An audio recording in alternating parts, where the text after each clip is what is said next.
another Savior. Holy, holy, holy, holy, Attributable, another Savior. Another Savior. Holy, holy, holy, holy, Attributable, another Savior. Well, this is Mobien.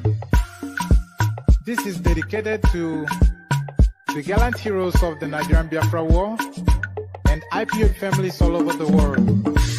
I remember the Nigerian Biafran War, in the thickness of the Biafra genocide. Hey, one man revived the vanishing hope to life. Let the great Biafran army to fight, and they were singing out, holy, holy, holy, holy, all the men will do is another Savior. They were singing out, holy, holy, holy, holy, all the men will do is another Savior. Holy, holy, holy, holy, all the men will do is another Savior. Many years after the genocide, whoa, yet another great leader has risen up now. Oh, and he's leading the Biafrans to victory. In your madika, yabika kokwana mno. Hey, anamekele mazuche mefo. Manemo, it's an honor having you on board. When I'm singing along, holy, holy, holy, holy, Namdekano is another Savior. Gonna sing along, holy, holy, holy, holy, Namdekano is another Savior.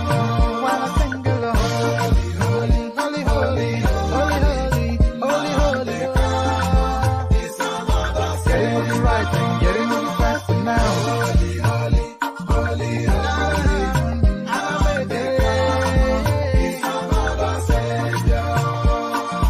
Holy, holy, getting moving right and moving faster. Yeah, for freedom.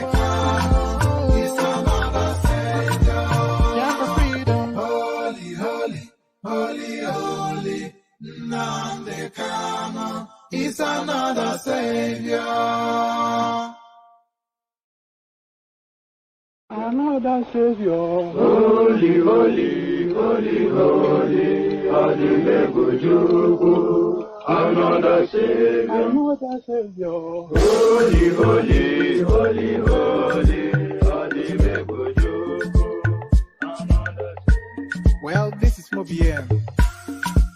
This is dedicated to the gallant heroes of the Nigerian Biafra War and IPO families all over the world. I remember the Nigerian Biafran War, in the thickness of the Biafra genocide. Hey, one man revived the vanishing hope to life. Let the great Biafran army to fight, and they were singing out, holy, holy, holy, holy, all the men will do is another Savior. They were singing out, holy, holy, holy, holy, all the men will do is another Savior. Holy, holy, holy, holy, all the men will do is another Savior. Many years after the genocide, whoa, yet another great leader has risen up now. Oh, and he's leading the Biafrans to victory. In your madika, yabika kokwana mno. Hey, anamekele mazuche mefo. And there it is. Excuse me. Now, that wasn't anything pretentious. That was just a cough. So there it is. Excuse me. So welcome, dear friends. We're back at it again. I wonder if we are the space that plays that song the most. I cannot imagine that any other space plays that holy, holy song more than we do. Every single day it is played on this platform. So there it is, holy, holy. So holy, holy, the usual protocol, as you're coming in, please click on the like button. If you're not already subscribed, then please do us that favor by correcting that. So click on like, and if you're not already subscribed, do that. If you want to come join us on the screen, you know the format. It's an open microphone session. And as soon as you click on this hyperlink that says StreamYard, it brings you into a studio space. As soon as I finish reading out the talking points, I'll let you onto the screen and engage you in a conversation. So that's how it works. An open microphone session, the open microphone being the hyperlink that says StreamYard. And of course, you know that we are encouraging that people who want to donate towards the platform, they should use that buy a coffee app. So if you feel inclined towards tipping towards the platform, then just click on that buy a coffee, buy cups of coffee, not a coffee, but cups of coffee. So click on the buy cups of coffee app and go there and go wild. So all of that. So click on like as a matter of course. Click on subscribe if you haven't done that already to correct it. Click on the hyperlink that says StreamYard if you want to come join us on the studio. And if you feel inclined towards donating to the platform, click on the link that says buy your host cups of coffee. So to the headline. Actually, let me kick it off from this one. Let me just move them around a bit. Let me move this to this end. Okay, so to the headlines then. So to the headlines, Nigerian monarch Olubadan cautions Peter Obi's camp, denies endorsing Labour Party presidential candidate. So there it is right there. A lot of fiction, very little facts, a lot of embellishment, and all of it. These are all part of politics, by the way. It's not an outright lie, of course, but you want to expand as much as you can to infer that you have support to the level that you may or may not. But don't infer that you have my support. Seems to be the clap back from the Olubadan. Nigerian monarch Olubadan cautions Peter Obi's camp, denies endorsing Labour Party presidential candidate. So quite why Kabiyesi has felt the move, quite why Kabiyesi has felt the mood to move in his palace. We'll find out shortly. So this next headline, a follow-on from the clip that we saw of Obasanjo yesterday. I am working with other elder statesmen to enthrone new Nigeria. So this is Obasanjo now. It is something-year-old insisting now that it is still within his wish to see a new nation birthed. So we saw the direction that he was headed just yesterday, decked out in a southeastern regalia, with Peter Obi sat to one side, Pa Adebanjo sat to the other side, and he, of course, then made us aware who he was endorsing for the upcoming. I am working with other elder statesmen to enthrone new Nigeria. So that's Obasanjo making the headline there. So let's see then if he expands on just that video he released yesterday. Huge. No, this is not let me just remove that one now. So we're back at it again. It feels like a sense of deja vu. There's an element of Groundhog Day to this next headline, only so that it is an headline that has been in the news pretty much since July this year, and it shows no sign of leaving the front line of our news reports. Ayu must go, no personal issue with Atiku. Wike insists. So the new spin on that space then is that Atiku Abubakar has sent out birthday wishes to Yemsen Wike. So, of course, it is that space then that opens up for him to make commentary. It is that space, rather, that opens up for him to make commentaries on the niggling issue within the party, and he insists that those issues still niggle. So the niggling issues within the party still niggles. You must go, no personal issue with Atiku, Wike insists. So we'll find out if there's a new dimension to that. IPOB sit at home. Why is Peter Obi trying to be clever and deflecting attention? So this is the one thing that a lot of people have been critical of Peter Obi of. He has not been as vociferous as he should be and can be about the goings on in the Southeast, the IPOB space, the ESN space, the Nnamdi Kanu question, the Simon Ekpa question, and on top of that, the sit-at-home event. So Peter Obi has somewhat, and with the collusion of the media space, I have to say, he has somewhat managed to evade making any commentaries on that space, because any commentary that he does make on that space, it damns him. If he doesn't condemn that space, it damns him. And if he condemns that space where 80% to 85% of his support comes from, it damns him as well. So damned if you do and damned if you don't. So why don't you just deflect? But it looks as though, like I said, the media space are somewhat complicit in this. IPOB sit at home. Why is Peter Obi trying to be clever and deflecting attention? APC throws challenge. So quite what Peter Obi thinks on that space, nobody knows till today. We're only about 2 months and a bit from the elections. Kogi, empty seat spotted as Peter Obi takes rally to APC domain. So I'm only really bringing this story up for discussion because a lot of instances we're told that this guy cuts deep and cuts beyond his core base. But a lot of people insist that he doesn't cut anything outside of his core base.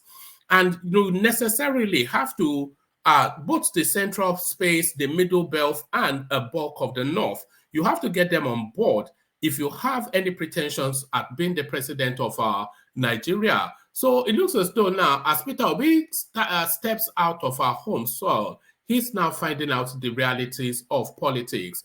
Kogi, empty seat spotted as Peter Obi takes rally to APC domain. So quite what is in play there, we find out shortly. Still talking about sparse crowds in our campaign rallies. PDP presidential campaign experienced poor turnout again. So Atiku then, one man and his dog are coming to welcome him in our Plateau state. So there it is right there. PDP presidential campaign experience poor turnout again. So that again, of course, a lot of people will tell you that Atiku is just fulfilling all righteousness, knowing full well that this time around again, this thing yet escapes him again, but it's now in the throes of it. And because you cannot see that Atiku is spending money with any degree of aggression. So that is to tell you then that it's a half-hearted attempt that this guy is making as he launches towards the presidency. Tinubu will defeat Atiku, Kwakwanso in Sokoto, other northern states, Danladi Bako. So why Danladi Bako, or who Danladi Bako is and why he's feeling the need to say that, all of that we'll find out shortly. So lean back, kick back, take it easy, relax into it. Surrender yourself to the space just for as long as the session lasts.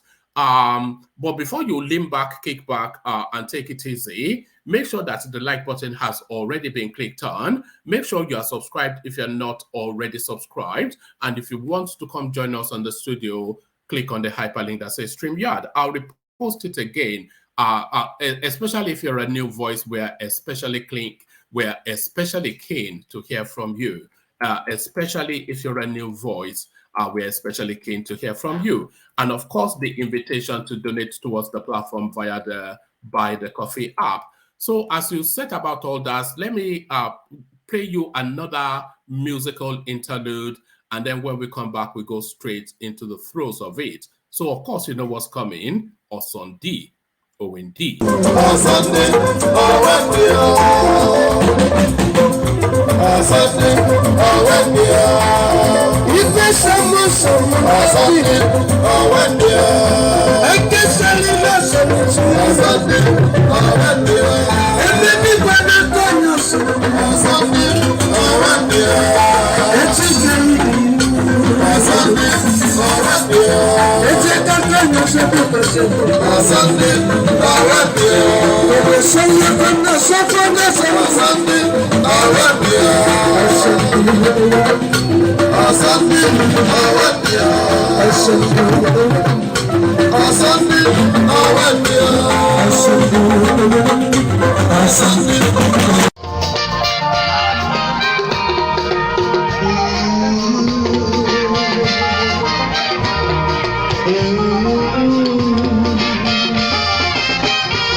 I can't put your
There it is, their Sunday Wendy song. It's such a beautiful song. You know, the one thing they do very well in the Southeast, you'll hear no argument from me, they have a certain tonality to music that is just a joy to the soul, a joy to the soul. So as joy to the soul, or Sunday or Wendy, as guys, I bring you this. Nigerian monarch Olubadan cautions Peter Obi's camp, denies endorsing Labour Party presidential candidates. The Olubadan of Ibadan land in Oyo State, Oba Senator Lekan Balogun Ali Okunmade II, has debunked his reported endorsement of the presidential candidate of the Labour Party, Peter Obi. Balogun and members of his advisory council described the reported endorsement of Obi for the 2023 presidential election as false. According to the monarch, it is intended to mislead the general public. Obi led his campaign team to pay a courtesy visit to the monarch on Saturday, during which some of the members of the Traditional Rulers Advisory Council joined to receive the former governor of Anambra State at the Alarere residence of the monarch. After the visit, it was reported that the monarch endorsed Obi for the next presidential election. But in a statement debunking the report, pardon me, let me just scroll a little bit. But in a statement debunking the report, Olubadan said, the attention of the Palace of Olubadan of Ibadan land, Oba Senator Lekan Balogun Ali Akumade II, has been drawn to the claim of the endorsement of the Labour Party presidential candidate, Mr. Peter Obi, by the monarch and his members of advisory council, a claim described as false and self-concocted one to mislead the general public. The palace could have ignored the report and dismissed it with a wave of hand, but with the torrent of inquiries by some of our credible media houses seeking clarification before publishing, and the need to counter social media trending of the foul report without professional touch, this reaction became imperative. How could anybody would have in his or her widest imagination assume that a presidential candidate of any political party will receive an open endorsement from a place like the Palace of Olubadan? That must be a crude joke carried too far. It is preposterous, to say the least. Whilst discountenancing the claim of endorsement by the Olubadan Advisory Council, our politicians are counseled to please leave the palace out of their game. The campaign is just starting, and the visits to the palace are part of the itinerary of the candidates, and how would they feel should the gates of the palace be locked against them? For the umpteenth time, let it be emphasized that Olubadan and his cabinet members do not and cannot belong to any political party, and they would never express preference for any candidate or political party in public, no matter the degree of temptation. The Palace of Olubadan belongs to all, just as the occupiers of the exalted stool remains father of all as well. In the meantime, I commend my professional colleagues and their respective media houses who saw the oddity in such claim and sought further clarification following their putting the report in abeyance. I also appeal to the social media handlers to always think twice before rushing out with reports, as the season we are in presently does not call for undue sensationalism. So there it is right there. Well, if you read between the line, that's somewhat like ekpe. That's somewhat like ekpe that the KBSC is sending. If you read between the lines, that sounded somewhat like ekpe that the KBSC is sending. And all of that. I am working with other elder statesmen to enthrone new Nigeria. Obasanjo expands now on that video clip that we saw earlier yesterday, that is. Former President Olusegun Obasanjo said he is working with other elder statesmen to enthrone a new Nigeria where everyone would have a sense of belonging and there will be justice for all. Obasanjo made this assertion while speaking at the Ohaneze Indigbo National Secretariat in Enugu on Monday. According to the former president, Nigeria is currently at the crossroads in her political history and needs a leader with the right character and capacity to reposition the country. During his visit, Obasanjo signed a condolence register opened by the group of elders for the First Republic Minister of Aviation, Chief Umba Zulike Abechi, who died on November the 1st. The leader of the Apex Yoruba Social Political Organization, Afenifere Pa Ayo Adebanjo, and presidential candidate of the Labour Party, Mr. Peter Obi, also signed the register as a mark of respect for the deceased. In his address, Obasanjo said the major problem with Nigeria was the dearth of leaders with the right type of character who should be trusted with the leadership role. So, if I put my hand on someone, it means that comparing with others, I see that there is a merit that will benefit Nigeria. So that sounds like a negative somewhat, just from the first reading. So if I put my hand on someone, comparing, that means comparing with others, I see that there is merit that will benefit Nigeria. So that's not a ringing endorsement. And I believe that Chief Adebanjo stands for the same thing. Obasanjo said although he had paid his dues to Nigeria, he would not relent in pushing for justice, adding that the problem with the country is not ethnic, but national. He stated, I have shed my blood for this country. I have gone to prison for this country. So what are you going to frighten or threaten me with?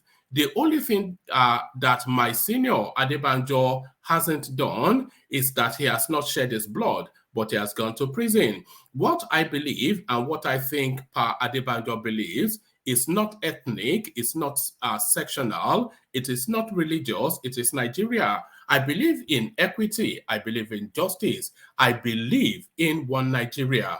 Obasanjo described Mbazulike as an authentic Nigerian patriot and the last of the Titans, regretting that the foremost nationalist would not be around to witness the new Nigeria he labored for. Receiving the eminent leaders on behalf of the President General of the Apex Igbo Organization, Professor George Obiozo, Secretary General of the group, Ambassador Oke Emuche, said the organization will continue to seek justice, fairness, equity, and inclusion in Nigeria as the late Amechi did. So there it is right there. So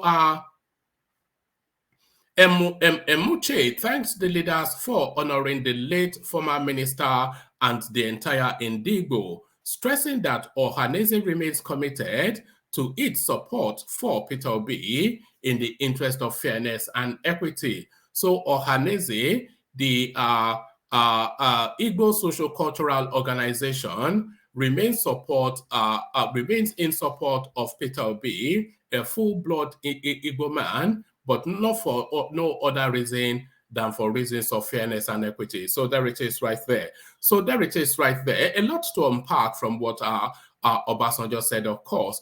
But I think this narrative, as far as Obasanjo space is, I think it actually goes beyond Peter Obi. I think he's trying to prod at the Afenifere structure and trying to prod essentially at our power fashionality. So, you know, he loves a good fight, and I think he's somewhat prodding with that. So at least we know where Obasanjo is now. So there's no equivocation. It's with the East. You must go. No personal issues with Wike, with Atiku, Wike insists. Governor Yemsi Wike of Rivers State has said, Governor Yemsi Wike of Rivers State has said that should be other than, that's why I paused, it's just badly written. Governor Yemsi Wike of Rivers State has said other than demanding that the not relinquish People's Democratic Party national chairmanship to the South. He has no personal issues with Atiku Abubakar, the party's presidential candidate. Wike said this was hosting political associates and Rivers Elders Council, led by its chairman, Chief Ferdinand Braba, on his 55th birthday at his private residence in Rumwa Precon on Tuesday. He added that he has no regrets contesting the presidential primaries which he lost to Atiku. Wike said, "I don't regret I ran for the presidency. In the name of God, I am happy to make Rivers proud as far as I am concerned. If they had allowed it to be what it was supposed to be, I would have won the election, but it's okay. It has happened. People said it's because I lost. It doesn't matter. I didn't lose election. It is my first time of trying to run for the presidency of Nigeria, and we made an impact. If it is easy, let them go ahead, as they are not the ones begging.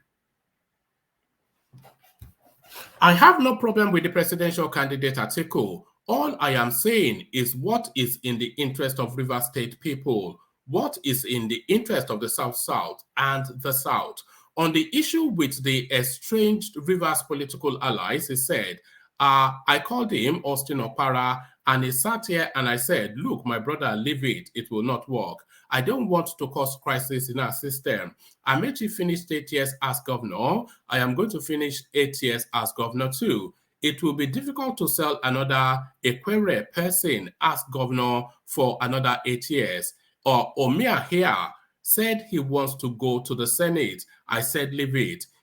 Equere has gone. Ogu has gone. Leave Eche to go. You people said I should go to the Senate. I said I won't. All well could not have stopped me. So I'm not quite sure. That's somewhat domestic stuff to his own locality. But really, the offshoot of that, Tinubu, Wike rather doubles down still on that space of you must go. So moving swiftly on and on to the next, IPOB sit at home. Why is Peter Obi trying to be clever and deflecting attention? APC throws challenge. So of course, Wike are the silence deafening. I keep saying Wike, why do I keep mixing the names? Obi, the silence deafening on his commentaries on IPOB, Nnamdi Kanu, the sit at home, Simon Ekpa, the unknown government, and all of the goings on in the Southeast. The Presidential Campaign Council of the ruling All Progressive Congress APC has challenged the presidential candidate of the Labour Party, Peter Obi, to publicly condemn the alleged attack of the Independent National Electoral Commission INEC offices by the proscribed Indigenous People of Biafra IPOB. PCC argued that instead of the Labour Party flag bearer to condemn the action of the secessionist, he was being clever and trying to deflect attention from the current situation. Correspondents recall on Monday, the Presidential Campaign Council of the Labour Party had condemned the attack on INEC offices. Chief spokesperson of the Labour Party PCC, Dr. Yunusa Tanko, described the attacks as a larger plot to derail the 2023 general elections, adding that it was worrisome that the attacks were more rampant in the southeast. So it is worrisome that the attacks are more rampant in the southeast, but really what underpins the attacks in the southeast? Are we going to go back to blaming Fulani people again that they've traversed all the way from the Niger Republic to come and stop elections in Anambra? I think Soludo has already pointed us in the direction of what is going on there. Tanko said, it is worrisome, no doubt, but we will not be deterred. We see this as an attempt to give the Southeast a bad name, to give an impression that the people of the area don't want elections to hold. Well, it is not really an impression, is it really? Because all of the influential voices in that space, they've always, at every opportunity, told us that no elections will hold in the Southeast. Simon Ekpa sings it like a song in his space. The IPOB movement tells us routinely, anytime we are bothered enough to pay attention to what they have to say, and they enforce it through arms. So nobody is trying to give a dog a bad name. Tanko said, it is worrisome, no doubt, but we are not deterred. We see this as an attempt to give the Southeast a bad name, to give an impression that the people of the area don't want elections to hold. This is a lie. We will continue to support INEC and the security services to ensure that this election holds all over Nigeria. When correspondents contacted the Minister of State, Labour and Employment and Chief Spokesperson of the APC-PCC, Festus Keyamo, to share his opinion on the situation, he insisted that it is high time the Labour Party flag bearer condemned the activities of the proscribed group in the Southeast. So I have never, and correct me if I'm wrong, I have never once heard Peter Obi condemn IPOB. So he wants to govern Nigeria, of course, and IPOB, as you know, want to secede. Keyamo said, these attacks have been on, Keyamo said, these attacks have been, pardon me. All right, Keyamo said, these attacks have been on even before this period, and Peter Obi knows this. It has become a pattern. Rather than Peter Obi calling out IPOB and condemning them for these acts, he is deflecting attention and being clever by half. There is one guy abroad who says he is now the leader of the IPOB and telling people to sit at home. Where is Peter Obi's condemnation of this foolish act that is the cause of these killings? In the guise of enforcing the sit at home. So there it is. It's a very peculiar thing. It's a very tricky situation, somewhat of a prickly situation that Peter Obi finds himself in. Condemn it at his peril. Be silent to your woes. So damned if you do, and damned if you don't. So that is where Peter Obi is with that. So let's go on to the next. But we're still staying with Peter Obi and nothing really looking in his favor at the moment. So a lot of the argument, of course, maybe I'll share the screen for this because a picture tells 1,000 tales, doesn't it? So a picture tells 1,000 tales. So let me share the screen for this so you can see then, because the picture is necessarily part of the narrative. So let's bring up the pictures. So there it is. So there it is. Kogi, empty seats spotted as Peter Obi takes rally to APC domain. Presidential candidate of the Labour Party, Peter Obi, and his running mate, Yusuf Dati Baba Ahmed, were in Kogi State on Tuesday for the flag off of the party's mega rally. This is it's just jokes, isn't it? For the flag off of the, you'll see why I'm chuckling in a moment when you see the pictures. Presidential candidate of the Labour Party, Peter Obi, and his running mate, Yusuf Dati Baba Ahmed, were in Kogi State on Tuesday for the flag off of the party's mega rally in the state. It could be recalled that Labour Party earlier accused the state government of refusing to allow the party to use its initial venue for the campaign. So the initial venue being, the preferred venue being a bigger and a wider space. And they are claiming that the government of that state, Yahaya Bello, of course, one of the APC PCCs, that he has used instrumentality of states to prevent them from using that bigger venue. But then, of course, has Yahaya Bello even done them a favor? Hold that thought.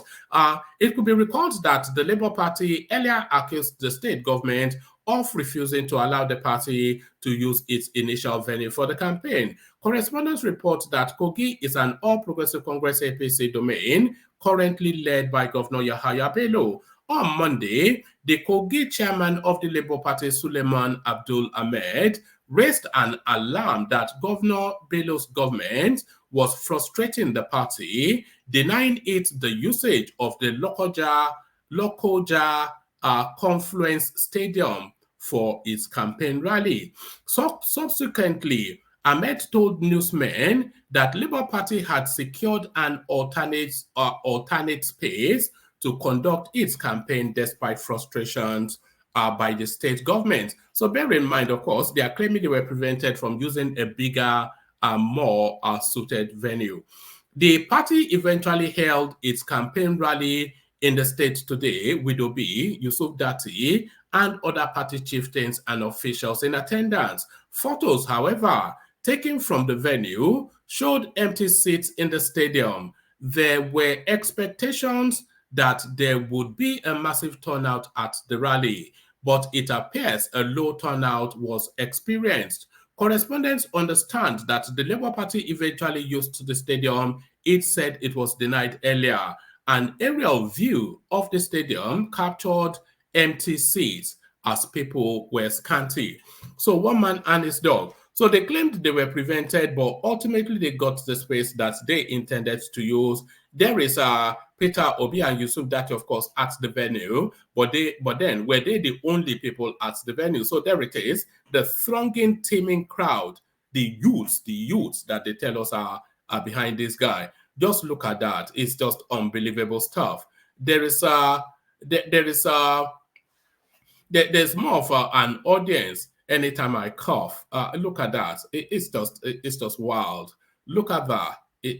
But there it is, of course, because it's not really anything other than this ongoing conversation that Peter Obi's popularity is concentrated in his core area and then extends onto the social media, who try to amplify that it is more than it is. And this is what the picture is telling us now, that it is really not as much. But then, of course, I mean, those are the pictures there. You can see them. But on to the next. So on to the next. No better faring for the PDP. Maybe I'll share the screen for this one as well. No, there are not enough pictures. But okay, let me just share the screen as well. So this is what's his name? This is Atiku Abubakar trying to outdo Peter Obi, but does he succeed? Well, you be the judge. Does he succeed? You be the judge.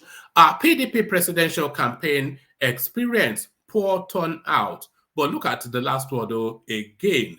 So there it is. So when people are saying Atiku has already considered that this election, his last attempt, is not going to go his way, and is just fulfilling all righteousness now, because there's no heavy spending that is coming out of the PDP space. Certainly not anywhere near what we saw in 2019, when the whole place was awash with money, as he thrusted towards the realistic chance of getting the Nigerian presidency. And he won that 2019 election, by the way. But we're not seeing anything similar now.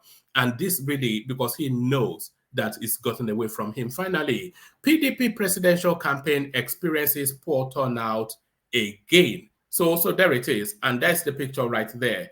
You know, there is the picture right there. Even a local council, anyway, let me just start. So the picture tells you what the picture tells you, but what does the narrative say? The presidential campaign of the People's Democratic Party, PDP, in Jos Plateau State on Tuesday experienced a poor turnout. Correspondents learned that the rally was held at the Rang Palm Township Stadium in Jos, the capital. Many of the seats in the stadium were left scanty as of 1 p.m. for the rally slated for 10 a.m. So it wasn't even as though that was an early shot and people were still waiting to come. They're still waiting for the audience to come. So 10 a.m., 11, 12, 1. So that's 3 hours deep into the rally. And rally, what rally? I certainly don't see a rally, but there it is. Despite the stage being set up early enough, many supporters of the main opposition party and residents were not in attendance. Party loyalists, however, were seen at the stadium waiting for the arrival of the presidential candidate Atiku Abubakar. This is not the first time PDP would experience a low turnout at their presidential campaign rally. So that's the middle belt right there, isn't it, Jos? So that's the middle belt right there. So we're getting the responses, of course, from some of the key areas now. So that's the middle belt rejecting Atiku now. A few supporters attended PDP rally in Lagos. The People's Democratic Party, PDP, on Monday, December the 5th, held its presidential campaign in Lagos State ahead of the 2023 general elections. The main opposition party is seeking support for its presidential candidate Atiku Abubakar and his running mate Ifeanyi Okowa, Delta State Governor. Lagos is an important state a presidential candidate is expecting to win during the election to gain victory over other candidates. The state is seen as a stronghold of the presidential candidate of the All Progressive Congress APC, Bola Tinubu, who happened to have served as governor in the state at a time. To the surprise of Nigerians on Monday, the campaign, which was being held at the Tafawa Balewa Square, Lagos, had few followers of the party in attendance. Pardon me. So, had few followers of the party in attendance. So anytime you look at some of these rallies, sometimes you have to discount functionaries of the party. Okay, all right, okay.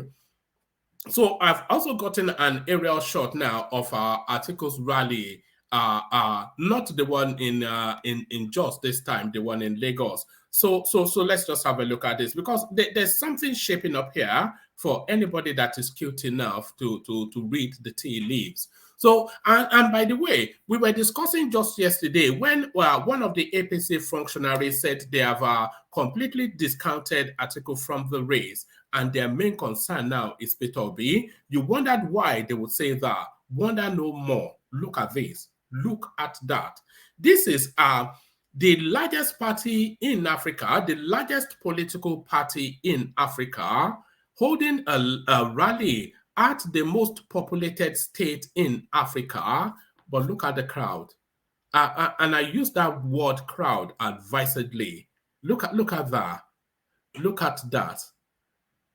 So there it is right there. So there it is right there. And this happened in Jos as well.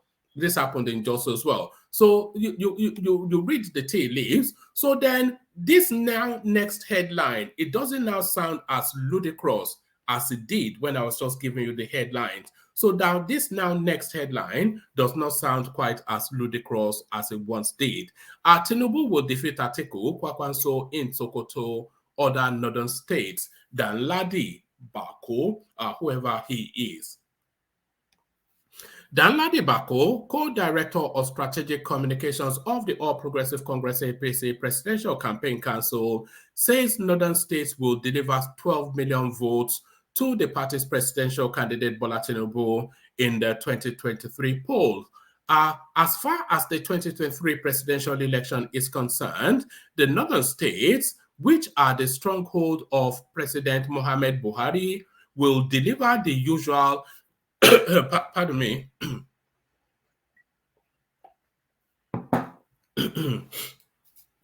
as far as the 2023 presidential election is concerned, the northern states, which are the stronghold of President Mohamed Buhari, will deliver the usual 12 million votes to APC, Mr. Bako told journalists on Tuesday. So let's pause there for a moment because this so-called, and you know when you say something so many times, it takes on a life of its own. When you say something so many times, it takes on a life of its own.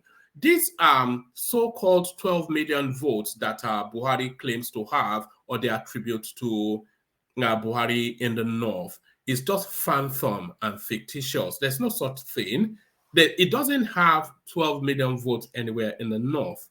You know, it doesn't have that. Those are just made-up numbers. They are written numbers. They are. You saw the campaign rally just in 2019 when two states sent their governors from Niger Republic to come and campaign with Buhari either in Kaduna or Kano, and they trucked in people to come and vote in the Nigerian election. You know, so they're just random made-up figures, and that will not repeat, hopefully, under this BVAS system. So you can completely, you know, with the new system now, if it works according to how people are anticipating, we are now at ground zero for the politics. You know, so you can almost disregard what it obtains as antecedents and statistics and data from the past. But those 12 million, it always rankles me when they are telling us that they are telling us that they are going to write 12 million votes to APC is essentially what they are saying, because they don't exist. They're just fictitious, random, made-up nonsense. All right, so that's my little tirade right there. As far as the 2023 presidential election is concerned, the northern states, which are the stronghold of President Mohamed Buhari, will deliver the usual 12 million votes to APC, Mr. Bako told journalists on Tuesday. I strongly believe that no serious candidate from the north can bring the number of votes that Buhari normally brings. I think, but then setting aside and holding on to that those 12 million votes are fictitious, but also Buhari is not on the ballot, and the loyalty of those votes that are attributable to Buhari, they are attributable to the confidence that those votes have in Buhari and not in Tinubu. So you cannot just assume that Buhari's votes will automatically transmute to Tinubu, because the faith and confidence that those votes have in Buhari is not what you can anticipate will replicate with Tinubu. So all of this language, the language of rigging, so they've already attributed 12 million votes to themselves before a single vote has been cast. As far as the 2023 presidential election is concerned, the northern states, which are the stronghold of President Buhari, will deliver the usual 12 million votes to APC, Abako told journalists. I strongly believe that no serious candidate from the north can bring the number of votes that Buhari normally brings. Atiku Abubakar of the main opposition People's Democratic Party and Kano State Governor Rabiu Kwakwanso, that's former Kano State Governor Rabiu Kwakwanso of the New Nigeria People's Party, are major northern candidates running for the presidency in the 2023 elections. So if we look at the northern runners and riders, the next one that is in terms of kinship and presentation closer to Buhari in terms of how he presents his personality is Rabiu Kwakwanso, a man of Islamic scholarship, a man of public do-gooding, a Talakawa pro person, which is all of the things that you would assume that from the outside looking in that the Northerners see in Buhari. So the next person that you would imagine they will gravitate towards will be Kwakwanso, not Tinubu, because of course Buhari not on the ballot. Even if he gives the direction, they will ignore it, you know, because they feel no kinship and more to it, no trust in somebody like Tinubu, but they feel that kinship and trust in somebody like Kwakwanso. Atiku Abubakar of the main opposition People's Democratic Party and former Kano Governor Rabiu Kwakwanso of the New Nigeria People's Party are major northern candidates running for presidency in the 2023 elections. Mr. Bako, a former Director General of the National Broadcasting Commission, NBC, also said that Mr. Buhari displayed his usual massive followership at the recent launch of the APC manifesto in Jos in Plateau State. According to him, APC will also get more than the required 25% votes in the 36 states and the FCT. There is no problem with this, as all of the governors in the Northwest have won elections twice, and they will ensure a landslide victory for APC in their states again, he added. Mr. Bako assured that Mr. Tinubu would also record a victory in Sokoto State, especially with the president's support. So the one thing that you always think of when you think of the northern part of Nigeria is conservatism. So the one thing that you think of when you think of the northern part of Nigeria is conservatism, and the most ultra of that conservative space is Sokoto, which is the seat of their religion. So quite why Sokoto State will see somebody like Rabiu Kwakwanso and give their vote to somebody, an alleged drug lord, that is stretching the imagination a little bit too far. Mr. Bako assured that Mr. Tinubu would record victory in Sokoto State, especially with the president's support. The president is extremely popular, and his opinion matters a lot in elections, whilst other candidates are not from the region. So I'm not quite sure. Of course, Rabiu Kwakwanso is not from Sokoto State, but the next best thing in closeness to that space is Rabiu Kwakwanso. But then, of course, the governor of that state, he was the one that stabbed Wike in the back, isn't he? And went for Atiku. So he has to follow through as well. So I'm not quite sure that that statement could have been made with any degree of confidence, or can be made with any degree of confidence.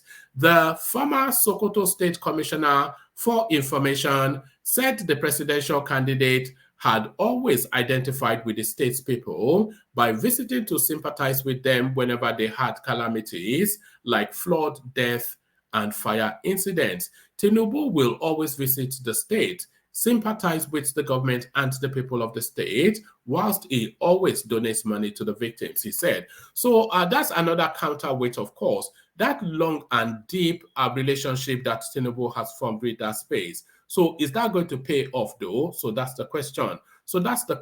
And we have a decent array of panelists to reflect on those questions. So we have Enigmatic Conti, who joins us. We have Femi, who joins us again. We have Collins, who rejoins us. I don't know where Collins has been. I thought he'd abandoned us. And of course, the daddy of the day, Ajan Lekoko, joins us. So before we go on to that, let me just acknowledge the super tasks that have come in. Alexander Gomez, one man, I hope you're feeling much better. So yes, I'm feeling much better, but not completely over it yet. You can somewhat hear it in my voice. I've had a bit of a flu, but a man flu, a big Oyo man flu, not the sort of flus that you have in America, a proper British flu. So there it is. Black tea, preferably Tetleys with organic honey will clear your congestion. So certainly, yes, I think I have all of those in the house. So just as soon as we're done, I'll go straight to that. So thank you for all that, Alexander Gomez. As we go to the panelists, and we kick it off with Collins if he's ready to go. So Collins, are you there? Yes, woman. Are you ready to go? There was some hesitation in your voice. Where have you been? You abandoned us. What happened? What's her name? What's the name of this girl that kidnapped you? Well, just like you, I also the flu is quite it's almost everywhere. You are in the UK, aren't you? Yes, I am. The weather these last 2 days have been brutal. It has been, and because we didn't really have a proper winter last year. Yes. So I think where's all this global warming that they were promising us? Where's all this global warming that they were talking about? It's just brutal, man. But there it is. Yeah, Well, yeah, I can hear it in your voice too, actually. So yeah. is it Lemsip now? Are you on Lemsip as well? You know, is this is I am. Yesterday night actually at around 2 a.m. I had to go down the store. Hmm. When I got down, all the sachet they were all gone. I could only see the tablets. The cap. Did you take the flu jab? Because I always get the notice, but I never bother. Did you take the flu jab? I I had in the past, but Yeah. since after COVID and um realizing that they now want the COVID to be a yearly thing, I kind of lost No, faith I in can't bear those that. things. That COVID now is like profiteering now. Some Yeah. pharmaceutical So companies making bank somewhere. yeah, so I kind of lost faith. Yeah. So I'm gonna be sounding a bit like Soludo today with my Look cranky at voice. that. All right. So let's get straight to it then, and let me kick you off from the space. Olubadan now feeling the need to bring out his koboko and apply some lashings to the obedience space. I have not endorsed you, but why do you think then the obedience space are calling the name of the Oba in vain? Well, one thing that I would say is that whoever wrote for the Oba, that was a proper written statement. I Yeah. mean, he didn't miss anything now because all I all I was thinking when you read out the first when you read out the headlines without going into details is why would anyone be thinking that any king should be endorsing any particular president? Not to say that they don't have their preferences, but to come out and endorse them will shut the door on other ones because that will mean that they will not benefit from whatever war other people will bring. I mean, kings are there to receive people and receive gifts. So why would any king with his right mind shut the doors on potential people that will come to pay homage? I mean, that's madness. You know Um, when you know when I was reading that Collins, I tried to cast my mind back, and I have no recollection of any king ever really endorsing a candidate. They will open their gates, have you sit down, they will pray for you and wish you well, which is what they all seem to do somewhat universally. But I have no recollection of any king in any region of Nigeria ever endorsing a candidate. Yeah, they will open in especially if it's one of not, they will open their door. Take whatever you bring if you come bearing gifts, because and they will collect it and they will wish you well and you'll go home.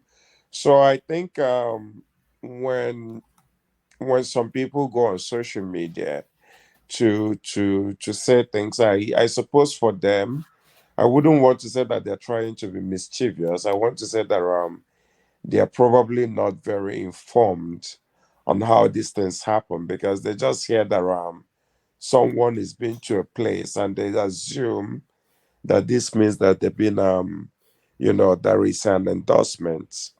But with a little bit of understanding, you would understand that if you tell a king that you're coming, a king will tell you why not coming.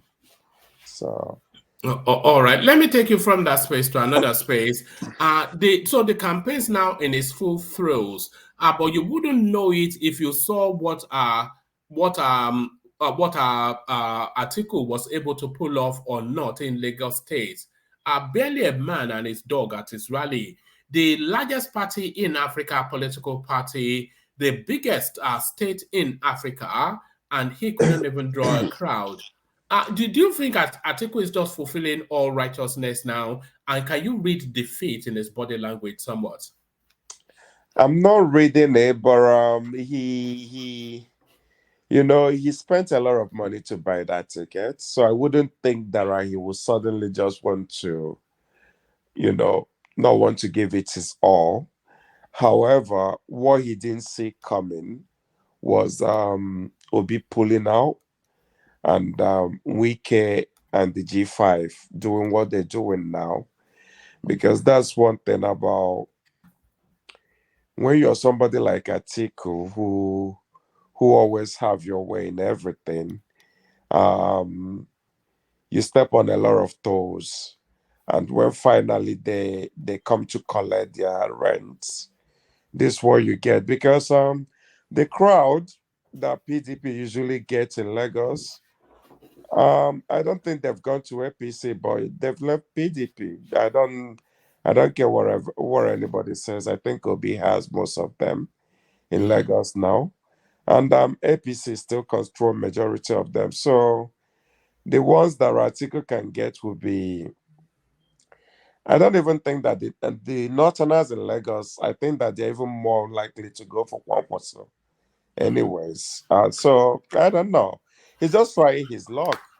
I You know, don't think. there are two things that I can see that are working against Atiku in a place like Lagos State. One, Tinubu is running. So Tinubu, whatever the queries are, he's a Yoruba person. And secondly, he is a former governor of that state. So traditionally, you'd expect that that will command a vast swathe of people. And then the other set of people that might not necessarily go to Tinubu and go to Atiku, they will go to Peter Obi now, who they feel has a realistic chance. So Lagos really they have no time for Atiku.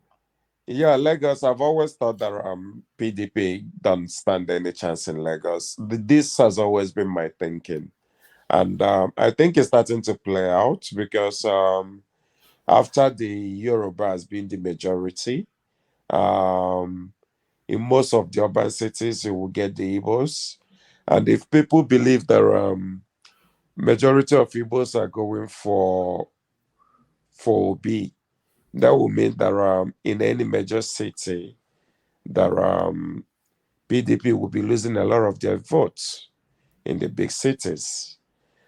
So I yeah, I don't feel sorry for him because he really shouldn't have run for the ticket, or he shouldn't have purchased it with the kind of money that he used to purchase. Spare a thought for Atiku, Colin. Spare a thought for Atiku, and this is why I'm inviting you to do that. So this is a guy that has been pursuing that seat since since 2007. So he moved to succeed Obasanjo. Obasanjo sideswiped him, and then all the way through every election, he had been contending and contending. Up to this now, he's 80 something years old. So there is no more window for him. So do you see? So that ambition, he has held it for so long and spent so much that it's almost impossible for him not to try at least one more time. But Do you one understand? man Do you know? doesn't that worry you when they go at it at that, doesn't it worry you, like make you You feel mean like, just for personal aggrandizement? yeah, Yeah. what exactly do they want, when they keep going at it like that? Look at Buhari, after everything that he did, look how after he finally got it, he didn't know what to do with it. Yes. So it's actually a worry even when they just keep going at it just for the sake of going at it. And I don't feel sorry for him. Just that space you're in, Collins. Have we ever had a president in a term that you understand in Nigeria? Have we ever had a president that was there to actually serve any meaningful purpose rather than just personal ego? Have we ever had a president? From the time that I know, at least I already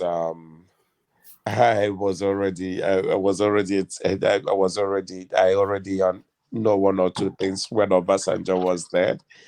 Even though that we all thought that Obasanjo was a really bad president, but going back now after 20 something years, it's been now, we can see that that's probably the best president aside from Yar'Adua that was really short lived that we ever had. So I would say that Obasanjo, taking away the third time agenda, that he had Nigeria at heart, because this he fought a Nigerian war, he fought civil war. Given every history that I've heard, there are all the things that he did in Port Harcourt to defeat Biafra war and everything. I I kind of think that Obasanjo had Nigeria at heart, that everything that he did, he did it. Yeah, personal, whatever, but I still believe that Obasanjo had some genuine feelings to make Nigeria better, You know, aside from the first term. I somewhat agree with you with Obasanjo, but I will also add, I will say that by my own personal prism, I will say that I only consider whether we've ever had one and a half sort of president, maybe not even a whole one. Obasanjo, for a lot of the reasons that you have said, about a lot of shortcomings as well. But I will also say that we had a president once upon a time in Babangida until the latter phases of his administration.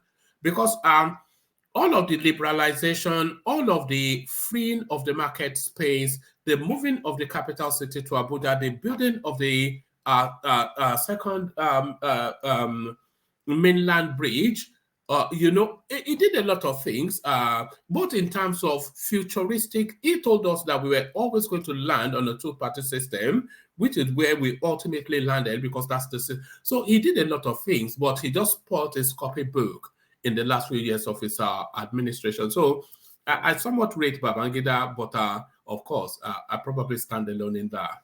Yeah, I wouldn't be able to say anything about Babangida because I didn't. You I were was. too young. You got Yeah, look at yeah, look at this guy. Eh? yeah. I didn't know. All these whippersnappers. I didn't know. I only got to know Abacha, and once you hear about Abacha, you class all of them the same way. So, but yeah, that's just it. Yeah, but Baba Obasanjo, Yaradua, for the few years that he was there, from the things that he started saying from where he got in and everything, I kind of thought that Jonathan Jonathan and Buhari is almost like unprepared president, because even Jonathan didn't, he wasn't prepared for it. He didn't know he was going to get it. The thing just fell on his lap and he didn't know what to do with it. And we moved from Jonathan to Buhari. To be honest, I kind of think that whoever gets it this time, aside from Atiku, maybe Atiku even, I think that whoever that gets it this time will actually be people that actually want it. Because with Jonathan and Buhari, because I think Buhari had actually given up. Because for No, all I the think reason that they bullied him. They bullied him into running. I agree with you. He had given up, but yeah, carry on. Yeah, for all the reason that he wanted to get it the first two times that he ran, they were for the wrong reasons. He just wanted it was just for the North. And that was why that he didn't get it. So when he finally got the support of the Southwest to get it, he didn't know what to do with it, because it wasn't the kind of if he had got that there with the northern vote like he was hoping to, it would have been different, because he would have done everything that he wanted to do for his people exactly how he wanted to do it. Maybe getting there with a lot of support from the Southwest kind of knocked him off. He didn't know what to do. Yes. I only hope that this Buhari was part of God's master plan for Nigeria, because a real setback this administration. But let me take you to a different space, Collins.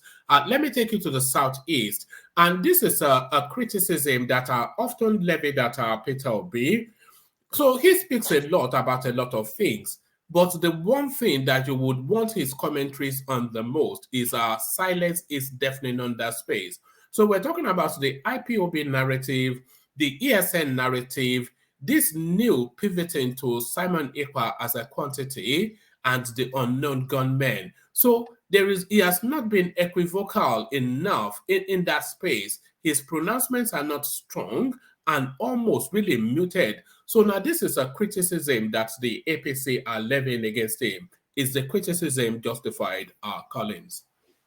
I mean, APC is the government in power, right?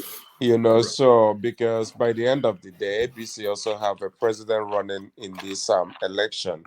I think so far all the major candidates they have all said the same thing about dialogue and everything, and that's the most that Peter Obi can say, because when they keep sessionalizing these things like Southeast is not the part of Nigeria that Tinubu or Atiku would rule, and they just want P2B, who is not a president, who is not even a governor at this time, to speak. What exactly do they want him to say?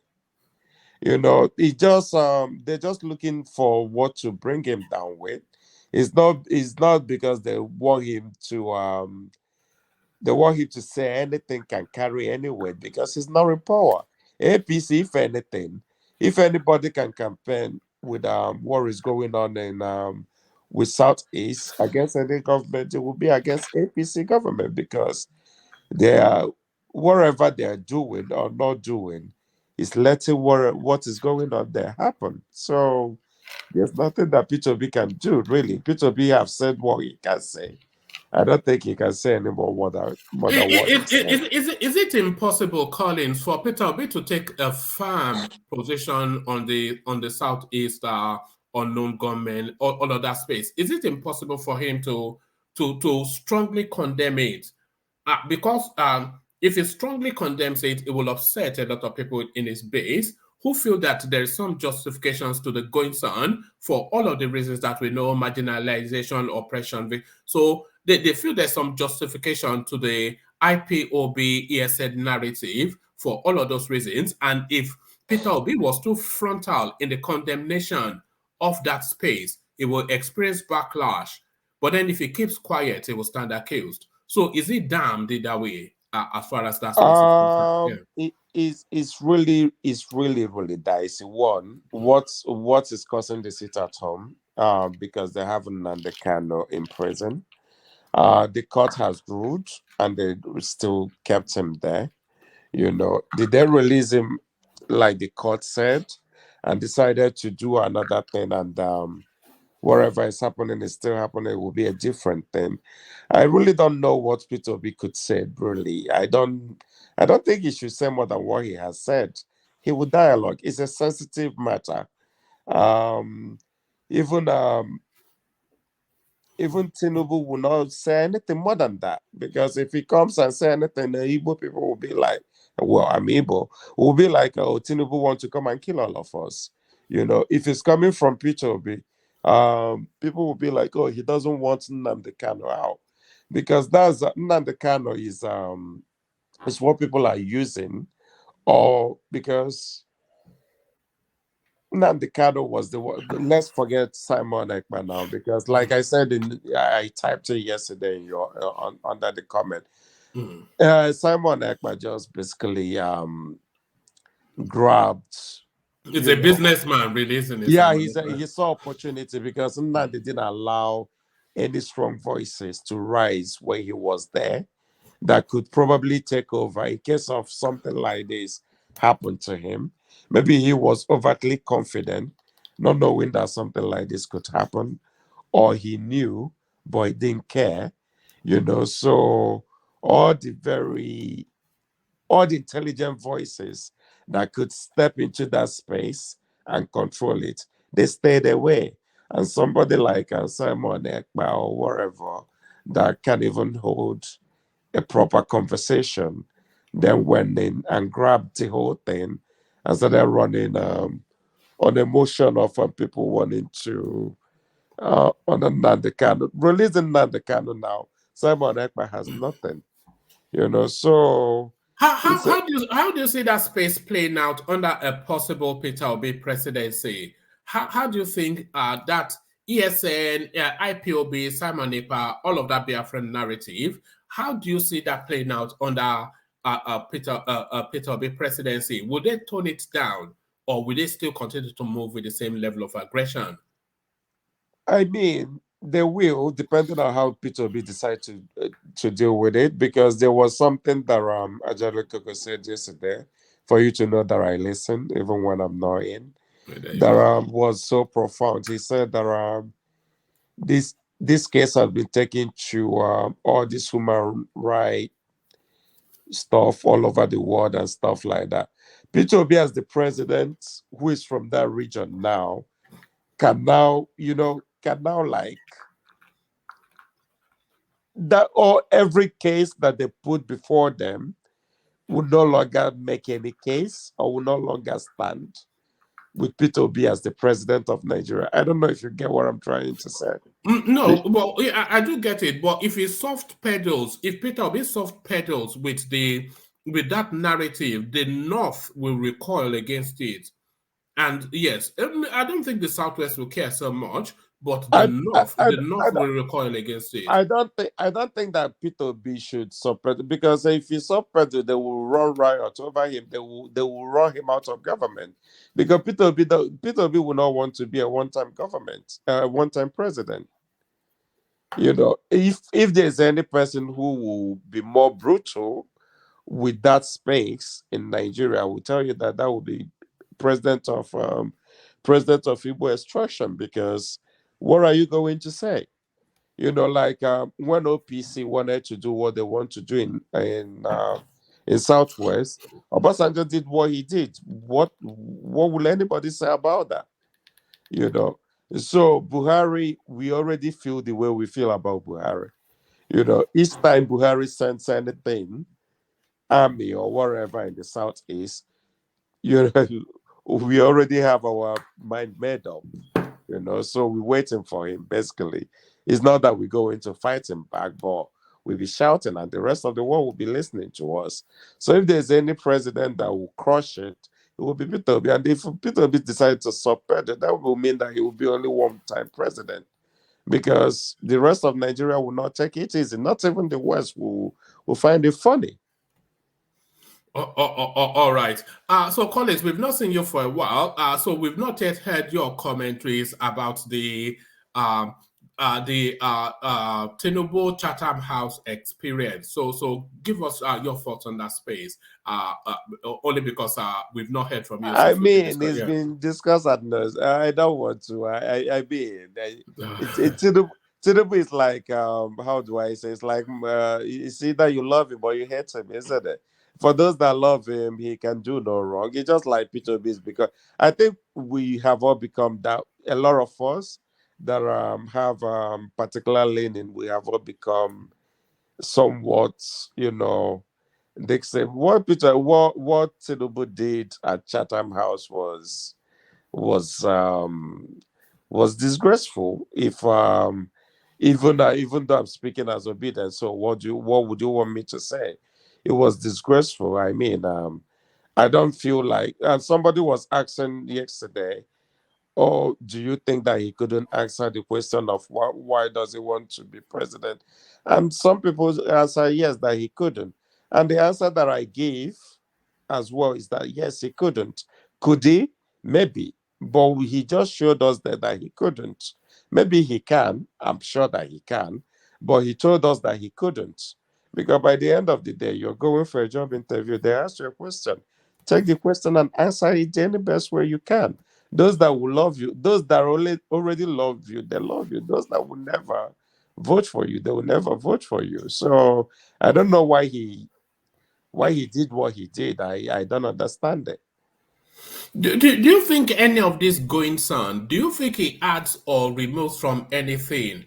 Do you think votes are being influenced by all of these conversations that Peter Obi cannot pull a crowd, Atiku cannot pull a crowd, Tinubu is falling apart on his feet in front of. Do you think any opinions or any votes are being swayed in any way? I Or do you think think do I you think people are already fixated I on I think there's a lot of people already made up their mind, but there's always like good 30% out there in any given election that you can still, that you can still get, So, but I believe that those, even before Tinubu or Peter Obi or Atiku came out, they already have people that believed in them, and they were going to vote for them regardless.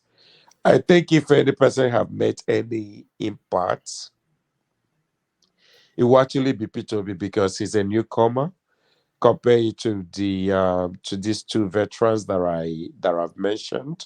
Because I keep seeing him getting a lot more people, but it's now the kind of people that he's getting. People that are more educated people that are people that probably want a president that they consider more presentable in the international space or something like that. I see him getting those kind of people. You can argue the population or the number of those people or the makeup of those entire But population. you see, more the argument is that those sort of people they don't traditionally vote because what you're talking about essentially are Ajebota people, and Ajebota people, mommy would never let them out on voting day. They don't want them mixing with the hoi polloi. Yeah, but I think people are. I think since people, you let me say one thing, yeah, because this is someone, and I'm not, but I'm not claiming to be one. Like someone who never voted. Well, I voted once in Nigeria actually. That was only one vote that I've done. But someone who never actually voted, I will be in my house during the election, just like most people, as well. But I think one thing that this election, more than any other election before now, has done to Nigerians is that before you are able to travel, um, if you want to travel by road, those who want to travel by air, they were able to travel and everything. But this time around, for the fact that people are now afraid of traveling, moving from one space to the other, I think everybody have become affected. It's not about what you can eat or what you don't eat now. It's not about, okay, there is food in my house, wherever you people like, whoever you people like vote, you people will be the one to suffer. I mean, we have all had that mentality, trust me. But this time around, when you now add this level of insecurity in the midst, I think that is pushing a lot of people out to come out and vote. So I think they will come out this time, but hopefully things will be a lot calmer. But yeah, I think a lot more people will come out this time. But Peter B is getting them little by little. But it's just the popular, it's just the percentage of those people. But he's getting new people. And when they come up, when it comes to Peter B not pulling crowd, I also beg to differ slightly because his supporters are mainly students and they are mainly Look, excuses. The excuses no, are clever. no, but I have to. His supporters are mainly students and they're workers, because the argument that APC and PDP will make is that they have village people who don't know this. So those are Yeah, the but is ones. that not where the voting mass is in the interiors? So that now I can use it to equate to Atiku not being able to get them out. But when it comes to P2B, I can make excuses. I mean, on election day, obviously, if they don't come out for P2B, there won't be any excuses. But I can proudly say I can maybe kind of guess maybe they're in school, maybe they're at work or something like that. That's why they're not able to come out for him because we already know where Obi is likely to get his votes. It's mainly in the urban cities. And these people work on Mondays, Tuesday, Wednesday, Thursday, Friday. These people are likely to be at work. And it's not all of them that work for themselves. If it's in a place like Lagos, you probably will get a lot more business people come out. Or the big business cities, you will probably get a lot more business people come out that control their business. But where you have civil servant, I wouldn't really expect him to. If I'm the one organizing his campaign, I wouldn't. I mean, it's very funny that he will in Kogi State where he already knows that he might not get up to Yeah, yeah, but 5%. it's those spaces though that he needs to make an insertion. It's those spaces, if Peter Obi rallies in Anambra, the whole state will shut down. If Peter Obi rallies in Lagos, the police will struggle to contend with the crowd. But we want to see him rally in Sokoto to test that popularity because it has to be nationwide. Yeah, it has to be a nationwide, but you Yeah. also have to be it has to be a nationwide. I mean, he has, but what I'm trying to say is that if I'm the one organizing it, I'll probably I'll probably have the campaign like on Saturday in those kind of areas that is a bit hostile. I'll probably have it there on Saturday, and maybe the places where I know that people are willing to close their business for me, I will have them on the weekdays. But for him to go there on Tuesday, where we all know that he's likely not going to get So lifetime. it's because it's a work day is what you're going with. That's what I'm thinking. Okay. But we also know that even on election day, I don't see him coming out with 5% vote from Kogi State. To be honest with you, All right. All right. Let me take you to one final space, Collins. The never-ending saga that is Yemsen Wike and Atiku. So Yemsen Wike, he revisits that space again. Atiku sent him congratulatory messages for his birthday, but then he uses that opportunity to still stick it in that I want Ayu's head as my birthday present. So really, when Atiku moves back to Abu Dhabi after the elections and he looks back to reflect on what happened, I think if he had to boil it down to one core essence, it will be Yemsen Wike that cost him that election. I really don't think Yeah. it's just some wicked that caused him the election. I think it's karma. I think the gods are after Atiku, to be honest with you, because I genuinely believe that Atiku would have asked Ayu to step down, and Ayu will probably tell him no. I genuinely, because Ayu at this time also believe that PDP will not come to power, and if they are not in power, does he want to step down and lose his position? I don't know if I'm making sense, because No, but I would have thought the reverse would have been the case. If Ayu thought that PDP are not going to win the election, then he would not want to be in a position to get the blame for PDP not winning the election. no, So but he would have stepped down. but you speaking now like these people have any kind of intake. They want money. It's all about money. Yes, so Wike has already said it, that it's all about money. So this man is already in a place where he's making loads of money. So the only thing that could probably give him more money than that would be Atiku winning, becoming president, where he would now have you know be where he would now be the boss of the party or whatever. But him knowing that it's not gonna happen with everything happening, he will be like he probably I genuinely believe that Atiku have probably begged him, asked him, and he said no. Because constitutionally you can't ask him to step down and he will step down. So I believe that he'd ask him. Because there's no way um someone without electoral value like Ayu and somebody like Wiki and everything, Atiku will be contemplating who to choose over these two people. Do you not think it's simply just a matter of ego now? The egos have been too much on display for too long for anybody to step down. It's a matter of ego now, is it not? Between the whole of that space is really Wike versus Atiku, who has the bigger ego. Is it I not? think I think for Wiki it has gone beyond ego. I think at first it was, but now that he's seeing that Wiki that he's weak that Wiki is weakened, because now that he's saying that Atiku is fully weakened, I think he's now seeing it as karma now.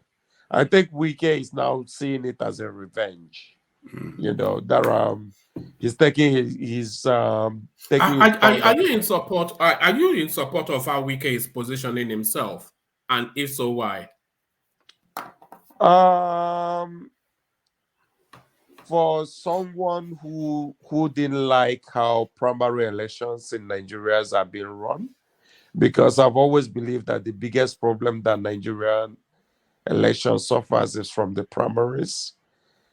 I I really would like PDP to go down for the way they selected their primaries.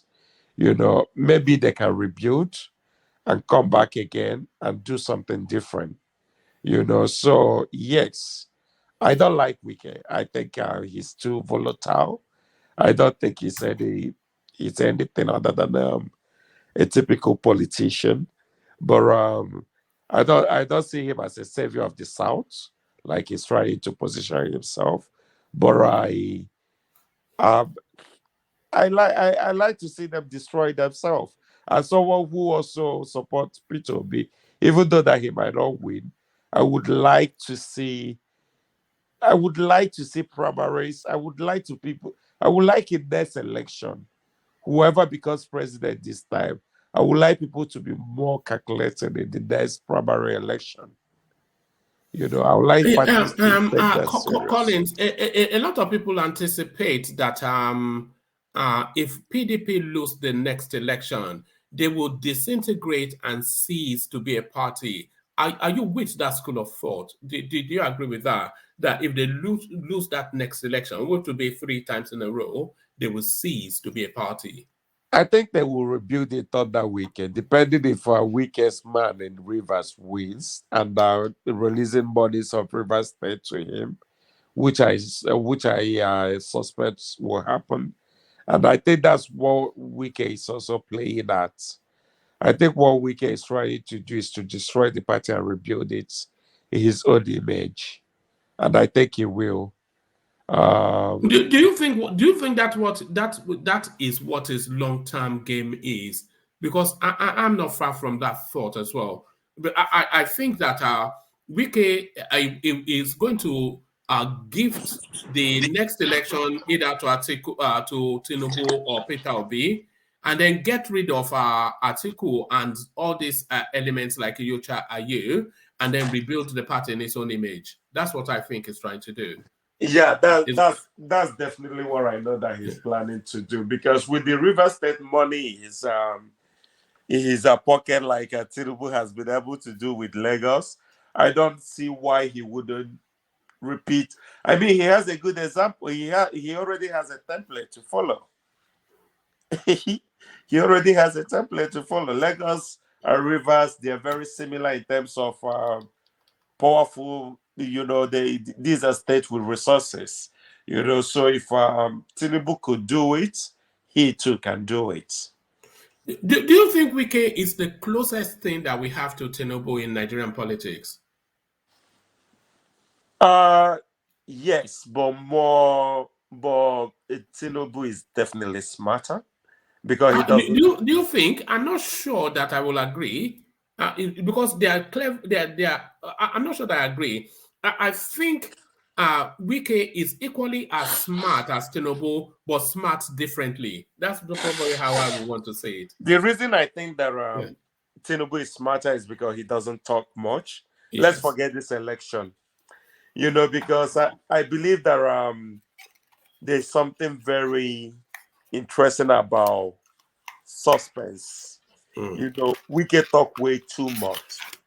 I think Tinubu doesn't talk too much. I think in terms of level of whatever is in their brain, maybe they are smart at the same level, maybe Wike is even smarter. But because he talks a lot, I kind of think that I will give it to Tinubu in that regards, because there's something mysterious about Tinubu. In fact, everything is mysterious about Tinubu, to be Yes, honest. So including his age and his name. Everything has a yeah, question mark. Can I yeah, interject 1 minute? Yeah, coming yeah, a go Jale on. Coco. Yes. Collins. Yeah. So, because, what's the name of that River State guy? EMC Wiki. Okay, EMC Wike. Because Wike talks a lot. You don't see the reason why he talks a lot. No. This election season, you don't put into consideration why he talked a lot and how effective his talk goes and how effective it has damaged PDP, particularly Atiku candidacy. You don't give it to him for what he has done. I do, but it now means that he's also not It seems to me serious. that you are condemning him, that he No, talk a no, lot, and no, because of that, you want to give it to Tinubu. no. I'm not condemning him. I'm just saying in terms of there's something, there's something how do I say? There's something about there's something attractive about mystery, because you really don't know where which Wike. I prefer Wike to Tinubu. Give it if you ask me, who would I like between Tinubu and Wike? Anytime any that will tell you that is Wike, because Wike will tell you how he feel, when he feel, how he feel. You just kind of know that, I like that. But in terms of um in terms of power should be a bit mysterious. Maybe I'm not making sense. I don't know. There's something very mysterious about Tinubu, which I think gives him a lot of power. There's a lot of unspoken power about that mysteriousness. I'm not talking about his age and every other thing, his background and everything now. I'm saying that normally, even if Tinubu was a Lagosian, even if his age was known and every other thing, how rarely he came out to talk, and that the background doing everything that he's doing gave him a lot of power, because you really don't know what he's thinking when he's thinking it. But for me as a Nigerian, I would rather have somebody like Wike who talks and I know what he's thinking, so I follow him and be like, okay, this is what he's doing now, and these are. But it's not. It doesn't keep him mysterious. It should be a little bit, you know he should be still maintain some kind of mysteriousness about him still, if you want to play like Tinubu, to be honest. Uh, let me tell you this: if Wike had not been talking the way he has done, he has not been consistent the way he has been carrying out that bombastic attack on PDP. Atiku will have overshadowed them. Atiku will have broken them apart. But Wike be in the lead among those 5 people. The way he talks that resonate with a lot of people, that give a lot of people in the South that sense of reasoning and sense of belonging, that yes, a lot of Southerner sees him as a man fighting for the right of the South. So he's been able to effectively brought PDP to their knee now. It is getting clearer now that PDP is having big problem in this race, and Wike is the one responsible for that, due to his consistent attack, consistent you know carrying out propaganda and all this thing against and exposing Atiku for what he has said, and it was against what he did, and argue for what he said is going to do, which is against what he did. So he's been able to rattle them. There's no politician in this current Nigeria that ever achieved what Wike has achieved.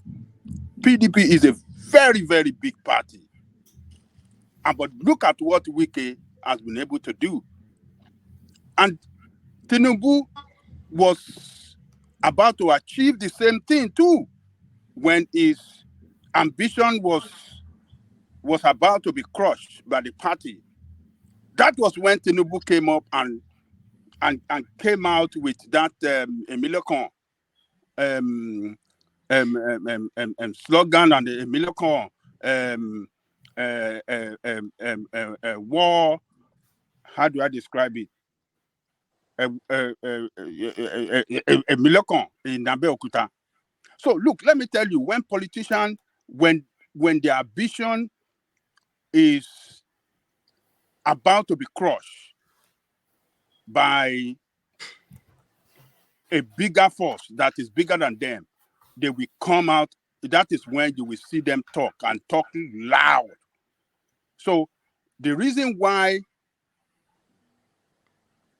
Tinubu cried loud in Abeokuta and said the Milokon and said all those things that he said against Buhari is the same reason why Wike is making noise and fighting hard and carrying out consistent attack against PDP. So you see, that is politician for you.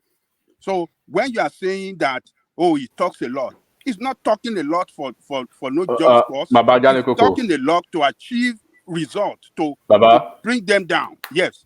Just a second. This thing you just mentioned about that Emilokon, I was speaking with some people from Nigeria yesterday, right? That was exactly what they said they were expecting the Southeast people to do during the PDP primaries, to insist that this primary will not proceed until they do the needful by chanting that it is either it comes to South or Southeast, them being the majority from the southern part of Nigeria. So they just kept quiet and they let it go. I just wanted to tell you what they should have done before Atiku snatched the ticket from them. Right. Yeah, I think I agree with you. If they have stood up and make a very loud noise and said, okay, we're not going to be part of this party, we're not going to take this, it would have been a different ball game. Do you think it was inferiority complex that played out there? No, that they didn't feel entitled somewhat.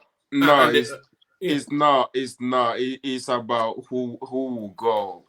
Why should it be you? Why not me? That's always the problem in the Southeast, because look at even the popularity that Obi is enjoying. It's a threat to all of them. They can't even stand it, So it's not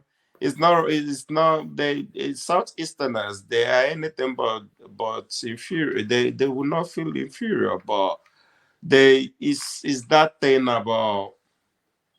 In fact, if anything, is about this one. Is it the Republican thing that we hear about all the time? Yeah, this one feels like it's better than this one. This one feels like it's better than this one. So they really don't have. What is Republican in this thing? I mean, woman. No, that's what Collins is talking about. That they are so individualistic. They don't defer to either somebody has been superior or even a higher authority. Okay. All right. I got you. Because they will never unite. They will never unite. Behind one person and be like, let's push this one forward. That's been their greatest whatever. But so they will rather take a vice president from someone other than pushing one of theirs, knowing that, because what how they calculate it is this. Imagine if Peter Obi becomes president now. That all the politicians of his generation, they're out of the equation. So before any Southeasterners start talking about presidency again, you're talking about 30, 40 years to come. So these people are looking at it like, okay, if it's another person or from another region, maybe in the next 8 years I still stand a chance. But if this man takes it, that's it. I'm never going to get it. So that's is that Soludo's game? Is that what you are saying? What you just described? That's definitely Soludo. That's definitely Soludo. So then Soludo would not want to see Peter Obi become the next president. Well, now he does. I don't think that he expected the kind of backlash that he got. I think the backlash was much more than what he was expecting. I think for the first time, whatever we want to say about the Southeast, I think for the first time they're actually showing that that they want to push their own this time around. So Soludo is probably beginning to, because after he said that he didn't get a lot of support from back home. If anything, people started threatening him and started threatening even his position and everything. So I They don't think he they would say. went to shoot up his homestead, didn't they?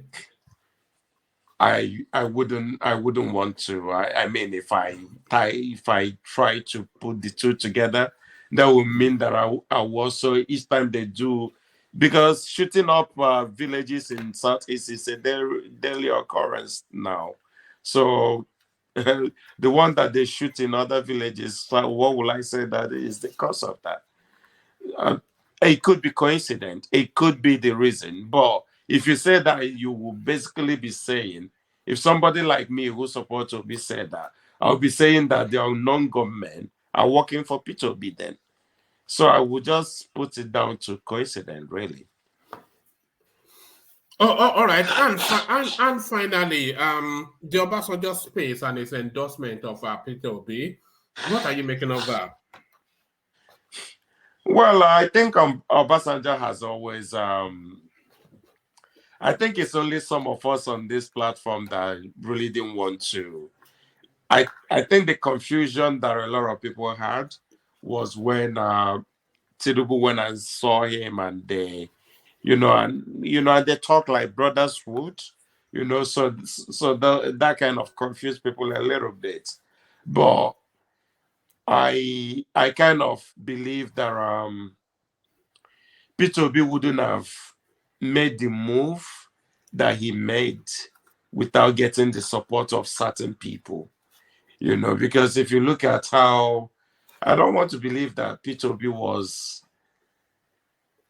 because P2B was very inconsequent. P2B as a governor, I didn't know this man. Maybe I was not. I was not in Nigeria when. I can't even remember when first time he became governor. I'm trying, because P2B is not even somebody that I know like that.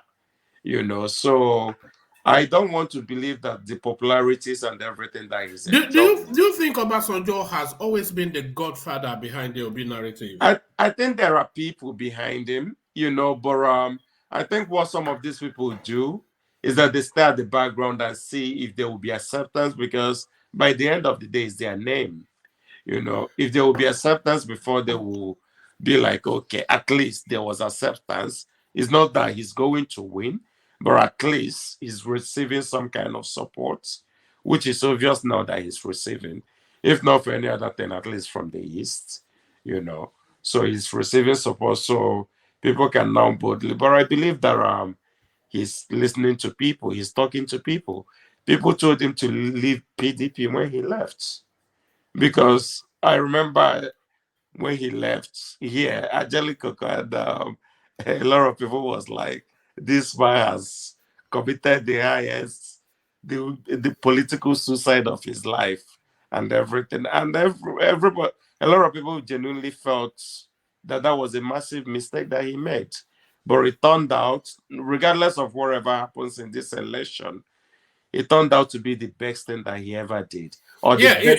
it only turned out that way though, because it wasn't any genius calculation that saw that this would happen. I think it just left in protest, and but then it's turned into a phenomenon.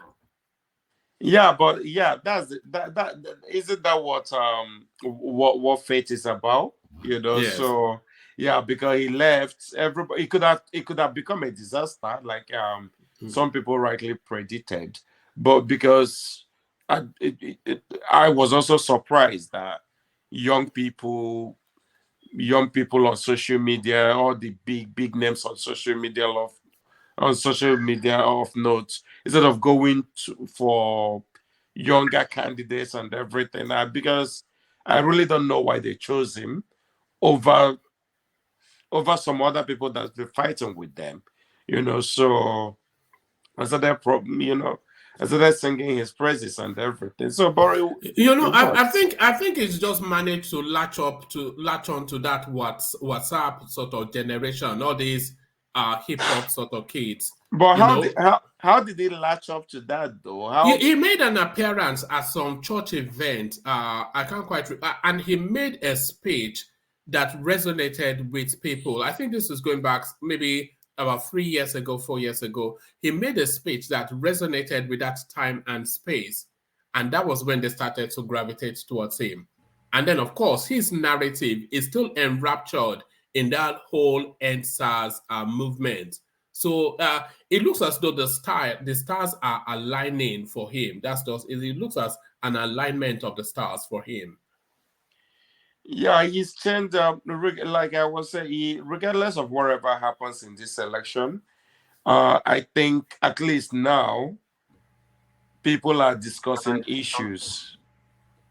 Because it's no longer the time of all these politicians going to eat mama put, and at least you're now seeing them trying to put in the work, trying to get in votes. Do you think that the electioneering has gotten that much more sophisticated? I Because think so. only as early as 4 years ago, you had people like Fayoshe going to eat corn at the roadside, Going to and that was a stomach infrastructure and all this yeah, nonsense. going to eat corn, going to carry babies, going to all those rubbish that you see. At least now people are like working for the vote. Even those ones that believe that they will win, they are not so sure.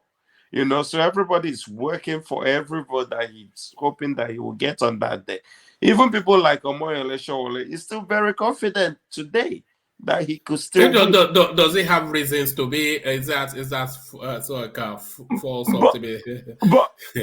But it doesn't mean that it doesn't. Imagine if Omoyele Sowore moved from 30,000 votes, according to him, he would say allocated last 4 years. Imagine if he moved from that to 700,000 votes or 1 million votes. That would have been... in many ways, Sowore has already won, because a lot of this now new type of politics that is being played, a lot of it, there's a logic that traces it back to him. He created this space in some ways. Yeah. So I think maybe in the next 4 years we won't be seeing him as because somebody like him still sees him as an activist. Maybe in the next 4 years I won't be seeing him as an activist. Everybody will be looking at him as somebody. Imagine any of these people that goes in there this year messes up. In the next 4 years, it will be wide open. Well, with the power of incubate, we know that it's a little bit harder to, but we would have tested their beavers and everything, and tested. And I like when you were doing the reading today. In fact, you actually broke everything down when you were doing the reading, because that 12 million votes, like you rightly said, I don't believe in it. They're phantom votes. They are phantom votes. So this will be the year, if anything, if the beavers and then all what they're saying that they did is anything to go by, this will be the first time that we will actually know how Nigerians tend to vote. I think with that, any serious politician, and I hope that whoever doesn't win this time will not just go and sit down and wait for another 4 years. At least they can now start working and planning for the next 4 years and knowing, understanding the pattern. Because until now, we don't have a pattern. People just sit down and just write votes. All right, brilliant. Thank you, Colin. So thank you for kicking it off so excellently. Stay with us, but you can have a moment to go and get a warm drink. You sound as though you need something warm to drink. Go boil the kettle. So thank you, Colin. So let's go on from Colin to Fatai, only because he's joining us for the first time, and you know how we like to document new voices. So Fatai, good to meet you. Good to have you, Fatai. Oh, you're not joining us for the first time, are you? It was there a day before. Yes, I just saw the picture now. Yeah. All right. It's second time. Yeah. All right. You enjoyed this so much you couldn't keep away. So that's brilliant. So then to the conversation, let me take you to it then. The Olubadan feeling the need now to caution wayward from Anambra that you call my name in vain again and Shopono will strike you down. So what are you then making then of the Oba making this public one into the political space? Yeah, it was the original story was always a joke. It would never happen. So I mean, it's not possible. Olubadan will endorse it. The only person that could, even Obasanjo is doing it carefully. It's not, it's not that easy to do like that. You have Jagaban here. You know, people that don't understand is people that would think Peter Obi will win Ibadan or win Lagos or something like that. Those ones are not going to happen. There will be no point in the Olubado endorsing Peter Obi because there is no indication that Peter Obi would get anything at all in Ibadan. No, And no. if he goes around endorsing him, then it's certain names. You know, it's a new Olubado, by the way. He only came into office about 3-4 months ago. Okay. I don't know Yeah, that, but yeah. yeah. But even whether it's new or it's old, it's not, it's not going to happen. It's not going to happen. You know, it's not going to happen. It's just a confirmation that Southwest is a Tinubu space. I wanted to say something before about what Mr. Collins was saying before, like why Peter Obi's the broad acceptance of Peter Obi. Because if you look at it relatively, okay, first of all, Peter Obi invested a lot in social media, but also, comparing to a person like Showore, if you're as a voter, you're looking at him as a person like the Nigerian culture. A Showore doesn't. Peter Obi has presence. He's been a governor. He's been a vice president candidate. He was a. He has. He looked like somebody you could imagine him on the seat of the presidency. You couldn't imagine a Showore. So, like the broad support wouldn't this Why, young. why, why, why can you not imagine a Showore on the presidential seat? If Why? you've never hold position of authority, it's difficult to picture you as being in authority. But if you've But, been but, in, but it's an international success story in media and publications. yeah, but yeah, publication okay, but maybe you could imagine him as a CEO of this day, or I don't know, Guardian or something. But the president, he doesn't have the stature. Or it's not that stature. Like that subconscious. What do you think is missing? Because I think everybody vaguely knows where you are, but it's difficult to quantify in words. So, what do you think is missing in this Toshowore narrative that cannot invite people to see him as a possible president? Him and Shuwari and Peter Obi are kind of the same. They don't have a natural base. They have their bases out there in the public, the youths or the day. That's not base. That's like it's like that's the wave. It's like the bottom My of the brother, Mr. Fatai. yep. On the contrary, Obi, he has a solid base in the He southeast. does. He does. So no, Look, Southeast. Shore is not sure. That I think that would have been your best argument. Shore side by side, Peter Obi. Peter Obi has a whole region behind him No, as that's against Shore. okay. I get you. The Yeah. point I'm making is the difference between a wave and a base. What Peter Obi has is a wave. The wave, this sentiment that, I mean, even in some parts of the south, you all feel like it's justified for a easterner to Also, say But you with are that saying wave, with it's that not his wave, base, but it's but not that his base.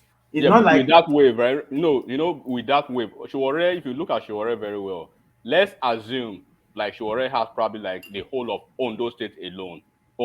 Let's Ondo and Ekiti, right? That yeah. would have been a very viable base. Then with some social media wave, and then and then investment in bloggers, influencers, and then social media, entrepreneurs. That would have been different. In case of Obi, the whole of I don't care what anybody will say about I'm supporting Obi because I'm not Igbo. No, forget about that nonsense. They are supporting Obi because it's an Igbo man, right? So 97% of Is it an insult to everybody's collective intelligence when people say that?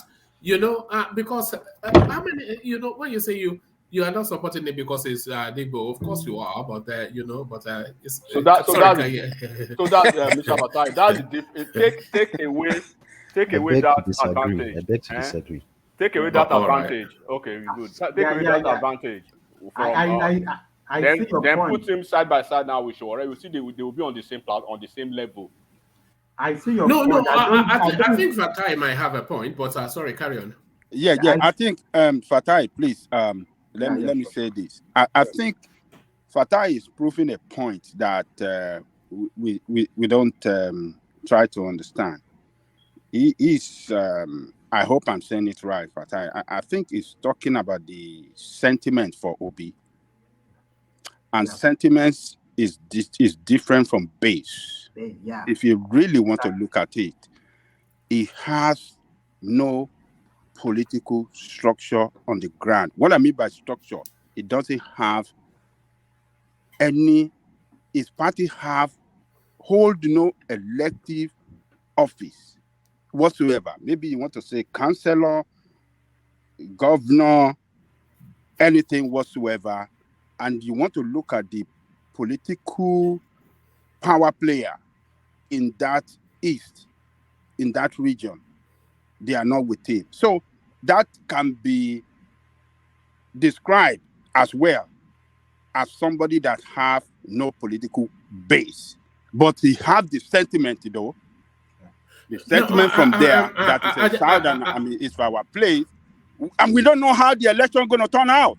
Adale Koko, I think what Fatai may be suggesting is that Peter Obi has crossover appeal. And I think that's what he's saying about a wave. So he has his core base, which is the Southeast, but then he also seems to have crossover appeal to another demography, which is the youth and contemporaneous people who seem to buy into the way he presents himself. So he now has two spaces that are championing for Uh, him. Yeah. no, no. What I'm saying is All closer right. to what my brother Ajani goes. Ajani Oh, Koko all was right. talking about. Sorry. Yeah, yeah. What I mean by that, I'm not saying I'm not talking about the voting. I'm not saying the Southeasterners are not going to vote for him, But I'm saying that they are not. Look, Tinubu is being in Lagos State, like he's saying, he has everybody. If Tinubu, how do I put it? How do I put it? A base is your anytime you go there, like we need to do this, we need to vote for this down ballot, they will follow you. That's your base. But if it's like there is this general sentiments flowing around and you seem to ride on this sentiment, it's not a base. That sentiment can shift. If tomorrow, let's say tomorrow, the sentiment shifts and okay, the Southeastern don't care about a Southeastern president, they will not have it. The base will not be there. How much of the Peter Obi narrative are you attributing? Put percentages to it. How much of the Peter Obi narrative are you attributing to that sentiment, that wave? Well, you mean this phenomenon, this Yes, obedient phenomenon? yes. How much of this phenomenon are you attributing to these people that are just conveniently with him, as you are describing? I think it takes the major chunk of it, but Put percentages to it. Put yeah, percent. yeah, yeah, yeah. Yeah. I know. So I will classify this into three major ones. So I will put percentage on three major ones. Maybe the outlier maybe 5%, the rest. But I would say these will probably take 60% of the reason, 20% between like the investment in made in social media, and 20% on the fact that Tinubu and Atiku, the top major candidate, they are old, and it's like Obi made a very smart calculation. Like, in if these two, anything happens to these two guys, who is going to be the next guy that will take advantage of it? And that works. So when you look at Tinubu, if you will make it, if you will not make it, Atiku is like he has to deal with the North Buhari to Northerners situation. So there is possibility for this thing to drop out of the hands of these two candidates. Who is able to position himself to be the next to take advantage of this? I think this is the point that will be sore, and he made the move out of PDP or whatever or something like that. But I would take these two, the Tinubu Atiku factor 20%, 20% is investment in social media, and 60% the southeastern factor.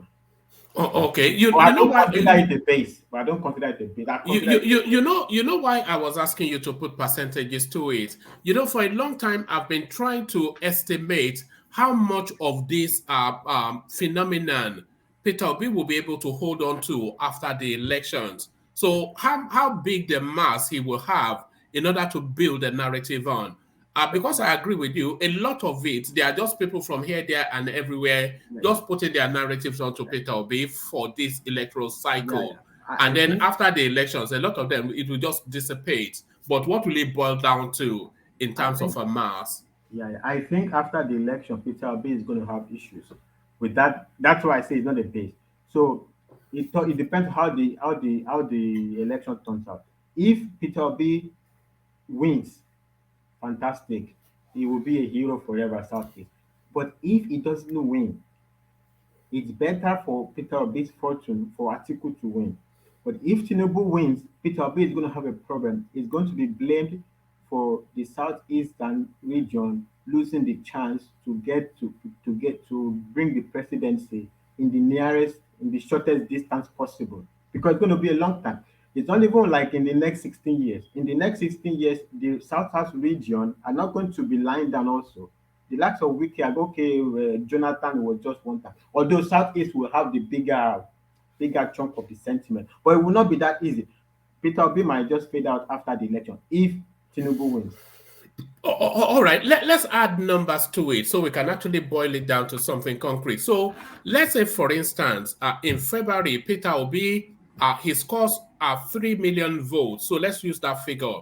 Let's say in February, Peter Obi scores 3 million votes, but then he wants to run again in 2027. How many of those 3 millions will still be with him, do you think, in 2027? I don't think so much will be with him because if it depends on who. If Tinubu wins, he's not Peter Obi is not coming in the next 4 years incumbency, and in the next 8 years he's going to go to the north. So the he's not going to. That's what I'm saying. It's not a base, a wave. It's going to dissipate after the election. All right, fair weather friends. So fair weather friends. So thank you. Let me take you to the space then. The rallies by article. Only one man and his dog turned up in Jos, and the dog did not even turn up in Lagos. So if you are because traditionally the largest political party in Africa has for a long time been PDP, and if you look at how scanty the crowd is, whether you are saying they use Agbero to chase them away or not, whatever excuses there are, this is in Tafawa Balewa Square in Lagos. This is not a journey to the presidency. I'm not sure if you have a screen in front of you, but this is Yeah. Tafawa Balewa Square in Lagos. This is article rallying to canvass votes. So that's the crowd. That's not a journey to the presidency. No, it doesn't look like it.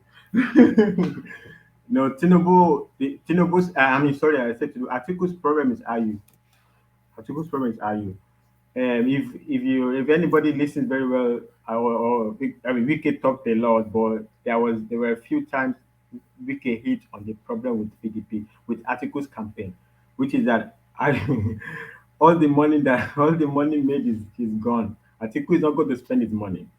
And also with this new redesign of Naira, with everybody careful, it's not sure for Atiku. He's not going to spend his money, and there doesn't seem to be any campaign. Any all the money they made from the primary. I think there's probably only little left, and I don't know. They're just going to rough it along. I think it's probably the reason you cannot go. Because if IU goes, oh, there's going to be a lot of problem. Where is all the money? And I'm sure IU will have said to Atiku, if anybody expose my yansh, Atiku, I know a little one, two or three things about you or whatever is going on between them. I'm sure that angle is a lot of blackmail stuff going on there between this Atiku, IU, all these people circle. It's I think it's messy what's going on. But I think the crowd issue is issue of money. There's no money to spend. If there is money to spend, there will be bigger crowd. Yeah, but there would be money to spend if there was a realistic chance of him becoming president. Yeah, Is there will be either he Atiku's will have money. backers or he will have his own money. If anybody thought he was going to be president, then money would not be an object. Yeah. No, no, of course, that's very correct. But there's no realistic chance. The G5 are out. The only possible sentiment that Atiku could have, because he's lost the big sentiment with the Buhari to Atiku situation. It's a big deal. That is a terrible miscalculation on Atiku's part. Terrible, very, very terrible miscalculation. And then he made the biggest. For me, this is what I consider Atiku's biggest error: appointing Tamboa as DG. Excuse me, you are not supposed to get the ticket. You're not supposed to go to the north, supposed to go to the south. You got it. We have a problem of are you on the ground? And then you go and appoint let's say the first two, or maybe you think it's like unfortunate, but this is he shot himself in the foot. Appointing Tamboa as what I know they have some deals, but I mean, why don't you just give it to Wiki or something to shut them down? I mean, he's got so much experience in politics. That is like a rookie mistake. Everybody wants to kill you for the ones you already have. Then you will not take the only one left and give it to the north. You can't do that. If he gave DJ to the south, maybe not even to Wiki to the south, you could even have a negotiating ground. But there is no negotiating. You give by himself the first two. If you say it's not his decision that it was whatever it is what it is. You the first two situations. But how do you explain the DJ situation? You can't always. This is articles problem. You can't always have it. He's over ambitious. He was a vice president to Obasanjo. In 4 years, he wants to be president. Calm down. The- You can't always win everything. Win some, you lose some. Just let it go around. We can get now. The money is dry. There's no money coming in. There's no money. Nobody sees how it's going to win. Nobody's bringing in money. But they thought that they would, with PDP, of course, money will come. There's no money. Atiku doesn't want to spend his money. So whatever money that could be will be Yeah, spent. but that's a damning evidence right there. So if Atiku doesn't want to spend his money, then he doesn't have the confidence that he's Yeah, going no, to no, no. win. Yeah. No, it doesn't. It doesn't. No, no. That is kind of like I don't think even APC is afraid of it. Even I think it was it today. Somebody from APC was even saying on I think it was on Arise television or something like that. No, That they it are was more afraid of. it was yesterday. We covered it here. They're more afraid of Obi. Yeah. Okay. No, no, it's true. It's true. It's true. It doesn't mean that I'm afraid in terms of afraid that they will lose to Obi, but it's like Obi is Yeah, not a factor. they're thinking more about Obi than Atiku. Yeah. Yeah. Obi can trip them up more than they don't. Atiku, yeah. It's hard to see where the vote is going to come from. It's hard to Do you think this election is just opening up in one direction because however you choose to look at it, it seems to be landing Tinubu on that seat. No, Tinubu, knock on wood, if Tinubu doesn't collapse and fall down, he's going to be president. Yes, yes. Kwan Kwaso and Wike, they are going to collapse into APC, and that will be the end. No, I don't think Wike will collapse. I can see Kwakwanso collapse into APC, yes, but I don't think Wike will collapse into APC. Where will it collapse? It won't collapse anywhere. But he will secretly support APC Yeah, well, okay. because he knows that of course Peter Obi is not going anywhere, and he doesn't want Atiku to be president. So yeah, so all of the elements are lined for a Every Tinubu other presidency. people, they are just waiting for the magic of the PVC. Like there's some kind of magic there that that's all. If there was no PVC, everybody, if and the whole situation is like this, everybody, it will already be a consensus. But Do you share this confidence that people have in all these BVS PVCs, or do you think it'll just be the usual rigging? I don't share the confidence, but the do you? PVC is an over glorified new something, whatever. Plastic card. It's just a It's plastic over. card. Isn't No, it? actually, even INEC is trying to tell everybody it's not electronic voting. The PVC is just an ID card. So they are going to you go in. So the election is easy to rig it with the PVC because it's not the, you have a total. It's like a check. on the paper ballot total. So the total number of people that identified through the PVC, the total number must match with the total number of ballots. So that after, if there is a problem, that is where you can find the problem. Okay, but if I'm going to rig, I'll just make sure they align. There's somewhere, I mean, some very a little bit of ingenuity. You can align the number, and I don't think but at least where that it gives is a good placebo. I consider it a very good placebo. I don't think it can necessarily. What happened with Iwosho and Ekiti is because it's one place. We are talking about the whole Nigeria. We don't know what's going to happen. We will have to see. I mean, there's no definitive point to it, but I don't know. It's like a glorified placebo to me. All right, a glorified placebo. So there it is. All right, and to the Obasanjo space for Chai, what politics do you think is playing? Is endorsed Peter Obi, of course, with Pa Adebayo right beside him, and Peter Obi sitting next to him, looking on like a dutiful son. So Obasanjo, he rarely picks a loser in politics. He gave us Yadua, and then after Yadua, you know, Goodluck Jonathan would not have been president if Obasanjo had not interceded. So he gave us Goodluck Jonathan, and Buhari would not have been president if Obasanjo had not interceded. So he gave us Buhari as well. So he has never backed a loser, but now he's backing your man from Anambra State. So what do you think informs this, Fatai? Obasanjo is the biggest comedian, elder statesman we have. Obasanjo is only for Obasanjo. Obasanjo, the only person I think is probably sincere is sincere. No, not even probably sincere. There is Pa Adebanjo, because Pa Adebanjo is coming from an ideology that dates back to Awolowo. So it's be like it was Adebanjo was right there when the meeting between Obafemi Awolowo and Great Zik collapsed. So the thing is always felt like if that thing didn't collapse, they would have wrestled the and a lot of people from that line they would have wrestled the presidency from Shagari. But so it came from Padi Banjo. Obasanjo is just Obasanjo, only Obasanjo. No, you need to listen to what Wole Soyinka said about Obasanjo. Obasanjo is no, Obasanjo is just. Ìpátá àgbàlagbà, àbí? Ìpátá No, àgbàlagbà. I don't count it. Whatever he's doing, it doesn't really matter. Obasanjo. Those ones that he supported that they Yeah, but he has always backed winners, though. So that's the one thing. Yeah, but PDP was strong. PDP was a killing machine. That was a bulldozer at that time. This one, PDP is not on ground. Who is it going to support somebody? Is just not to mouth I support, but who are you going to drive to that person? Who is Obasanjo going to drive? Even Olubadan, after Obasanjo is doing this, Olubadan say, hey, don't mention me here. Who is Obasanjo going to drive? Obasanjo doesn't like Tinubu. They don't like each other. That one is a show. It's a show. Tinubu went to meet just to fulfill all righteousness. I'm not quite sure that there's a politician in Nigeria that has accumulated as many enemies as Tinubu. You know, a lot of people have issues with him. A lot of people have issues with him. A lot of big boys.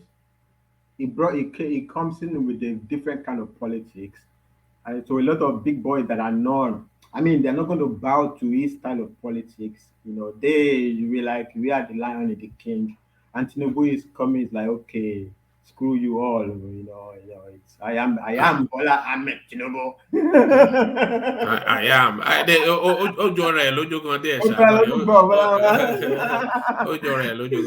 So they don't like his politics. About Tinubu. Fatai, ó máa sọ pé èmi ọmọ Àṣàbí.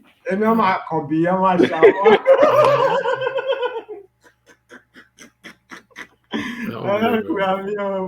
Tinubu is a street guy and he's a only God knows what he did on the street.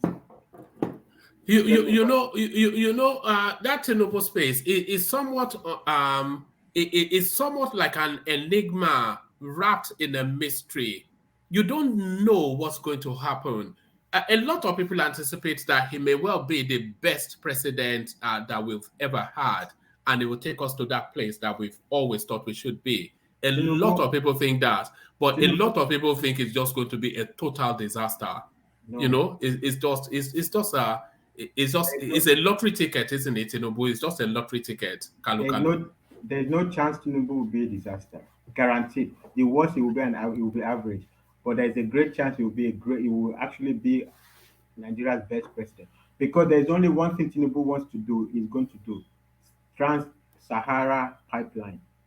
He wants to take Nigeria's gas to Europe. That's his major. It's like Eco Atlantic was what he wanted to do in Lagos. Every other thing is he just gathering dust, and the big Tinubu is the big project guy.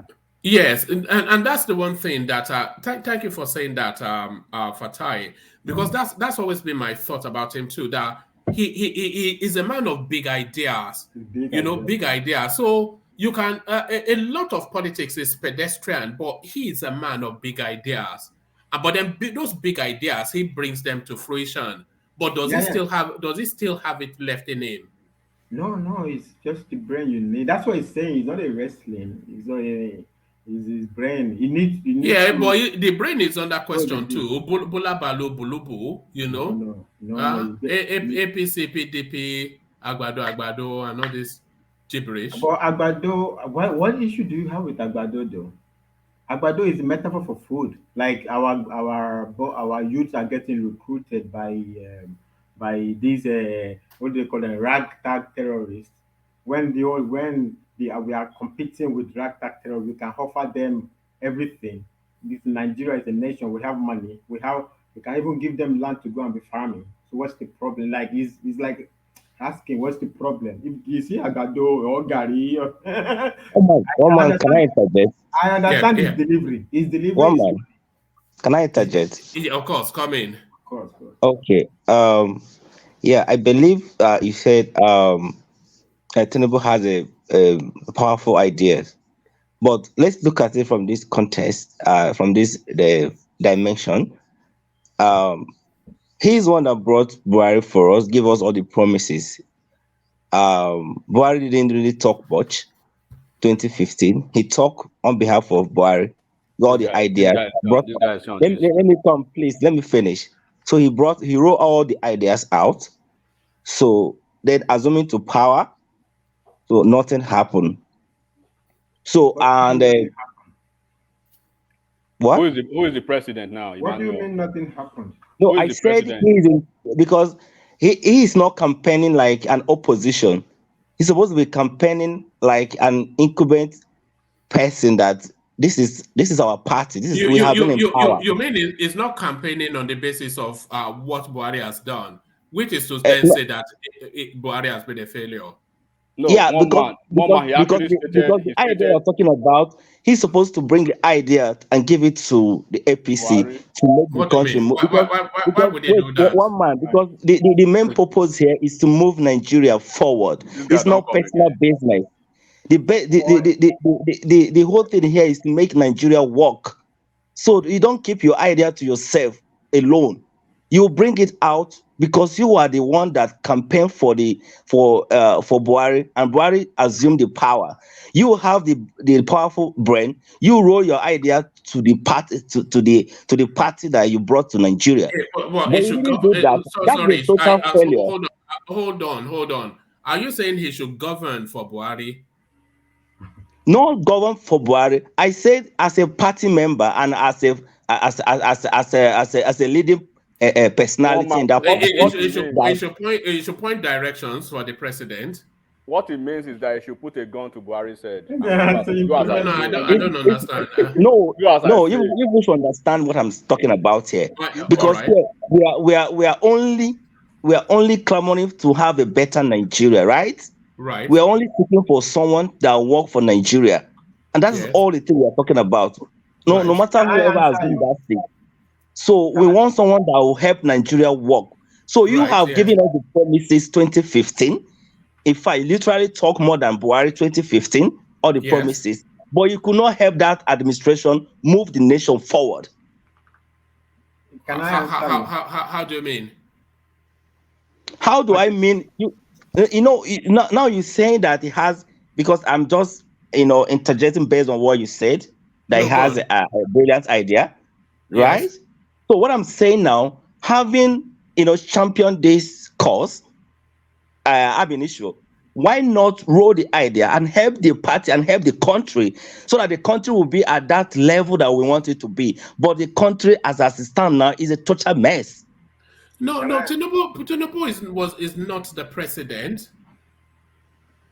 One man, I let me And, answer. understand. Let me I answer. understand it's not the president. by the way, a lot of the areas that they campaigned on, they've touched on them: infrastructure, social emulations, and all of these things. They've touched on them.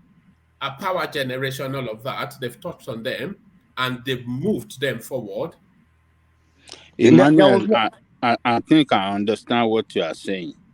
What you are telling them is that he brought Buhari, and in the name of APC, all of them together govern Nigeria. No, they And did not. therefore, no, all of them together, this APC, including Tinubu as one of the leaders, and all of them, they govern Nigeria, and they failed Nigeria. So that is what Emmanuel is trying to say, that him coming out again, he that presented, that marketed Buhari to us, that we should vote them for change, and then the change we got is a change that destroyed the economy, is a change that have brought hardship on Nigerians in totality, a change that have destroyed the value of our currency, a change that have brought us No, no, insecurity. I think So that's a that is leap. That's a so leap, that and is that's not what what. that No, is no, what is saying, that we is that cannot not? Hold exonerate. on. Yeah, We no, we cannot know. exonerate Yes, but the blame from him as well. is that not unfair though? Why? What It, is unfair there? It's a okay. collective responsibility. Okay. Can So, I answer? yeah, okay, go on. Yeah, go on. You see, Papa, I've not finished. I've not finished now. Let me okay, finish. okay. Yeah. Papa, before you continue, let me just give you this a lifeline to continue with. In one breath, right? These same people that want to come up every time to say, "Oh, they should hold this guy responsible for Buhari's failure." In the same breath, they will say, "Oh, Buhari has jettisoned him. That Buhari, basically, is not going to campaign for him. It's not going to help. It's not going to help his campaign and everything." Yeah, but That's true. Buhari They just say in that. him though. They said that too. You're And right. when it is convenient for them, they saw the Yeah. they saw the primaries over here, that basically Tinubu had to fight the biggest fight of his life to secure that ticket. And then if you can see that kind of optics alone within the And primaries, Matt, you are not understanding the point. I think I understand. you're He missing the point. he understands the point. Hold He on. does. Yeah. I understand what you are saying, because this has been a long time narrative. Like, oh, Buhari, he had these lofty ideas. He gave Buhari these lofty ideas. If Buhari is not taking the idea, if Kabas shot him out of Aso Rock, not even having access to Buhari, do you want him to put a gun to Buhari's head? Yes. Did you But not know that? but Hold on, wait, let me answer that. Hold on. Are you unaware that the Buhari administration, both in the first and second term, they distanced themselves from Tinubu? That people were even mocking him. Were you not aware of that? Were you not into politics during that period? But Tinubu has not outrightly said anything against them. Right, against his own party. Of course, against his own party. No, we're saying the same thing. Who in the history of mankind has ever spoken against their own political party? We have it now. Wike is speaking against their own party. Dogora is doing the same thing. A lot of them are doing it. So when your party is not doing well, you talk about it. You are telling them. Emmanuel,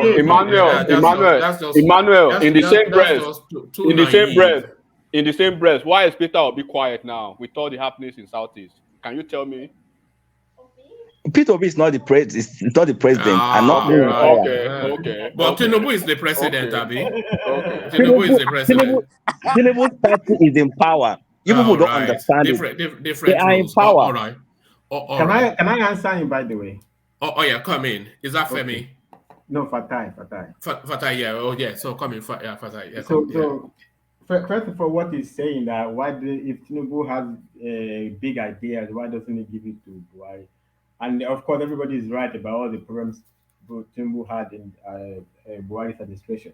But also, you are missing the point. You never know if this one you are saying you didn't give it to him. You don't know. It's a supposition. You don't know what they give, what it doesn't give, and they cannot put a gun to his head. That's number one. Also, you don't know what architecture is laid down to be continued from Tinubu to Obasanjo. Like I can give you an example. In the Buhari's administration, there is a lot of pipeline domestically connecting different regions to the north, to the east. So the Trans-Sahara pipeline is going to take from the north side, go through all these, I don't know, whatever is going to go, then go to the Morocco or something. But to get to that, you need the internal domestic one to take from Niger Delta to the north has to be laid. And this administration is laying down pipelines domestically. It might be part of it, it might be random, I don't know. Nobody knows what's going on. But even the narrative that Buhari failed is mainly media driven.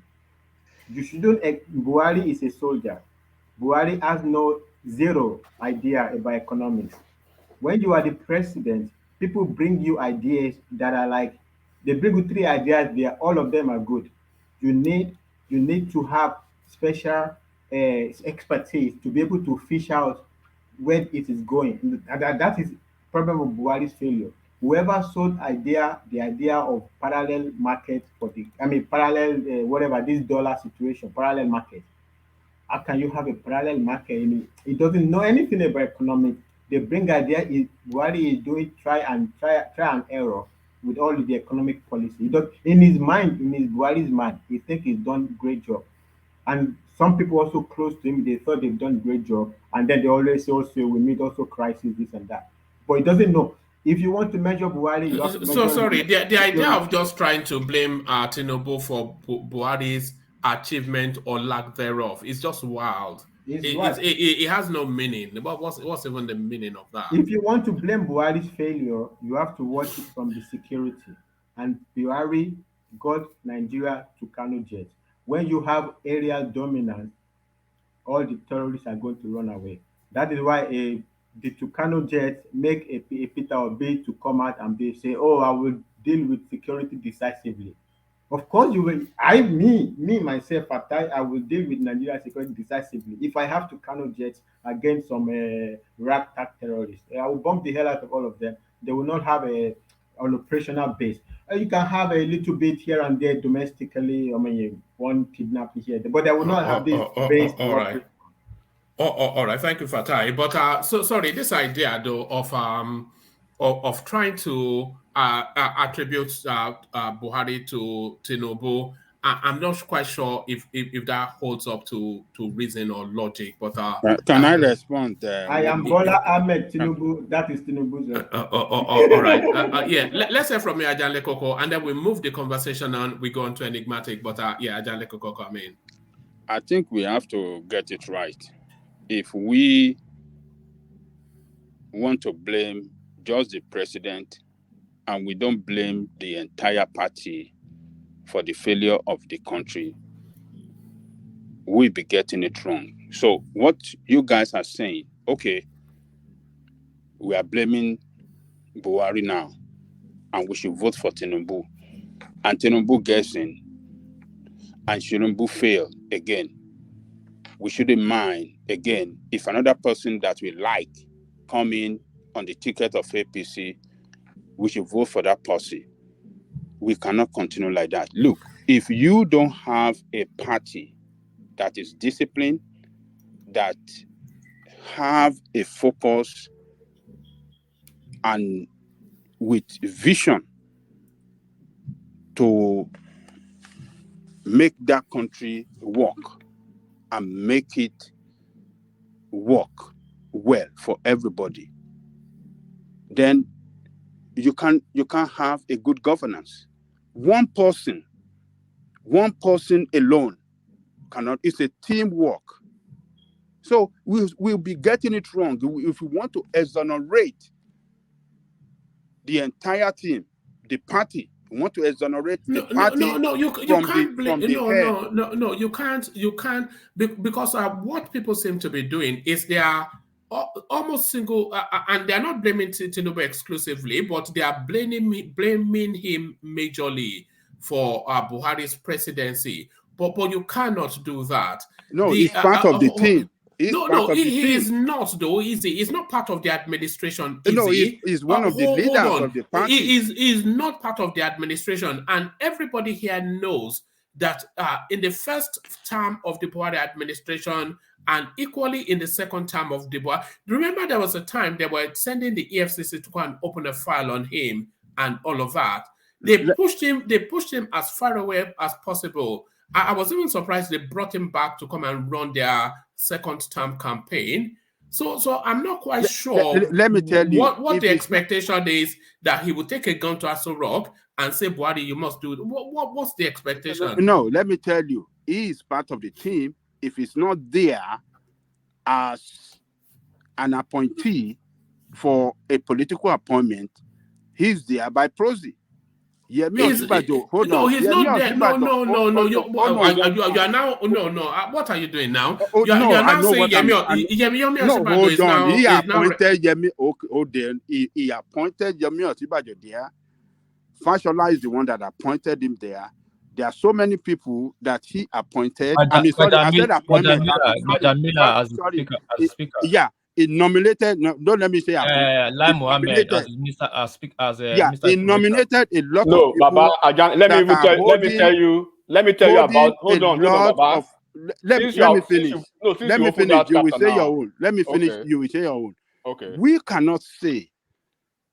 cannot continue to say Tinubu have no presence in this government, or is out of the government, that is not playing any role. He's playing a big role. He is not. He is not. His son, his political son, Bajabe Amila, is the Speaker of the House. Well, you mentioned Yemi Osinbajo. Yemi Osinbajo was not his son in July. He was ready to chop his head off. No, that is a different case. Was not his son in Osun State. No, that is a different case. So these are people of independent thoughts. He's the one that nominated him. These are people of independent thoughts. No, is he not the one that nominated him? Are they people of independent thoughts? He said it. He nominated Yemi Osinbajo. No, I'm not sure that this has any meaning. When he was fighting, when he was fighting this Emilekon, he mentioned it in Abeokuta. It was part of the statement that he made, that I made Yemi Osinbajo what he is. I made him to be vice president. Well, so what? What's the point that you are making? I don't get it. Helping the country is bigger than one person. Yeah, no, but what's the point that you are making? Okay, the point I'm making is that if we don't hold the party that run the country down, if we don't hold the entire party responsible and vote them out, then we'll be doing injustice to ourselves, because we are looking at one person that is our tribal man, and we're saying, oh yes, leave tribe out of it now. Leave tribe out of it. Let me even come in now. Let me say something right quick. Look, come in. Nobody says they shouldn't vote, or nobody has come over here to say do not vote APC out, or do not vote PDP or Labour Party. That is a different discourse. That's a different understanding, right? What we are speaking to before it was going to another trajectory is about singling out an individual who has no capacity to play.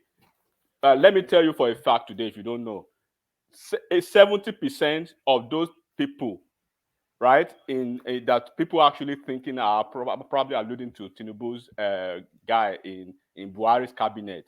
They were not. For instance, Aregbesola was not nominated by Asiwaju. The guy from Ekiti State, the ex-governor, Kayode Fayemi, wasn't on the list.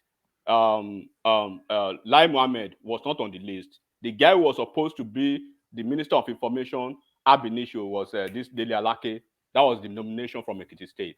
So when you speak about certain things, except from apart from Yemi Osinbajo, which everybody knows, and that Yemi Osinbajo, what has been his role in Buhari's presidency? He has been completely shut out, and everybody knows. So you cannot make some certain arguments when it is convenient to say, okay, we want to rubbish a name. No, you cannot say that. You may have a different idea of this, of Tinubu or whatever, but do not come over every time to say, when you want to blame Buhari, you blame this guy. Okay, let's assume, right?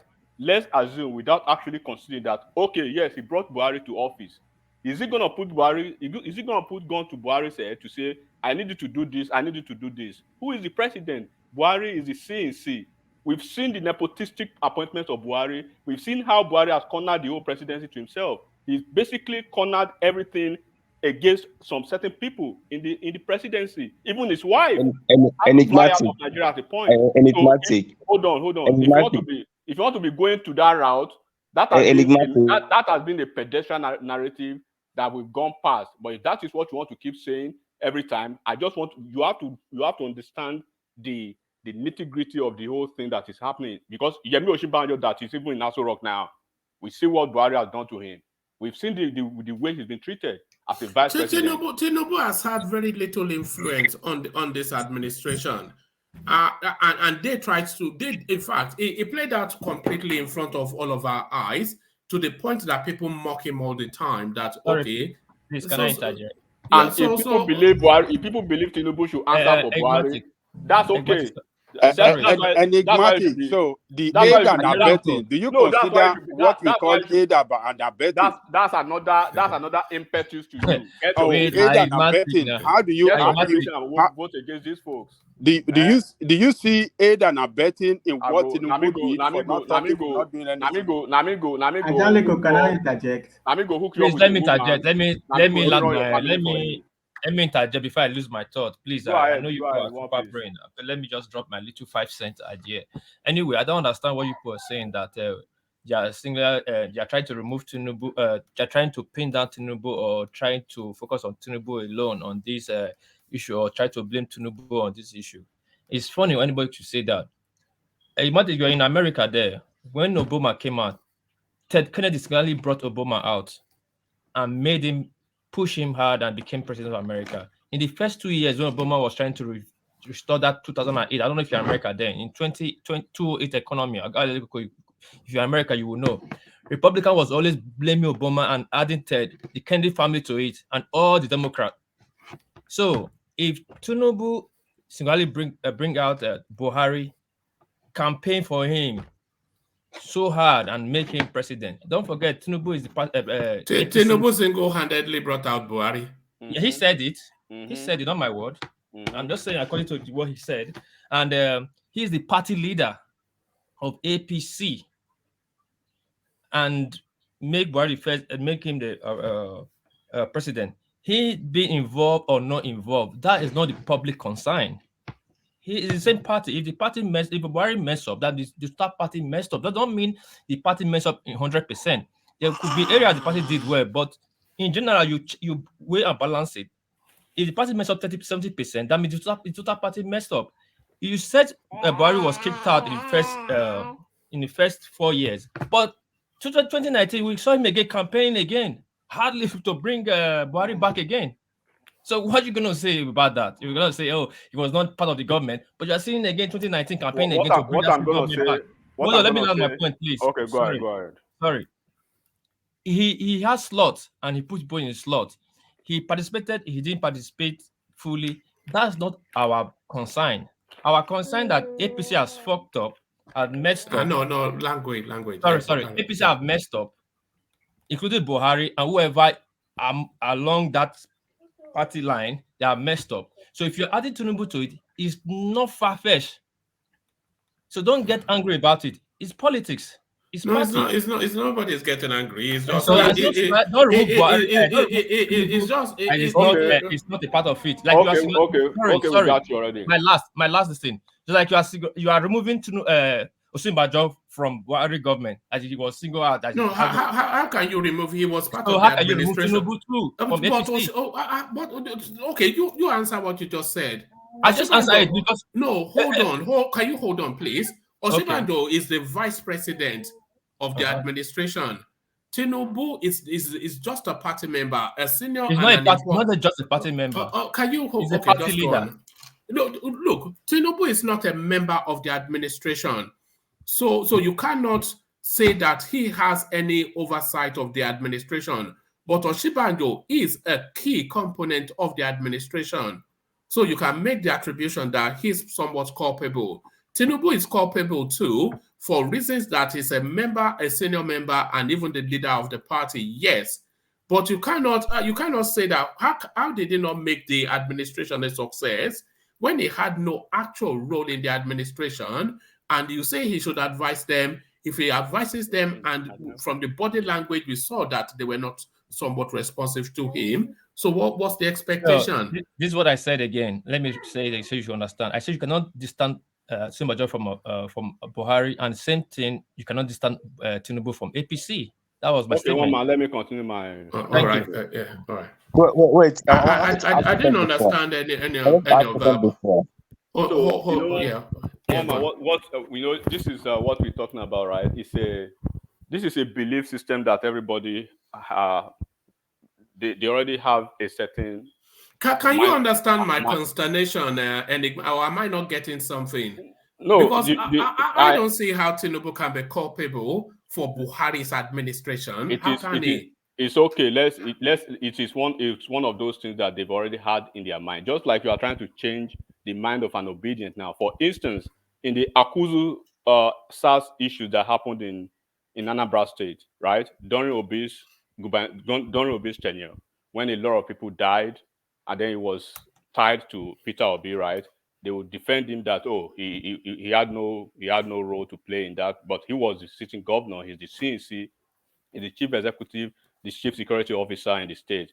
They will probably want to argue the fact that no, he probably does not have the power to control the police. But when you change the narrative to the SARS situation that happened in Lagos, they will say Tinubu controlled the military to kill people in SARS.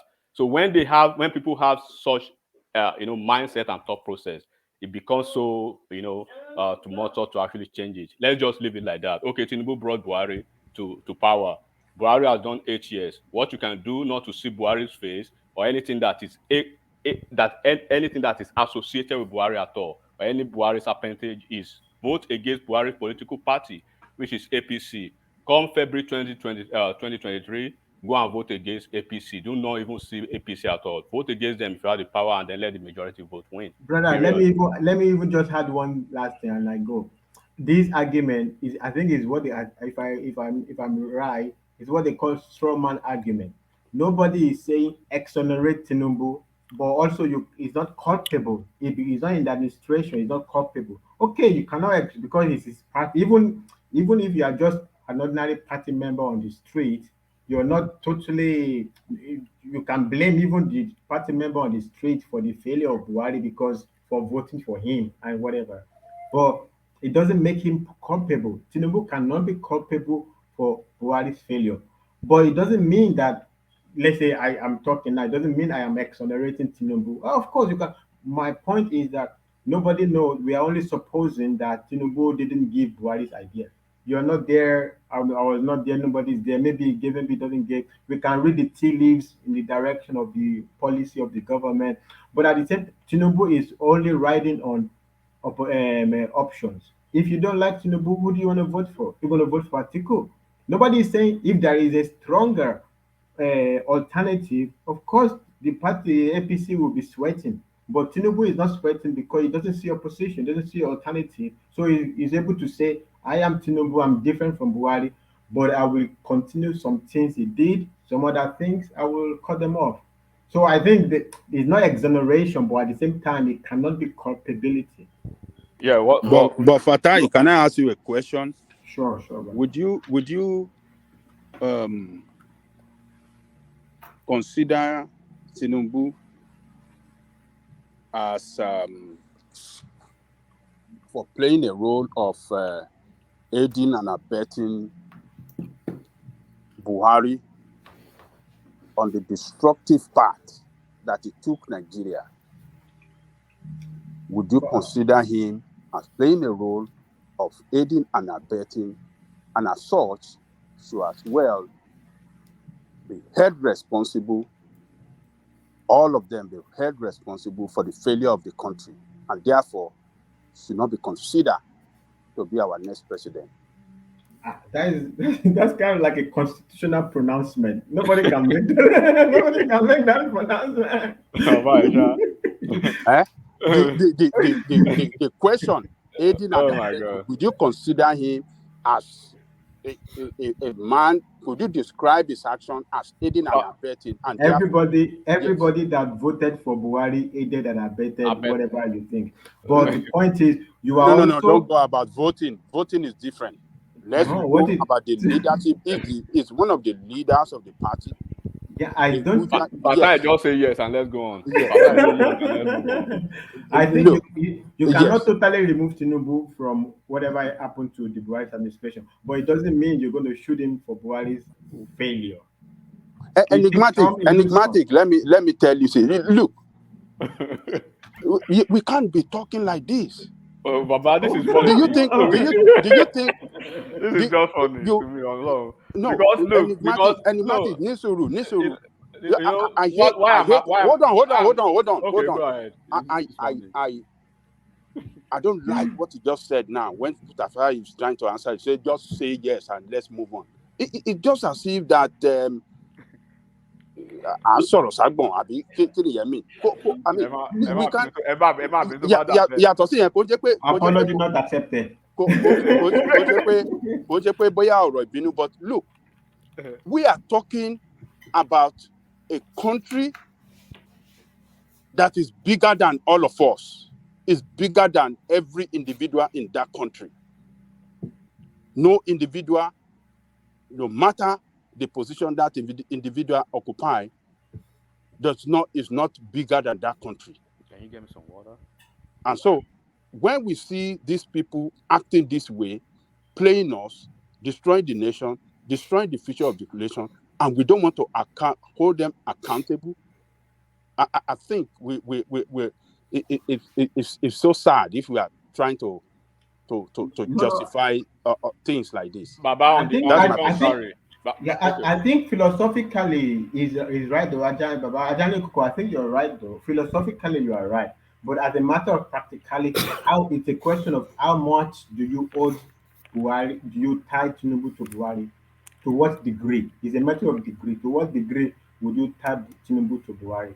Certainly you can't say it should be Okay, you answer that. To what degree would you tie actually we're going to make that a round robin question. You want me to answer it? No, I'll get to you. We're going to squeeze it around everybody. And we kick it off with enigmatic. So enigmatic, to what degree would you tie Tinubu to Buhari's administration, the failure or successes of? To what degree? Give us in percentage terms.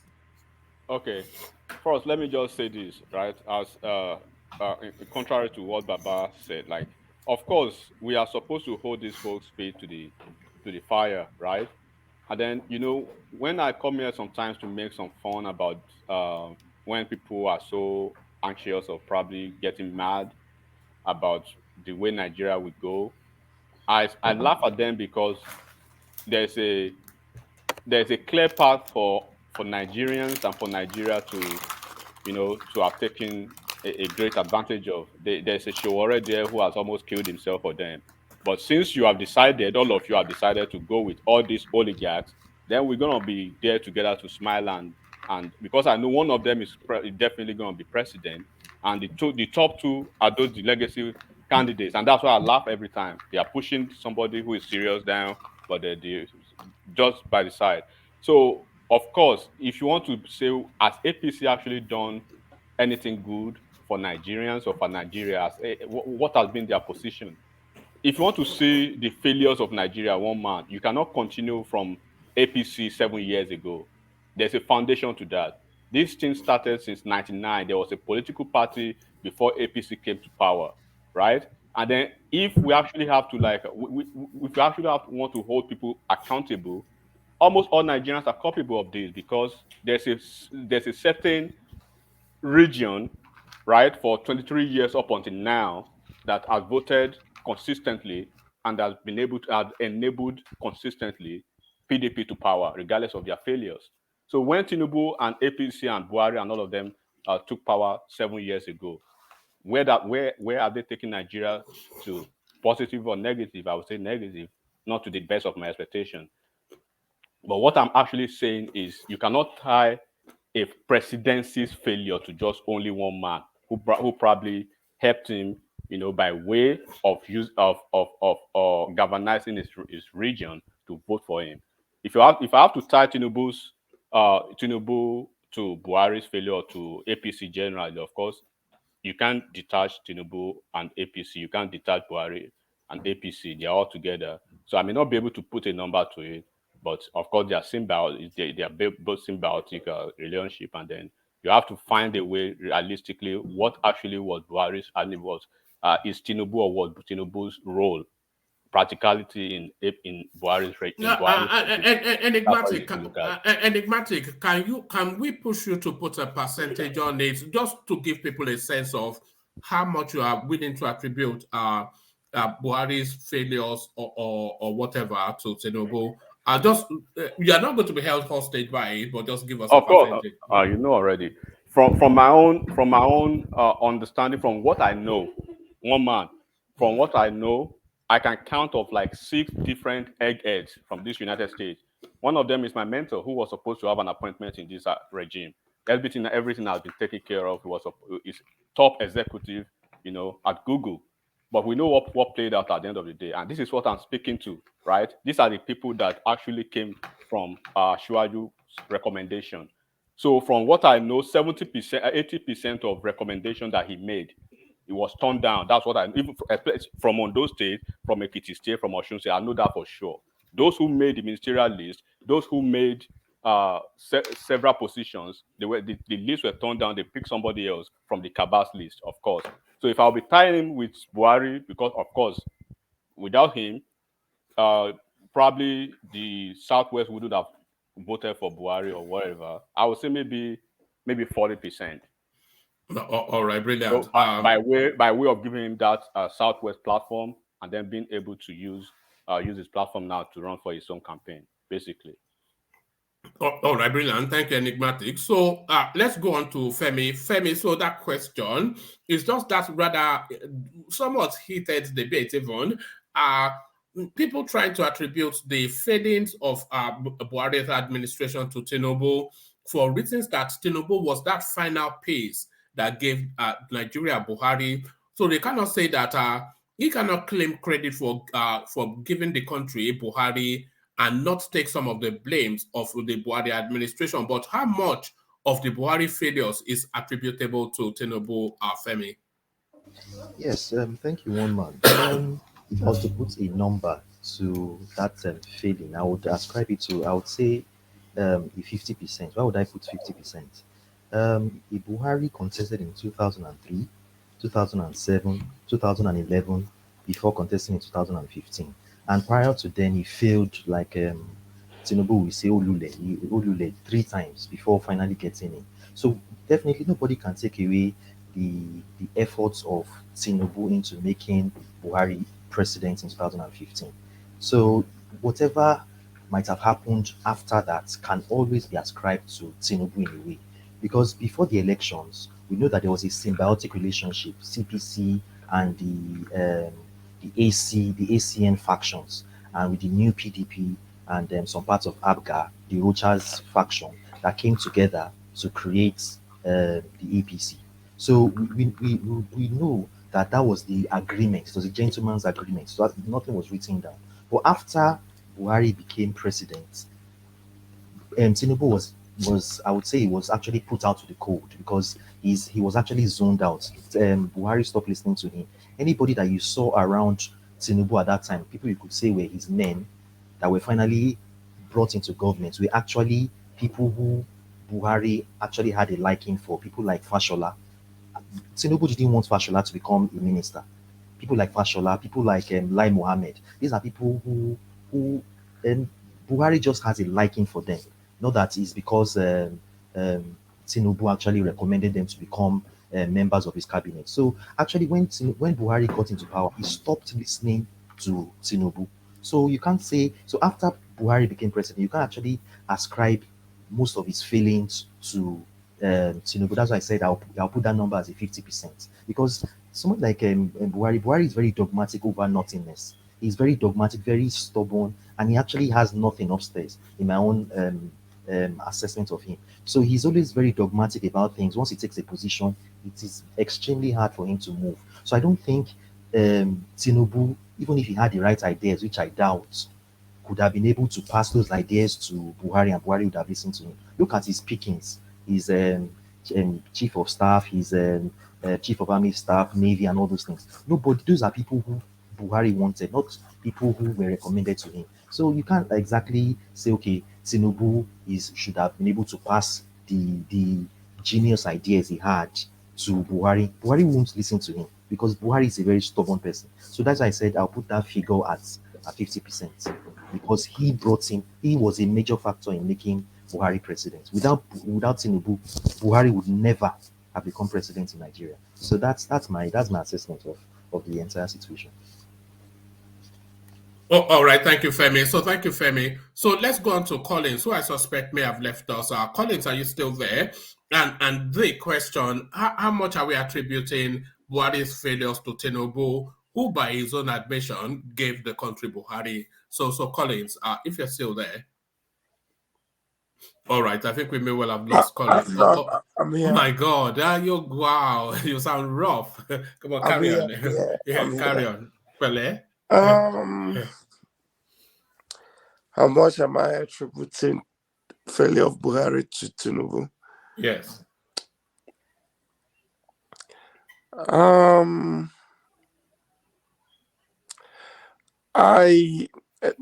To be honest, before now, I used to, before this election got to this stage, I used to be like, give him all gig, be like, he could have do something, like tell him something. But knowing Buhari and everything, I don't know. In fact, I don't know. I don't know if I blame him completely. I don't know if he was even so much involved, if he wanted to. There's a way that he could have been involved that Tinubu will listen to anything that he has to say. So I don't know. Because that president, once you become a president in Nigeria, it's a different thing. Nobody can tell you nothing. So, because if Buhari had done well,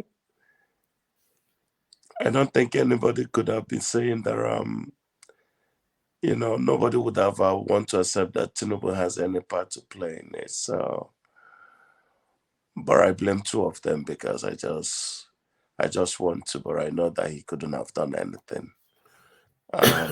He couldn't have said anything that Buhari will listen to him. But I don't know, Jerry. If you were to give a percentage to it in terms of attributing Tinubu's involvement, complicity in all this, what percentage would you give? I would say 70. But without knowing that without Tinubu, that Buhari wouldn't have made president, I'll probably then make it 90%. Oh, all right. So there it is. Thank you, Colin. Yes. Thank you for being brave as well. Staying even. I hope you are nicely tucked up in bed. Anyway, you have to sweat it out. That's just it. When you have flu, you have to sweat it out. Thank you, Colin. So you are up next, Fatai. You opened up that space. So address it. Collins, Tinubu, take some pepper soup if you can. No, Collins is not a pepper soup man now. He will eat chips and mushy peas. He's an Englishman. What of Ishewu? Go eat Ishewu. Collins, do you even know what pepper soup is? Look at that. Come on now. Look at this. People. Come on now. It's a Nigerian delicacy. We call it pepper soup.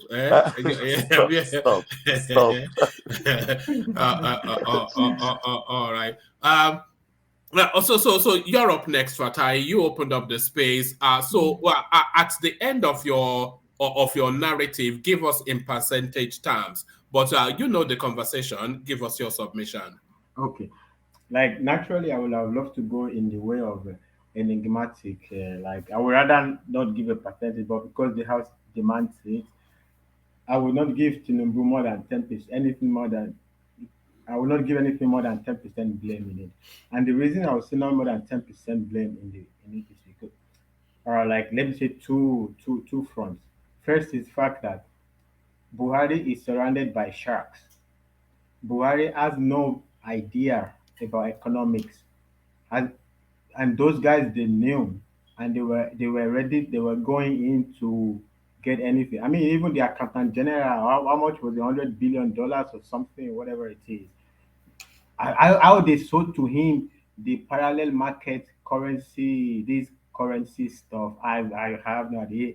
Buhari has no clue, no kindergarten level clue about economics, and there is nothing Tinubu could contribute in that space with those guys that surrounded Buhari that will make any impact. The only reason I would blame Tinubu for it is because of APC, is their party, not necessarily because he put him forward, he put Buhari forward.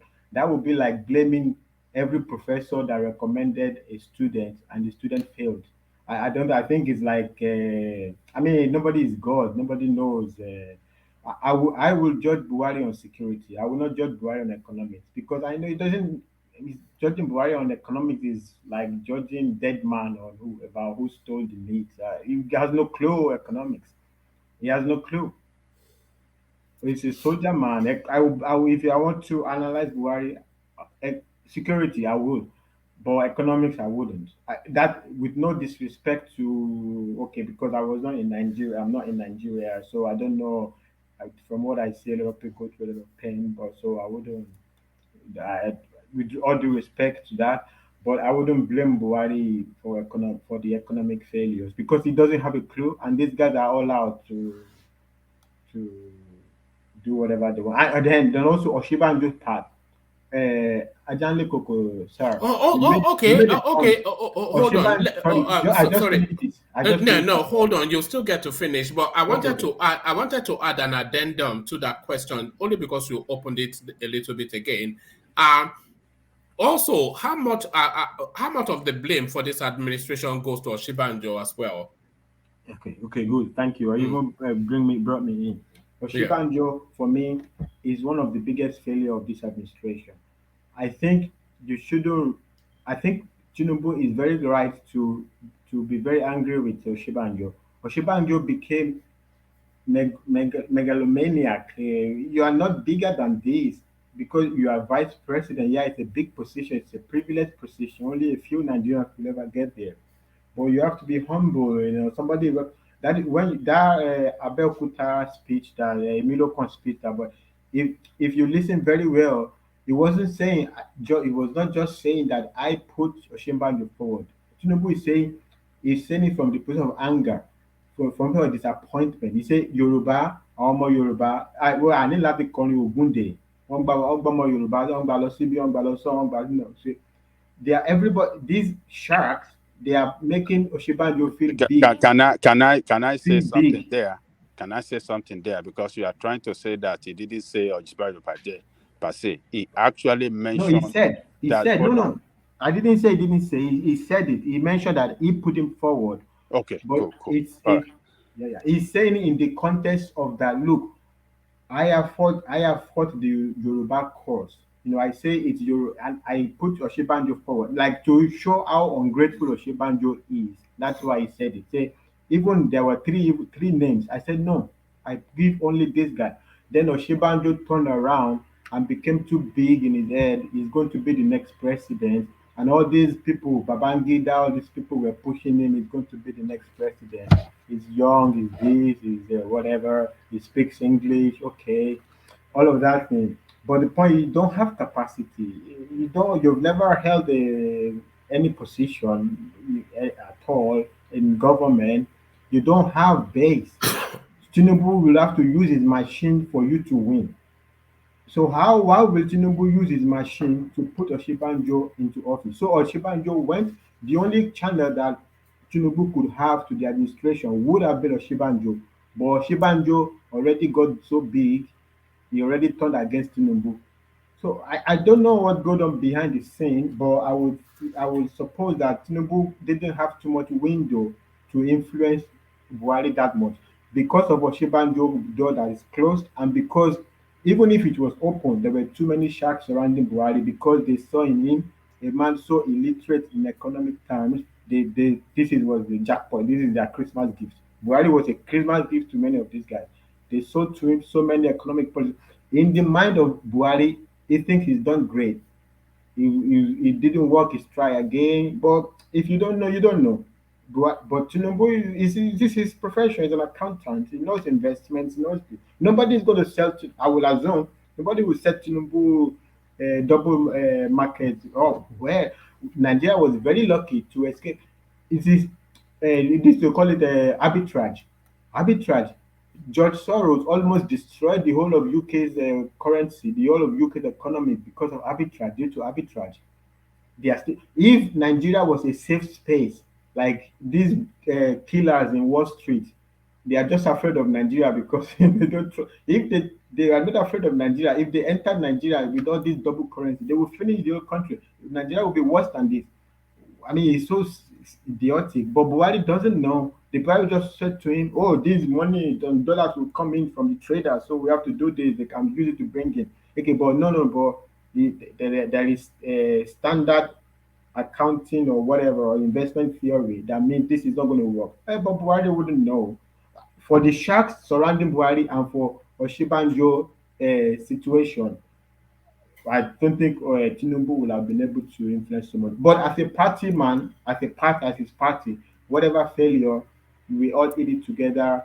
The success, the failure, everybody eat it together. But personally, I wouldn't blame Tinubu more than 10%. All right, 10%. So 10%. So brace yourself. I suspect Tinubu gets 100% from Emmanuel, but Emmanuel, Emmanuel, you're up next. So you heard the question. So it was a space that Fatai opened up. That just who gets how much of the blame for the Buhari administration goes to Tinubu. So tell us what you think, and at the end of that, give us in percentage terms how much of the blame for Buhari's administration you are attributing to Tinubu. And then after you've done that, tell us also how complicit you think Oshibanjo is. So, Emmanuel, you're up next.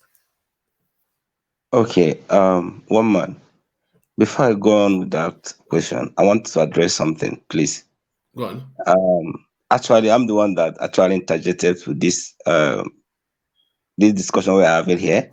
But Okay. one man, I noticed that you were busy meeting me. You didn't allow me to flesh my thought, and you allowed Enigmatic to hijack everything I was about to say or something like that. I felt bad. I wasn't targeting you. I muted about 2-3 people. When too many voices are coming in, that's just what I have to do. I'm sure you know. I was equally muted, so don't put my matter on your head. So it's just when there's one dominant voice coming through, I mute everybody else that is trying to punch through. Otherwise, it'll be chaotic. But give us your submission. But I'll make note not to mute you again.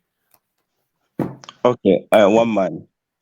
Now, let me take it from this angle.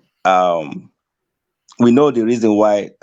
Let's just look at it on the peripheral surface. Why Wike is fighting that power, how to rotate in a good way that everybody will have a say when some certain things ought to happen in a party or as a country, right?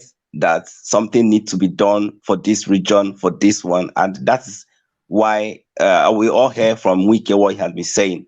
Now, Tinubu brought this man for us, and having done that, he promised a lot on behalf of him, that this is what we are going to do. He's not saying this is what Buhari is going to do. He said this is what APC is going. You people are making this in as if this is a one-man activity. This is not one-man activity, because they came together as a family. and they campaign for us as a family, and they roll out policy for us as a family. So now you are coming to tell me that you have a great idea to make Nigeria perfect. Probably the one you wrote in your manifesto is not enough. Maybe it's not followed through or it's not going on. Why not as a party? Why not as a family sit down and say, this is not working? Let's redirect our footstep or let's do something else. But you allow it to roll like that. You allow the mess to continue. And 2019, the same thing happened. You came back again, mount on the podium, and you are still saying the different thing for his favor. The man you know that they have not done well, you still campaign for him. And you want me to exonerate him for this administration. It's not possible. There's no way it is possible because he did it first time, second time. He's part of the problem.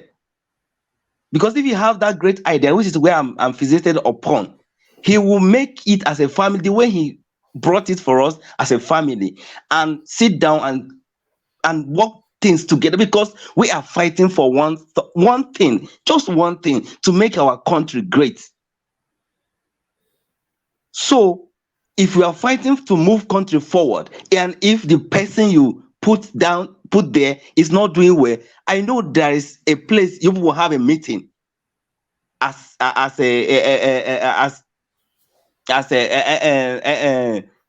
NWC or something like that. So they have a meeting and they discuss one or two things they are doing. So there is no way you tell me that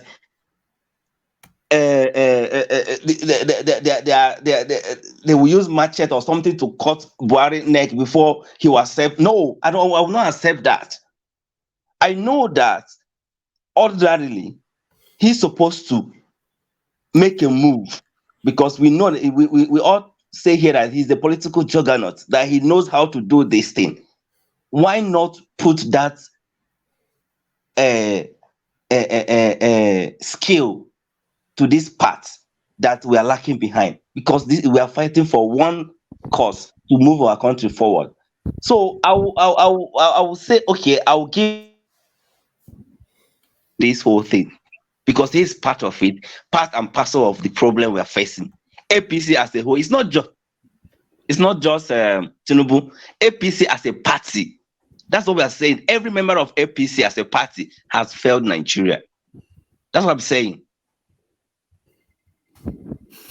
All right, and the percentages?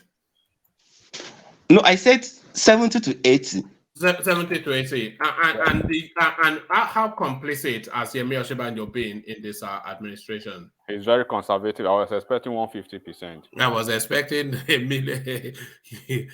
Yes, Yemi No, Osinbajo. I'm always objective. I'm not objective when it comes to all stuff like that. But what I can never do is to zero my mind on what is glaring enough. Do you understand? Like you see what is happening, but you just want to, close your eyes on some certain things and just move away. Like, no, I'm not like that. All right. So Osinbajo, before you start the fight, to Osinbajo, Emmanuel, like what? Oh no, don't give him examples. So otherwise, Ajale Koko, we have to be referee again. Yeah, give me some specifics if you can. Some specific. I should give you one. Mm-hmm. Just like we are mentioning about Tinubu now, you jump to Obi. Why is Obi not condemning the killing in Southeast? How does that relate? I like to create scenarios. I like to juxtapose ideas, and you are always doing that. You don't want to stick to the discussion, the discussion that's going on. You just want to move around and try to exonerate yourself from certain things. And I don't like that. Let's focus. When you come to Obi, let's talk about Obi. We know how we have about Obi here. When you come to Tinubu, let's stick to Tinubu and talk about it. Okay, I'm used to creating scenarios and just opposing ideas. So when I'm talking about Obi, I like to side by side create a scenario and bring it to a certain realistic conclusion, because they are all politicians and they're on the same table. They are oligarchs, they are thieves, they are criminals, they're all together. So basically, so you can carry on. One man All concerning, right. Give us Oshibanjo, and then I want to go to yes, one Thomas man concerning next because Osibanjo. We know Osibanjo is a bit tied down because we saw what happened when the power was given to him barely how many weeks. wow.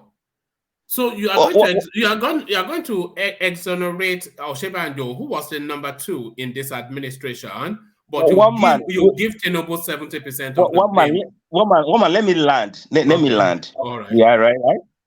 All right. Because we know as a vice president, you don't really have power to enforce things. You get right? Because we saw what happened when that power was given to him few weeks. You see how he was sacking people and move. In fact, our naira, appreciated within that few weeks. You understand? Because that's what I believe in Osibanjo. I know Osibanjo will do great as a president. That's why I said, Atiku if had I thought, power. what? Atiku was a very forceful vice president. I'm talking about Osibanjo. I'm not talking about Atiku. Why couldn't Oshibanjo also be? If Atiku could be, you said as a vice president, he doesn't have power, he can't do anything. But Atiku did a lot as vice president. He almost killed Obasanjo. Why couldn't Oshibanjo? That is the personal failure of Oshibanjo. Fatai, Obasanjo gave so much power to Atiku at the initial stage. Obasanjo, gave him so much assignment, so much things, to carry out. But Oshibanjo had a lot of power at the early phases too. I'm not sure of that, Oshibanjo. It wasn't given to him, I say. A lot of portfolios, like for instance, the humanitarian affairs, this department that Sadia Farouk, she arrowheads now, which is they one took of the it biggest, away from him. Yes, and then created One man. In fairness, it was very powerful. And we know why. And we know why they took all those power away from Oshibanjo. The action he took when Buhari was outside the country, when he was sick, the action he took by firing that. But why did he not rally against the administration in the manner that everybody is inviting Tinubu to do? Because it's why did they not rally against the administration? Because it's constitutionally. Tinubu, So the hatred for Tinubu is different. Oshibanjo is still their baby. One man, constitutionally, that is not allowed. But what I'm even saying, but constitutionally, Tinubu has a power, right? As an ordinary Nigerian, constitutionally. No. Enigmatic. When you are talking like this, I think you are not helping the situation. No, I'm talking to the constitution part of it now. Enigmatic is a problem. No. Brought constitution to it. So let's assume on the constitutional level now. Let's blame Buhari Tinubu, and then we absorb Oshibanjo constitutionally because it's so reasonable. Because under the constitution has provided Tinubu some powers that Oshibanjo, right, does not have, which is bravo. Because when we are talking ideas constitutionally, we can say this man has the constitutional power without even having it. Then the man who has the constitutional power, does not have it. So can you see all this double standard? That is what I'm talking about. No. Look, constitutionally, Oshibanjo as a vice president have his own responsibility, but the president can still assign him some additional responsibility if he pleases. So he cannot go outside his own constitutional responsibility. And at the same time, with his own constitutional responsibility, if the president wants to frustrate him and make life miserable for him, the president can still do it in Nigerian context. So he saw what happened to Atiku, that was trying to, carry his shoulder up against his boss. So he cannot go after the president. So he mellowed down. He was doing his own. He has some ministry or some governmental agency under him that he manages. He's just doing his own. But when the president was outside the country, the action he took with respect to the way he fired that guy, that DSS guy, and some other people that attempted to topple our democracy, that anger the cabal, the president, when he came back, there's so many power, even some of his staff. You are talking about Oshibanjo, right? Oshibanjo, some of his staff were withdrawn. But many of his security staff and some other staff, because the appointment have to come from the presidency and from the president, they were withdrawn. We know all this. They were replaced. So just that constitution that this guy mentioned, that's what I'm actually trying. I want him to defend that, because a man that does not have a constitutional power, okay, right? A man that does not have a constitutional power, you are forcing him to the level. Enigmatic. Wait, let me land my point. Let me land my point. Constitutional power. If we listen to Enigmatic and Uka, we not leave it today. All right. Let's land that point. Land that point, Enigmatic, and then Emmanuel, you round off your space, and then I want to hear from Thomas, whose phone is about to die. Apologies that I'm breaking the sequence, but Thomas just informed that his phone is about to die and he's been waiting a long while. But land your point, Enigmatic, and then we'll go back to the sequence. Okay, so now I wouldn't have said anything, but because he mentioned that constitutional power, I want to understand what constitutional role does, or what constitutional power, because they've mentioned this several times. Remember one man, right? It is on this platform and every other forum that they've mentioned that somebody who is a private citizen just like you, and even the people that are accusing him of having some mysterious constitutional power, is in Lagos, controlling the CNC, controlling the Nigeria Army, controlling the Nigeria Police Force, right? And that was the reason I was bringing that scenario and just opposing ideas. That when you are arrogating some constitutional power to an ordinary Nigerian, and then when something similar happened in Anambra State, the Akuzu SARS issues happened. Let me go on with what I'm saying. Guy, right? So what is the sense in that? You can go ahead and justify your concern in that. All right. Hold on. Let's leave that space rhetorical, and you just give us your assessment of Oshibanjo, so that we can get back to the sequence. So back to you, Emmanuel. Yeah. What I'm saying is that for the fact I saw what Oshibanjo did, immediately power was given to him. I noticed that the man is in another level when it comes to policy and economics of the country. So I know that he will do a great job when giving power to him. You get it, right? So what I'm saying, the reason why I'm linking this whole failure to APC members, I'm not just Enigmatic should understand that I'm not just pointing finger to Tinubu alone. I say that he is part of the problem that we're having, that we have currently, or the failure that we're experiencing. You understand? And you cannot. You say that Lagos is Tinubu's performance. What he has done in Lagos is what we should look at how he's going to run Lagos. Because let me finish. Let him land, and then we just move on. The Fashola performance and all the people that follow him, that he's the one that put them in the position. Now. Wait, let me come. Now you see what's happened. Now we've lost Thomas, and they waited so long. But I'll carry on. Now he put Buhari. He said his phone was dying. To attribute his success to him. So I was saying that he's just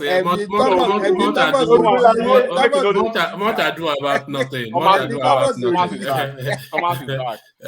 I don't want him to mention my name. What I didn't say. So when did I say that? That's what I want him to understand. All right. All right. Thank you, Emmanuel. So Emmanuel, I must just move on. Let me move the conversation on to Thomas.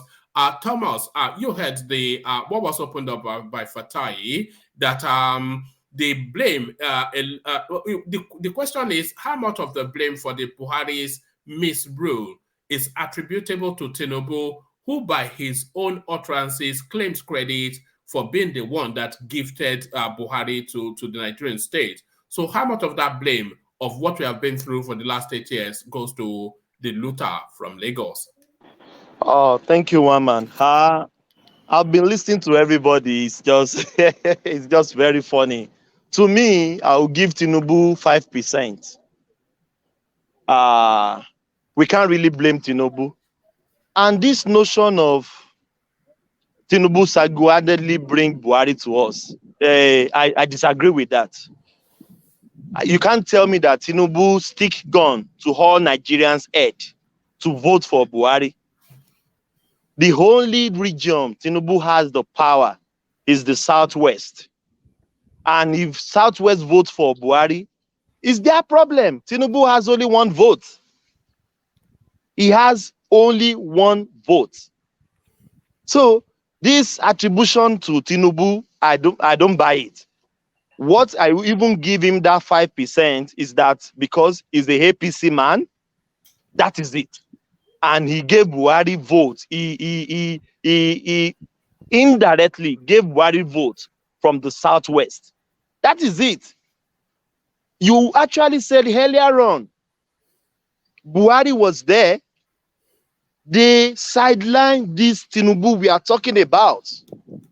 They sidelined him. So why are we saying we should be giving Buhari's problem to Tinubu?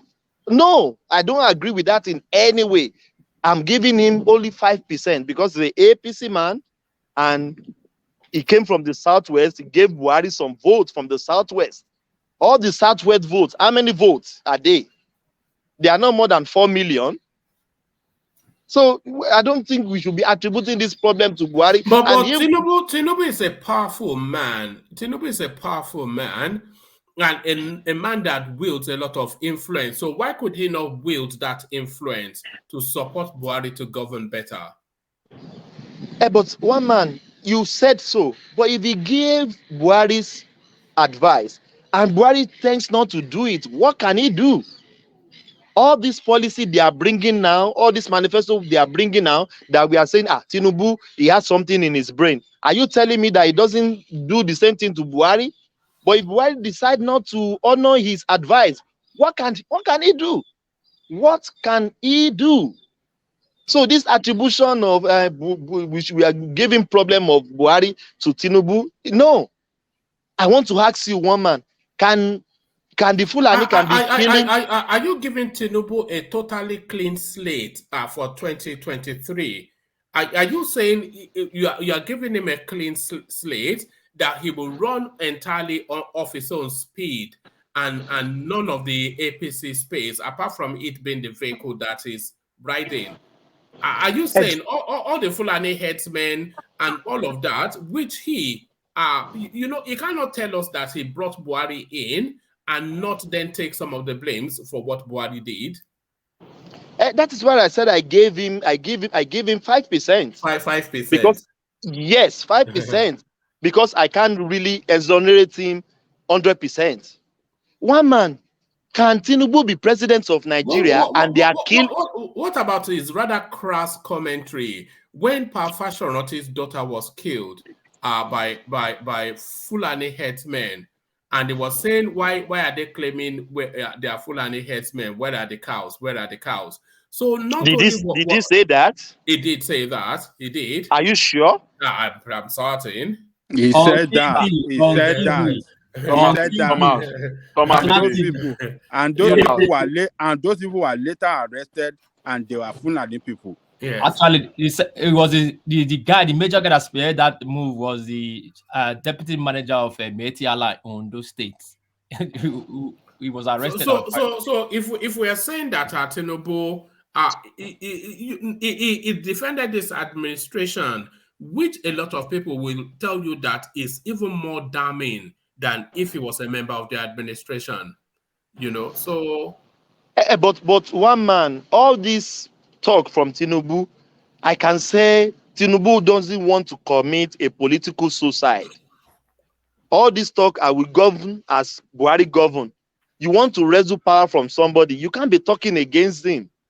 I'm saying this. Can Tinubu be president of Nigeria and the Fulanis are killing Yoruba and he will be folding his arms? No. No. They killed in what they call it in Lekki toll gate. They did all this. He kept quiet. It's not that he doesn't know what to say, but he doesn't know what to do. But because he won that power, when he gets there, then you will know his color. You will know what he stands for. He can't be speaking against Buhari and wants to take power from Buhari now.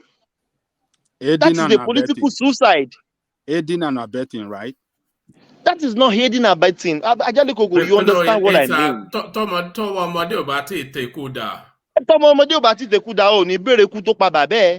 That is it. If he gets the power now, you will know how he will act. They can't be killing Yoruba now, and Tinubu is the president of Nigeria now. Come on, guys. It can't happen. He will deal with them ruthlessly.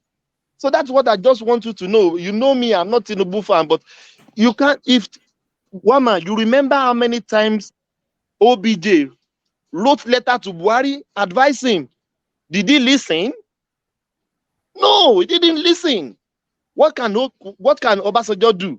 There's nothing he can do.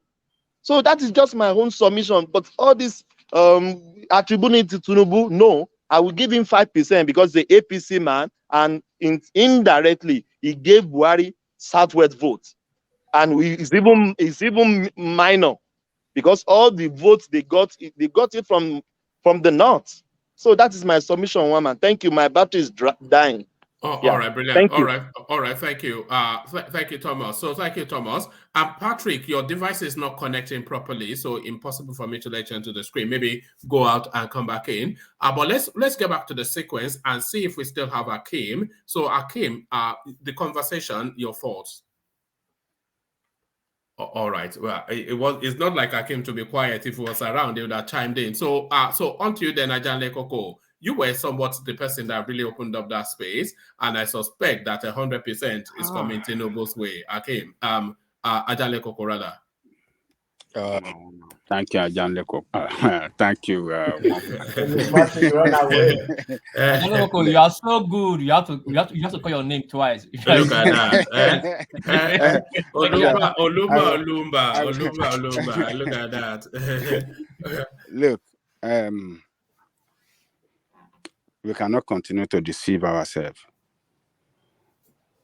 When a political party wins a general election, particularly the presidency, they win as a group of people to govern the government. To govern the country.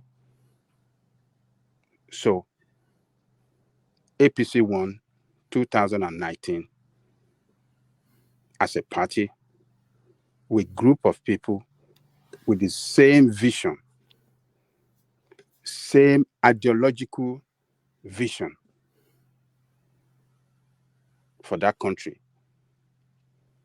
And that promises that they gave us before the election was why people voted them to govern. So the president is not given that authoritarian power by the constitution of the country and the constitution of the party. So the leadership of the party have a responsibility within the party to direct the president if he is taking a wrong path that is totally against the vision of their party, of what their party stand for, of what their party promised the people. So, but what did we get under APC? The leadership of the party in entirety failed to redirect the president when he was doing wrong, to call him to order when it was failing the country.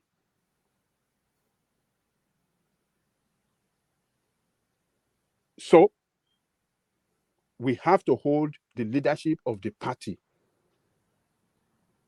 including Tinubu, for not carrying out their responsibility as a true Nigerian, as Well, what if the patriotic president? Nigerian. What if the president is not receptive to being guided? The party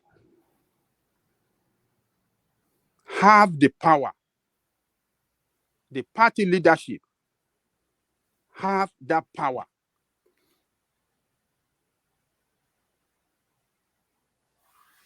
to redirect him.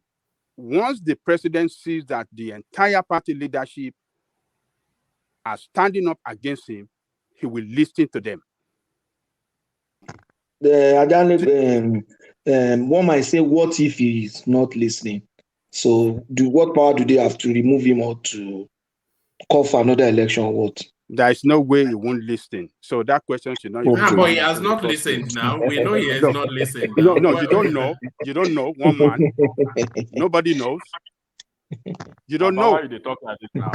Oh, hold on now. Look, don't let us say Buhari does not listen. Okay. All this saying that Buhari does not listen. Buhari does not listen, and all the APC legislators and senators and House of Rep, the legislator as a whole, all of them are rubber stamping everything to him. But yet, Buhari doesn't listen. Everything he passed to, every bill that is sent to them, everything is rubber stamp. You want to hold Buhari responsible for that? So they all fail the country. So Tinubu, particularly, is the leader, number one leader of the party from the Southwest. And that leadership role is well recognized, and they gave him the national leader of the party. No other person hold that position of national leader, but only him. And national leader means that is the leader of all leaders, except the president in that party. So, all the legislators... Sorry to interject, but that is an honorary role now. Forget about honorary or no honorary. It is the party that gave him. Buhari was the actual leader of that party. Yes, they gave him a national leader, and Buhari is so what percentage can you blame him for now? Let me finish. Don't you Tinubu surrogate. Don't push me.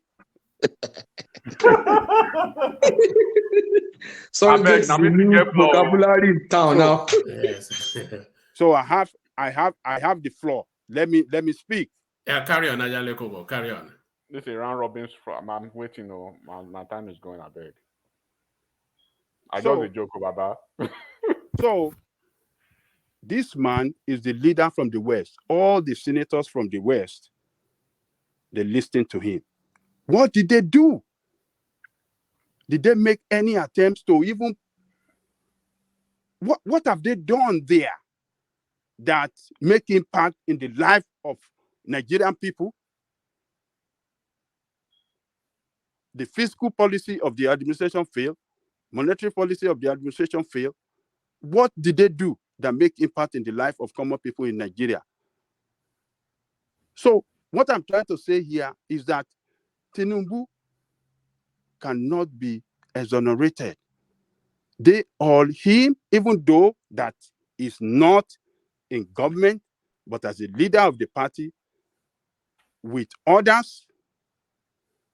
other leaders around the country within that party, all of them aided and abetted the president to carry out this havoc against the country. Make the country look like a country that is about to sink. and you say we should not hold him responsible or we should not attribute some blame to him? No. Oh, okay. If we're attributing the blame, to what degree, what percentage would you I'm attribute giving to him it? 80%. 80. 80%. Do you know Right. why I'm giving him 80%? I know. Why? Do you know why I'm giving him 80%? Why? Look, Tinubu told us in Abeokuta that when Buhari failed the second time, after maybe second attempt, or is it the third attempt, when he failed and he was crying over the TV, on the TV, they watched him crying. He went to him and told him, don't cry. We will let us form alliance and you'll be president. And he said he donated his private jet that they used in campaigning in 2014. They gave money. They did everything. He sponsored financially. It was the financial backbone of the party for them to win that presidency. Buhari does not have kobo. It was only his form. They even wanted to buy his nomination form. He said, I will go and sell some cow in my farm to get the form. Nobody should buy form for me. But others, yes, people can do something. So he was the financial backbone of the campaign that took Buhari to the position of president. So how do you say you don't want to blame him? Blame him 80%, give him 80%. If not for Tinubu, Buhari will not be president today. Okay, and when you say you don't want to blame him, when some people doesn't want to blame him at all, if Buhari has performed well, one man, I'm putting this question to you, Tinubu will be taking part of the glory today, isn't it? Oh, of course, yes. That's usually how life works, He will be taking the glory of the success today. That as he's saying that I'm the one that brought him in, I'm the one that supported him, I'm the one that backed him to be president. He will be basking around that, look, we are success story, and I am part of it.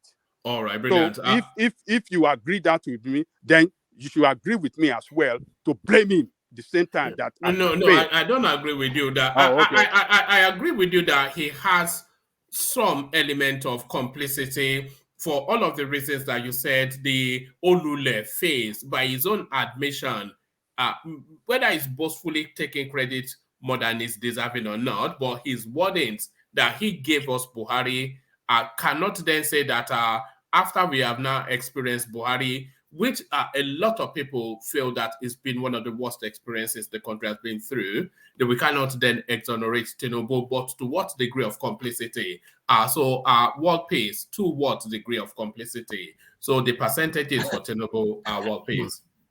Sorry, let me quickly tell you this. What do you want me to say now? Come on, do Bulu Bala or PDP, Agbado, or PDP, APC, or let me come and do chat. Atiku had his own version of APC, PDP, APPDP. Yeah.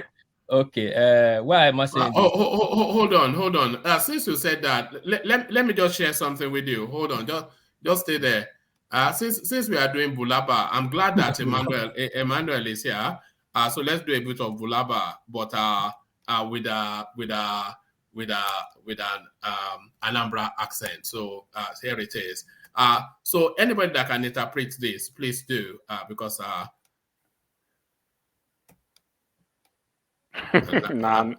Nano. Yeah. It is at the last stage to collapse. And the funniest thing is that obedience laugh at drug lord Tinubu. Yeah, Tinubu, we know he's a. So they are all talking gibberish anyway. I think we all saw it when he had that interview with CNN. The presenter, she could barely she didn't even know what to think. And she's an Igbo woman, by the way, that CNN woman. But Sorry, back to Tinubu and his coach. Just coming back to you, one man. I told you before, don't let the super brain go first. You now put the super brain first. You will put Ajalikoko, the father of the day, to come before me. What do you want me to say? Bulu Bala, Bala Bala, PDP. I don't have anything to say much than to just say, well, I give him 100%. Really? Yes. Okay. Yeah, this is why I said it. 100. I'm so not that means you are exonerating Buhari completely. No, then, I'm not exonerating Buhari. Buhari Right. and Tinubu are same. Buhari They are and the APC, same. yeah, Buhari and APC are the same. You cannot separate APC from Buhari, and you cannot separate Alright. Buhari from APC. Neither do you separate Tinubu from APC. Separate APC from Tinubu. First, Tinubu Segani brought Buhari. You might not like it. You might say it's wrong. He campaigned. He spent his money. He told us we need a general. In time of difficulties, you need general. And he was the party leader. Actually, a lot of people see APC as Tinubu party. And he brought... what do you mean? Who sees APC as Tinubu's actually, party? a lot of people. Nobody does. It is, okay. Come on, that's okay. far. Okay, it's okay. That's on the debate on that day. But now he's the national leader of the party, and they won and they came into power. They took power from the incumbent and came into power. And if he is directly involved in the administration, that is their own cup of coffee. Then come the second term, he campaigned again. This is the party you say you don't have a stake. You are campaigning for the same man again, and you make him second time the president. Then come the third time, you don't want to give a ticket. We went to Abeokuta and said, Emilokon, not is the time for the South, or it's not the time to fix Nigeria. It's your own turn. Your own turn, your own words. And started saying, and we went further. I made the Buhari president. I made Osunbajo this, and it went on now. So for and went up to the Ogun governor. We saw that. Now let's put that aside. You can use Obasanjo as a case study. Obasanjo installed Jonathan. We all know. When Jonathan was going astray, what happened? Ogajalekoko. Obasanjo came on national TV and destroyed his what? PDP membership. Yes. That's how a true leader acts. He distanced himself from that. Yeah, but Obasanjo was already out of politics. Doesn't matter. He was a PDP man, ex-president, which was more powerful. He distanced himself. It was at a different phase in his journey. One man, okay. If Tinubu had been president before Buhari, do you think he would not have been critical of the Buhari administration? Hold on. We'll get to that. Quickly, thank you for interjecting. It now makes me remember. Next time, please, Emmanuel, you understand. Edmatic is a lawyer, a certified lawyer, as one man said, and he went to study in Igbenedion and in the East. Two ideas they don't allow to come together or mix with each other. And just a simple question as Egmatic, he gave us thesis and gave us case studies, and he was taking us as the judge and trying to. Yes, you know when enigmatic starts with admitting without conceding, then you know that you are in for a long essay. Admitting when it just starts admitting without conceding, you know that okay. So you know that just go and put the kettle on. Yeah, it took us as the court premises, and that we are the judge. Not in the court, the lawyer, all the defender do is to try to convince the judge, not the weakness or whatever. It's the judge. So don't listen to Ejimatico, please. It would spin you back side and you forget your thought. Anyway, so but Enigmatic does have some good news that is going to. But I'll come to that in a moment. But okay. Carry on. Yeah. So that's one thing background. He's good at that, and he makes his point. I give him that. Anyway, so Tinubu, you cannot exonerate Tinubu from this government, and you cannot exonerate this government from Tinubu. They are both. I'll say they are both together as this guy will say Ogajalekoko, accomplice and aiding and abetting, directly or indirectly. Yeah, one. So I give him 100%. The party failed, they failed together. The party succeed, they succeed together. That's just it. Then the Osinbajo, I give Osinbajo 101%. He messed up badly. If you are sidetracked in your government, In Tinubu regime, 3 deputies resigned. They didn't like the way Tinubu was going, and they resigned. Why can't he resign? First, they sideline you at first 4 years. You stayed, and you came back and shared traders' money. That will make them to sideline you more because you will stole some. Then you are saying they took power from me. He has no power. You were supposed to. You honorably resign because most of them in that they're holding for in that administration. I don't think they are up to Osinbajo qualification when it comes to academics. You have to do the honorable thing and just step down. I said, you know what? This VP is not the end of the life. There's more to life to this. He will resign and he would have bigger name today. Who is more complicit, Tinubu or Shebanjo? Both of them, but Osinbajo is 110. No, not both of them, but who is more? They are Osinbajo, because it's inside the government. Osinbajo, yes. That's why I gave him 110. Right. That's why I gave him 100. He's 100 inside the government. He would have stepped out. Because Tinubu cannot stop anywhere. He's just but have you noticed that a lot of people seem to be giving Osinbajo somewhat of a pass? They'll say, oh, remember when Buhari was in hospital and he did XYZ and all this kind of... I don't know why they always give that guy a pass. I don't know why they give him that pass. I don't know. I don't understand. I can't get it. I can't fathom it. You know, so Osinbajo will have more blame than Tinubu. So he's inside the government. He's seeing what's going on. If you are being messed up, you step out. You step out and move on. But you did not. You even went further to share that money. You almost died 2 times in an helicopter crash. And you came back to contest again for that same position. And we say we should not give them blame, that they are not involved. It's just only Buhari. No. One more, that's my submission. All right, brother. All right, 100%. I think you've given the highest so far. So Kulata joins us latterly. Hopefully it's been following the conversation. A space that Fatai opened up. What we're actually trying to say is how complicit Tinubu is regarding this Buhari administration, and if there were blames attributable, how much in percentage terms would you attribute the failures of Buhari to Tinubu? I don't even understand what everybody has been saying. It's like I'm listening to an alternative reality. In what world is someone that doesn't have an executive or cabinet position blamed for the performance of a cabinet? It's like you're in a company, your board, your C-level board and directors and co, they're responsible for the performance. But you advise the candidates, one of the CEO, you advise that they hire the CEO. You are to blame for the performance. You are using a wrong analogy. You have to blame. Ajale Goko me interrupt me. You have to blame. You have to blame for the performance of the company. The only thing you gave was to refer this guy. You gave him you wrote a reference for him, presented him, and a few people, and you're not the only person that referred him. A lot of you referred him, and the company hired him, and then he brought his own board to come and execute the plan, and they did not execute the plan. But you're now going to say that I blame you for your referral, even though you're not the one executing the work. You play no role in executing the work, not even an advisory role to execute the work. I mean, what kind of ridiculousness are we talking about here? The people that hold the responsibility are the people executing the work, not the people that gave you a reference. The only thing they do was give you a reference. So if you can apply that to a normal common sense world, then we're just talking out of sentiment.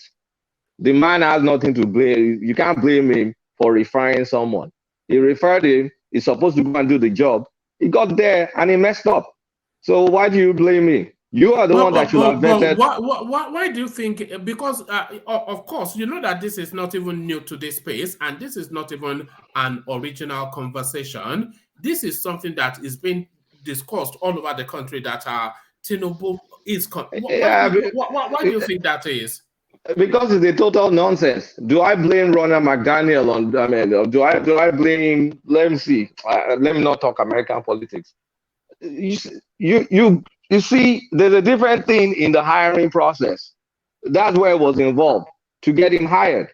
And once he's hired, the job to deliver is on the president and his cabinet and his advisors. Is Tinubu part of his advisors? Yes or no? One man. No, not as far as I'm aware. In fact, the distance from him, that's what we know. Does he have any sort of official role in Buhari's administration? Not that I know. The distance from him. They used and dumped him. That's what we know. Can he execute any policy or can he pass a bill? If he tried to, they will put him in jail because he doesn't have the authority or power. So what's the extent of his involvement in Buhari to get him elected, yes or no? Well, this is it. It's an eternal space. This is just what it is. But it's the strength of feeling though that confused me. It's somewhat. just feelings. Yeah, I mean, yeah. I don't work on feelings. I can dissociate my feelings away from analysis. It is not. If you're going to blame Tinubu, then you blame all APC voters. Everybody that voted APC, they're equally responsible. So if you want to get a percentage, but by that level of that logical sequencing that lands Tinubu with all these percentages, it lands Wole Soyinka also, who pushed Buhari quite aggressively in 2014. Anybody that aided, anybody that aided the appearance, though. Sorry, I'm hearing myself. No, it's Patrick. Yeah, carry on. Yeah. Anybody that aided the emergence of Buhari is equally accountable for his performance because if we want to get that ridiculous, then let's get ridiculous. Are you trying to absolve Buhari from his own individual execution of the job that they elected him to do? He's supposed to be the CEO of the damn country, and he did not do his job right. Then we now have to look at everybody that supported him. Atiku, Saraki, Tinubu, all of them. Let's not get ridiculous now. Sorry to interject. Soyinka was held accountable for it. He has to even come out on national media to recuse himself and distance himself. And he said in his word, I did not say to vote for Buhari. I said he can say I'm not blaming Soyinka. Did I mention Soyinka? I never mentioned Soyinka. I said anybody. I mentioned him only to highlight that Soyinka played a frontal role as well. Yeah, that's why they were holding him accountable too. The nations were holding him when Nigeria was going haywire. That's just my section. So people are just venting. That's all they're doing. They're venting. They're emoting. It's just all sentiments and all emotions. Let me ask you a question, if you don't mind. Yes, sir. How would you define the reasonability of giving somebody who has a constitutional office, the executive power like Osinbajo passed, and then pinning somebody like Tinubu and Nigerians down for Buhari's failure? And the magic is very, very simple. It's very, very simple. What is the role and responsibilities of Osinbajo in the government? What is the role and responsibilities of Tinubu in the government? Tinubu has zero roles and responsibilities in this government. Osinbajo has roles and responsibilities in this government. Amongst that is being the economic whatever that the vice president is constitutionally obligated to do. Well, I mean, if you do what's it called? If you do a RACI matrix, RACI matrix, what is Tinubu's part in it? Tell me. You tell me. In a government, in the functioning government, do a RACI. You can't rate now because what's he responsible for? What's he accountable for? What does he consult for? You can't basically build something on nothing. Basically, exactly. So it's just sentiments that this guy helped him. This guy helped him. Matic, you are wrong. Okay, you are wrong. See, this is why I said you are wrong. The presidency you have different arms, like you have judiciary, executive, and legislative. So is the party. The party has its function. The party produce members that can allow the presidency govern his idea or pass his put his motion in order or pass his bills like that. Now, Tinubu is responsible for that.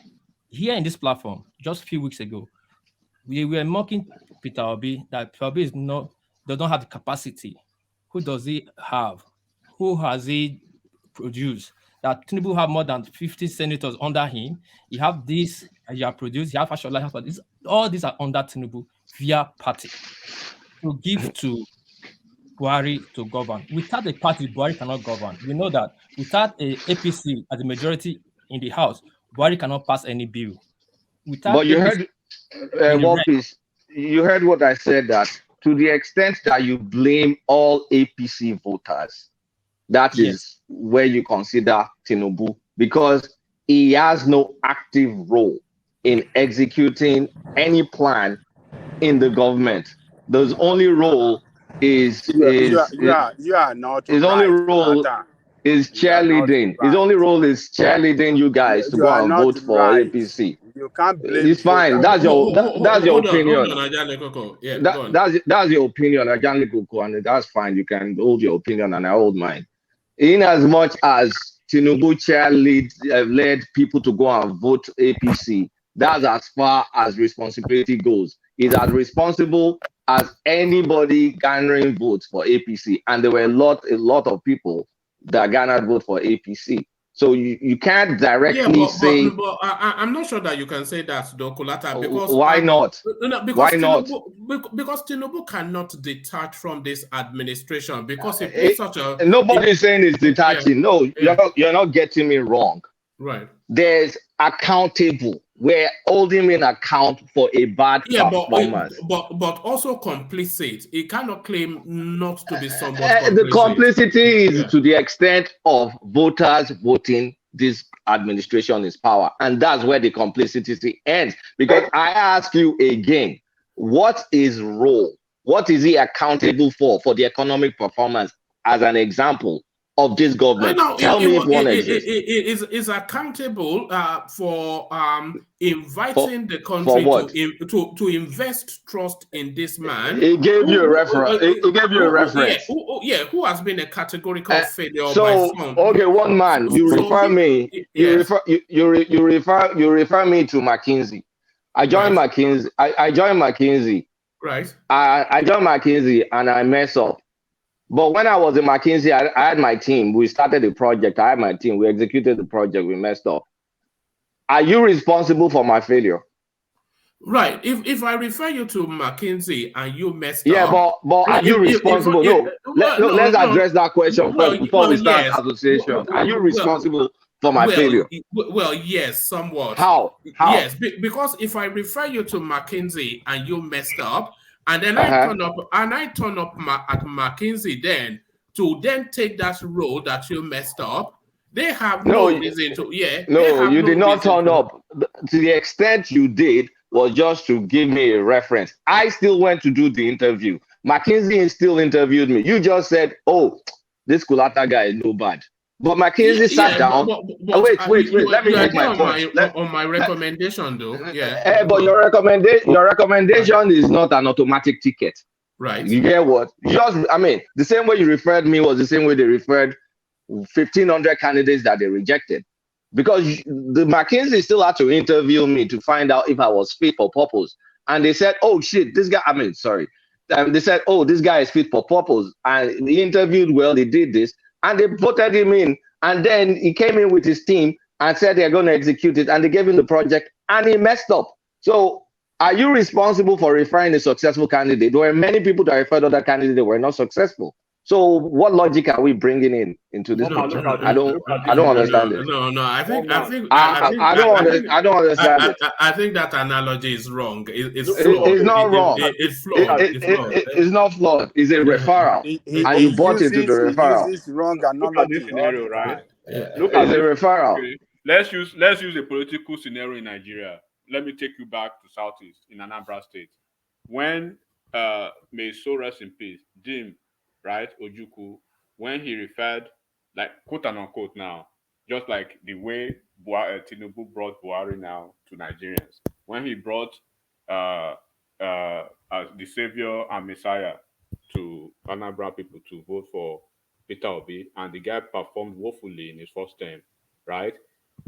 And then they voted for him second term. How would you blame Ojukwu for his failure in office? Why would I? Okay, so anybody can answer the question here, anyone. Ojukwu is, the person that is in office is personally responsible for his own performance in the office. What's your question, Matic? Okay, when Ojukwu brought Peter Obi to Anambra State, right? He failed woefully, and then he said he wouldn't support me for a second term. You know, people did that, and then they even the ABGA chairman then what's this man? The Shekwas, what's his name? I forgot his name now. Yeah, he was even prostrating and all this kind of stuff. And they said, okay, so he had to bring him back again. Then Anambarians voted for him second term. So should we blame Ojukwu and Anambarians for voting a failure for a second term, just like the way they are painting Buhari and my kind of opinion, yes. I still blame Ojukwu tomorrow for Peter Obi failure. And that, I think that even led to Ojukwu start having problems second term, start having problems, divided house in ABGA. That brought ABGA, almost brought ABGA down in Anambra. I guess you are very familiar with that issue, right? Exactly. Just to let them know that there are failures in Nigeria political space, and we should just look at it. But one man. My opinion is that accountability and authority goes together. If you are going to hold someone that is accountable for something, he must have been authorized to do that thing, or must have some measure of authority there. Some people have moral authority, like Tinubu does now. Maybe we expect him to have with Buhari, but Tinubu has no formal authority even within the party. The role national leader is not a constitutional role within the party. You understand? He doesn't have. He's not a member of. Patrick, tell me Tinubu's role as national leader of APC. Tell me his role in the economy of the country. At all, he doesn't have. So he only has, what he has with them is moral authority, and that might not be enforceable. So holding him, for example, if you say Buhari has failed, you now want to say, okay, in what area has he failed and who is responsible for that? If Buhari has failed in the area of maybe road and road construction, I can say, okay, a portion of it should go to Fashola, a portion of it should go to Buhari himself, a portion of it should go to, you understand? But to now say that even Buhari has lesser blame on his failure than Tinubu, come on. Nobody said that. Nobody said Tinubu. Somebody said Tinubu, wait now. Someone said Tinubu is 80%. Percentage is proportion. When you are saying when you have two people you are holding accountable, when somebody takes 80%, the only proportion left for the other person is 20. No, you're getting it wrong. No. You're getting it wrong. You see, all of us know simple arithmetic here. The total failure. Wait now, the total failure. One at a time. Yeah, go on. The total failure is 100%. He has a total failure. The question is, what proportion of the failure can you attribute to Tinubu? That's the question. All right. Somebody said 80%. So automatically 20% goes to other people. Fashola, Obi, Fashola, Buhari, and who does that? Who does that kind of thing? All right. Let Kulata take on that space. So what percentage of it is attributable to Tinubu is the question. But I think you may not even want to attribute blames, but back to you, Kulata. I'm not going to attribute because it's a simple thing. He presented a candidate. You all interviewed him. You all agreed to hire him. So actually, the blame should be on the people that hired an incompetent person, because nobody put a gun to your head to vote for Buhari. You guys voted for Buhari, and next thing, the least you can do is you don't take Tinubu's referral anymore. And if Tinubu presents himself as a candidate, then run away from him. Don't vote for him. But I will not attribute an economic performance that he had zero direct hand in running of the economy. Why would I give him a blame? He was not part of the cabinet. Everybody in the cabinet has a portfolio. If there's an area of the portfolio or a lagging KPI, you point to the person responsible for that KPI. You don't try and point fingers to people that are outside of that ecosystem. That's where I'm going to end it. All right, brilliant. Sorry, I'm coming back to you in a moment, Enigmatic, because of course you've had an achievement which it'd be good if you're able to share with the platform so we can celebrate you properly. But let's let Patrick have his contribution on that Tinubu space, and then I'll come back to you so that you can talk us through, because I was quite impressed, and I think we all will be. But to you, Patrick, yeah. Yes, thank you, Ajani Koko. Yeah. Yeah, but the challenge I have is when we start attributing blames to Tinubu and all this stuff. The fault, like I was saying earlier on, authority, accountability goes with authority. If you want to hold somebody for accountable for a particular thing, he must have some measure of authority within that space, and that authority enables him to take action for which you can now blame him for not taking. You understand? Now, with respect to Tinubu has no formal authority in this this cabinet. No, zero formal authority. Does he have moral authority? Yes, because he's seen as an inspirational leader. He's seen as somebody who could rally people around. Sorry, if we are going on the basis of that Buhari has been a failure, which for the purposes of the conversation, let's assume that, then is Tinubu's judgment not called into question? Because he, by his own self-boasting, claims that Buhari almost single-handedly his handiwork. So if that handiwork is attributable to him, and he has failed in the manner that a lot of people will insist that he has done, then surely Tinubu's judgment called into question his capacity to make right decisions and all that. Yeah. You could in addition to that, Patrick, please let me make this so you can address everything together. You're saying he have no authority. I want to tell you, Tinubu. I say he has no formal authority. Okay, but he have authority. That authority is what is known with him as Godfatherism. That's why I say he has moral authority. Yeah, that authority, what should have been a formal authority, he delegated it to some of his he doesn't have formal authority. I said, what would have been the formal authority for him? He delegated it to his political associates that represent, that are in government, in position of power, senator and all the rest, and ministerial appointment, and they report to him what is going on in government. So this guy is part of it. He's in the government by proxy. So just to chip in that. Yeah. So if you say that was that not a failure of judgment, fine. It could be one of the failure of several judgments he has made. You understand? He's made good judgment. He's made very nice judgment. Now he has failed. He failed in this one. Not completely failed, because I will not say Buhari is completely a failure. Every government has a failure. What proportion of the failure do you now blame Tinubu for? That's what we are saying. Patrick, sorry to interject. We are not to interject and to push you back. Are you saying now that Tinubu was a shadow government in this government? No, he wasn't saying that. No. Oh, okay. When I said Tinubu was what? Is he a shadow government in this government? No, it wasn't a shadow government. Okay. It was a direct employee of this government. It was not. He's not a direct employee of government. So what is APC? How can Tinubu be a direct employer of government? Nigeria is direct employer. He's a member of APC. No, Nigeria is the direct employer of this government. Sorry, Walpis, take Patrick to where you want him to be. Okay, take Patrick too. Okay, now, let me quickly round up.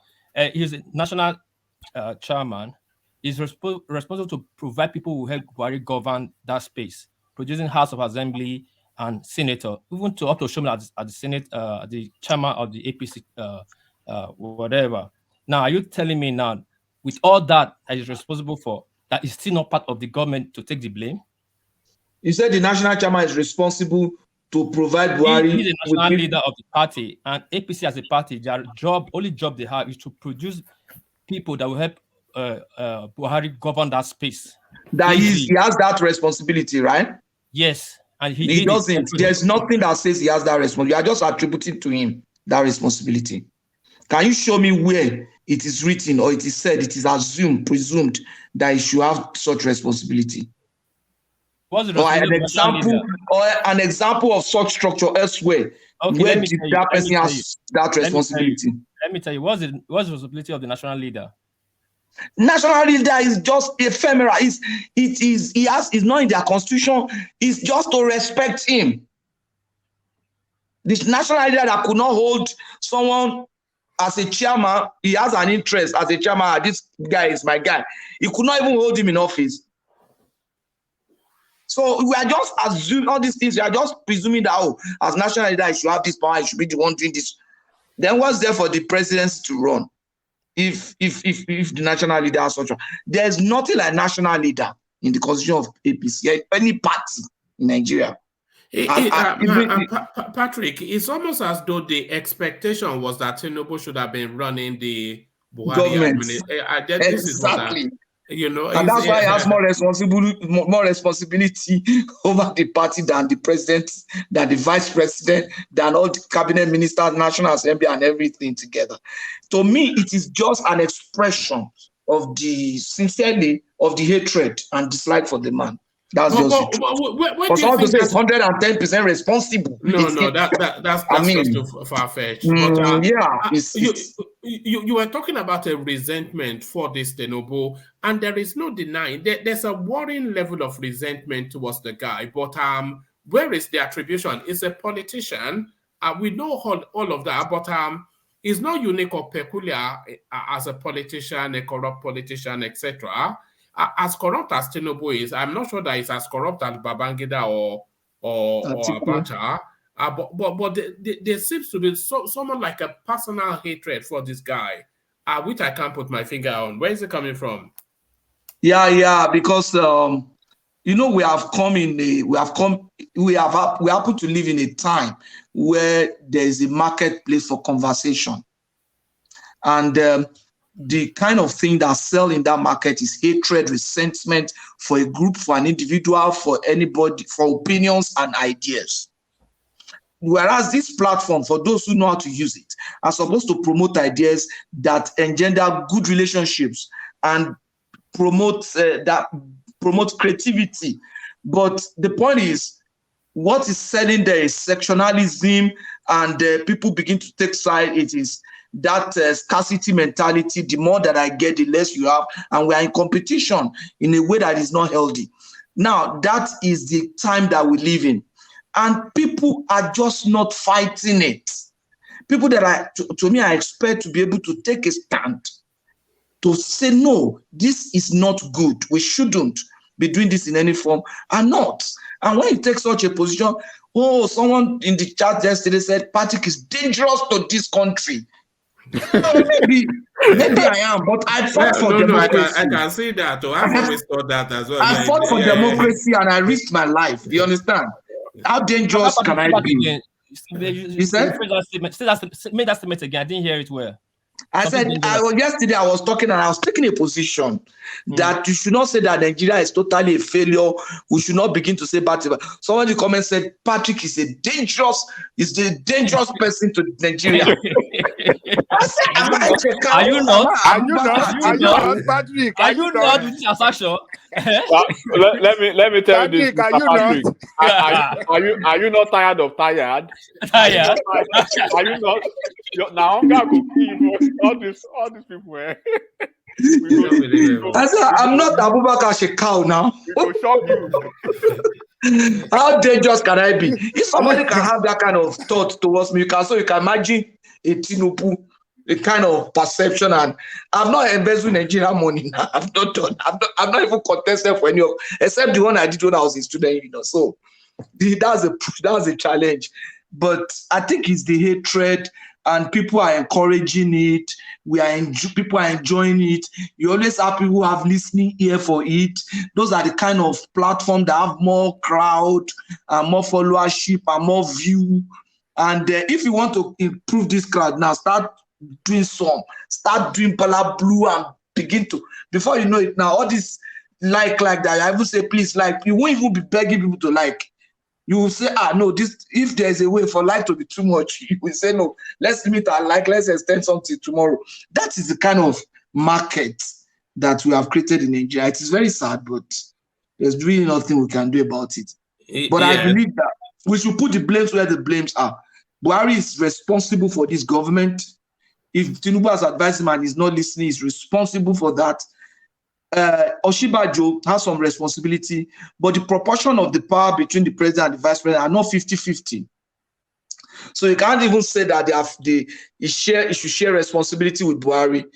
You understand? So to me, the vice president is almost like at any time that the vice president is not acting on behalf of the president, the vice president is almost like any minister in that cabinet. I'm telling you.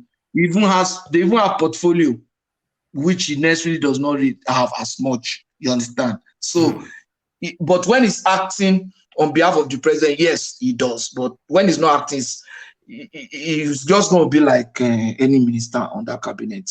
So you can the lowest you can give him is maybe 30% responsibility. Then if you give him 80%, what does all those other ministers share? You understand? What percentage do they get?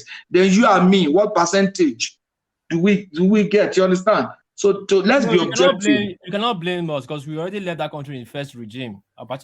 So when you left, how well did you do to make sure that things don't go wrong then?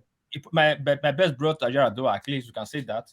From there, it's not my fault. I said my best brought Yaradua. We can say that. Your best brought Yaradua that resulted in a Jonathan that was also a failure. That was on you now. You were still in country that time now. So you want to remove yourself.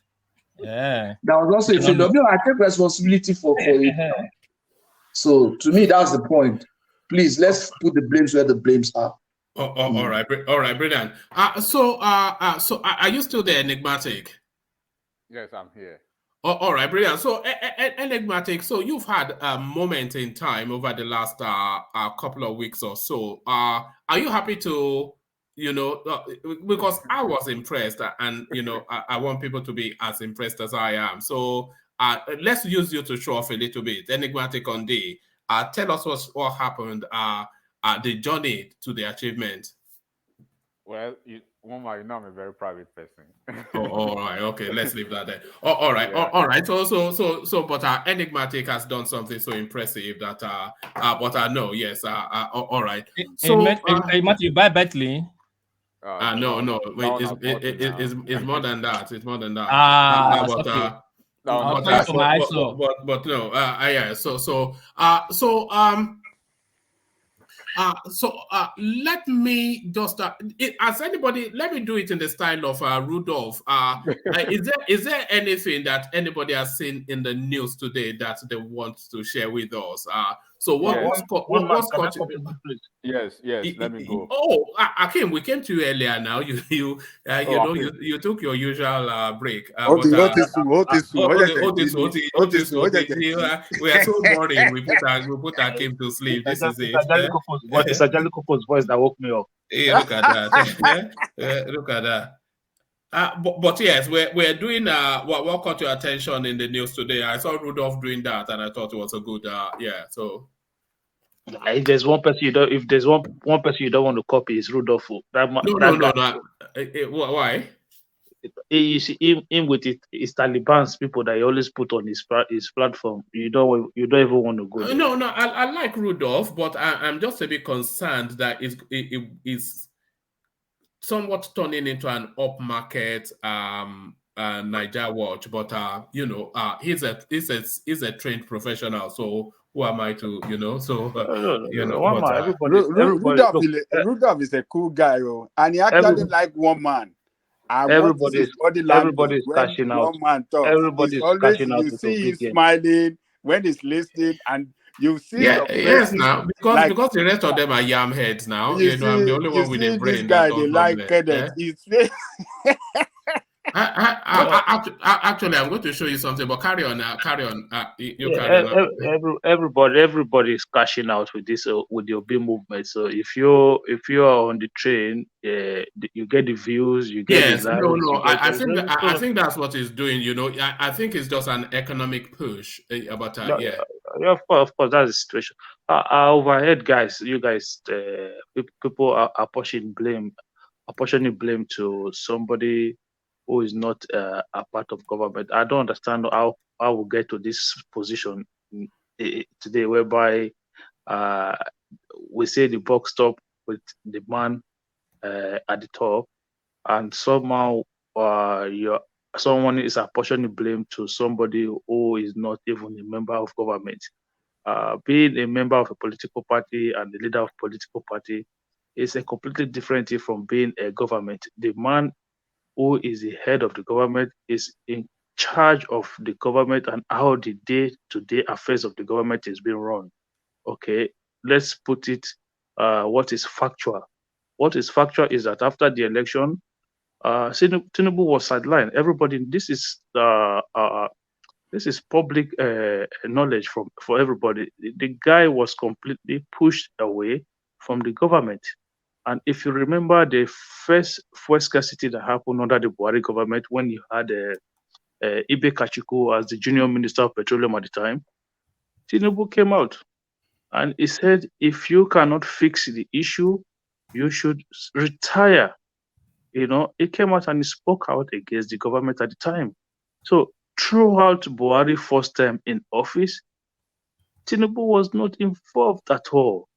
So, and if you want to even say, think you cannot make a point. You are not saying it in the right perspective. You didn't say that if you cannot fix it, you retire. That is not the way you put it. No, that is exactly how you put it. No, Tinubu did not say that.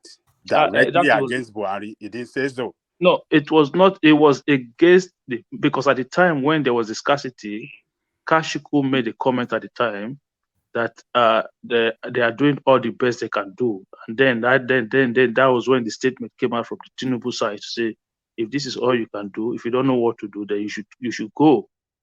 That was exactly what happened at the time. And how can somebody who is not the head of the government be apportioning the blame, 80% of the blame of the government, to that person? How does it even make sense? How does it work? Akim, let me answer you. My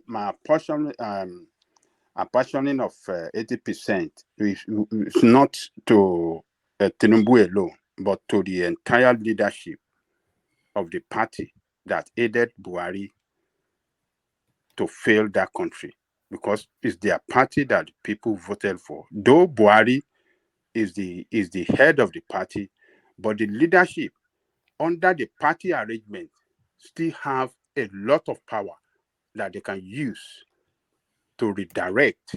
Under the party arrangement, yes, Tinubu is not part of the leadership structure. He was the leadership. He had the leader. He was actually hold on, Akim, hold on. He was in control of the party. This your man. What is the man of? Sorry, Ajaleko. Just 1 second. Sorry, yeah. Ajaleko. Just enigmatic. Can you have a look in the private chat? But carry on, Ajaleko. Carry on. Yeah, I saw it one more. I saw the chat. Well, it's in the private chat, so that's why it's there. But that's too enigmatic. But carry on, Ajaleko. Yeah. Nothing to happen, you know. All right. Okay, back to the conversation. Yeah. All right. Yeah. Sorry. Yeah. Oshiamole and some officers at the National Executive Committee of the party represent Tinubu interests. And we have some others in the government. Yeah. So Tinubu was for them to name him national leader, though it sounds honorary to people, but let me tell you, is the most recognized leader after Buhari in that party. You could say he is the most influential personality within the party structure, but within the party leadership. Okay, if he was that influential, if he was that strong within that party, was the same Oshomole not kicked out or against his will? Against Tinubu's will? That was a different ball game entirely. Well, so how come so? If he had the power to make sure Oshomole was made his chairman, how come he didn't have the power to stop them from removing Oshomole? Let me tell you this, Akim. If Oshomole had wanted to contest that thing in the court, he would have won. He would have got his position back. He went to the court. It was the court that kicked him out. No, he didn't go to the court. He didn't go to the court. Don't say Ajalikoko, the case was through the court. No, Oshomole did not go to the court. Ajalikoko, it was the judge pronunciation that kicked Oshomole out of office. No. It was Buhari and the Kamba in an effort to stop Tinubu from being a candidate of the party. It was an effort to stop him that they took out Oshomole and some of Tinubu's power within the national executive of the party, that is why they took them out. So, but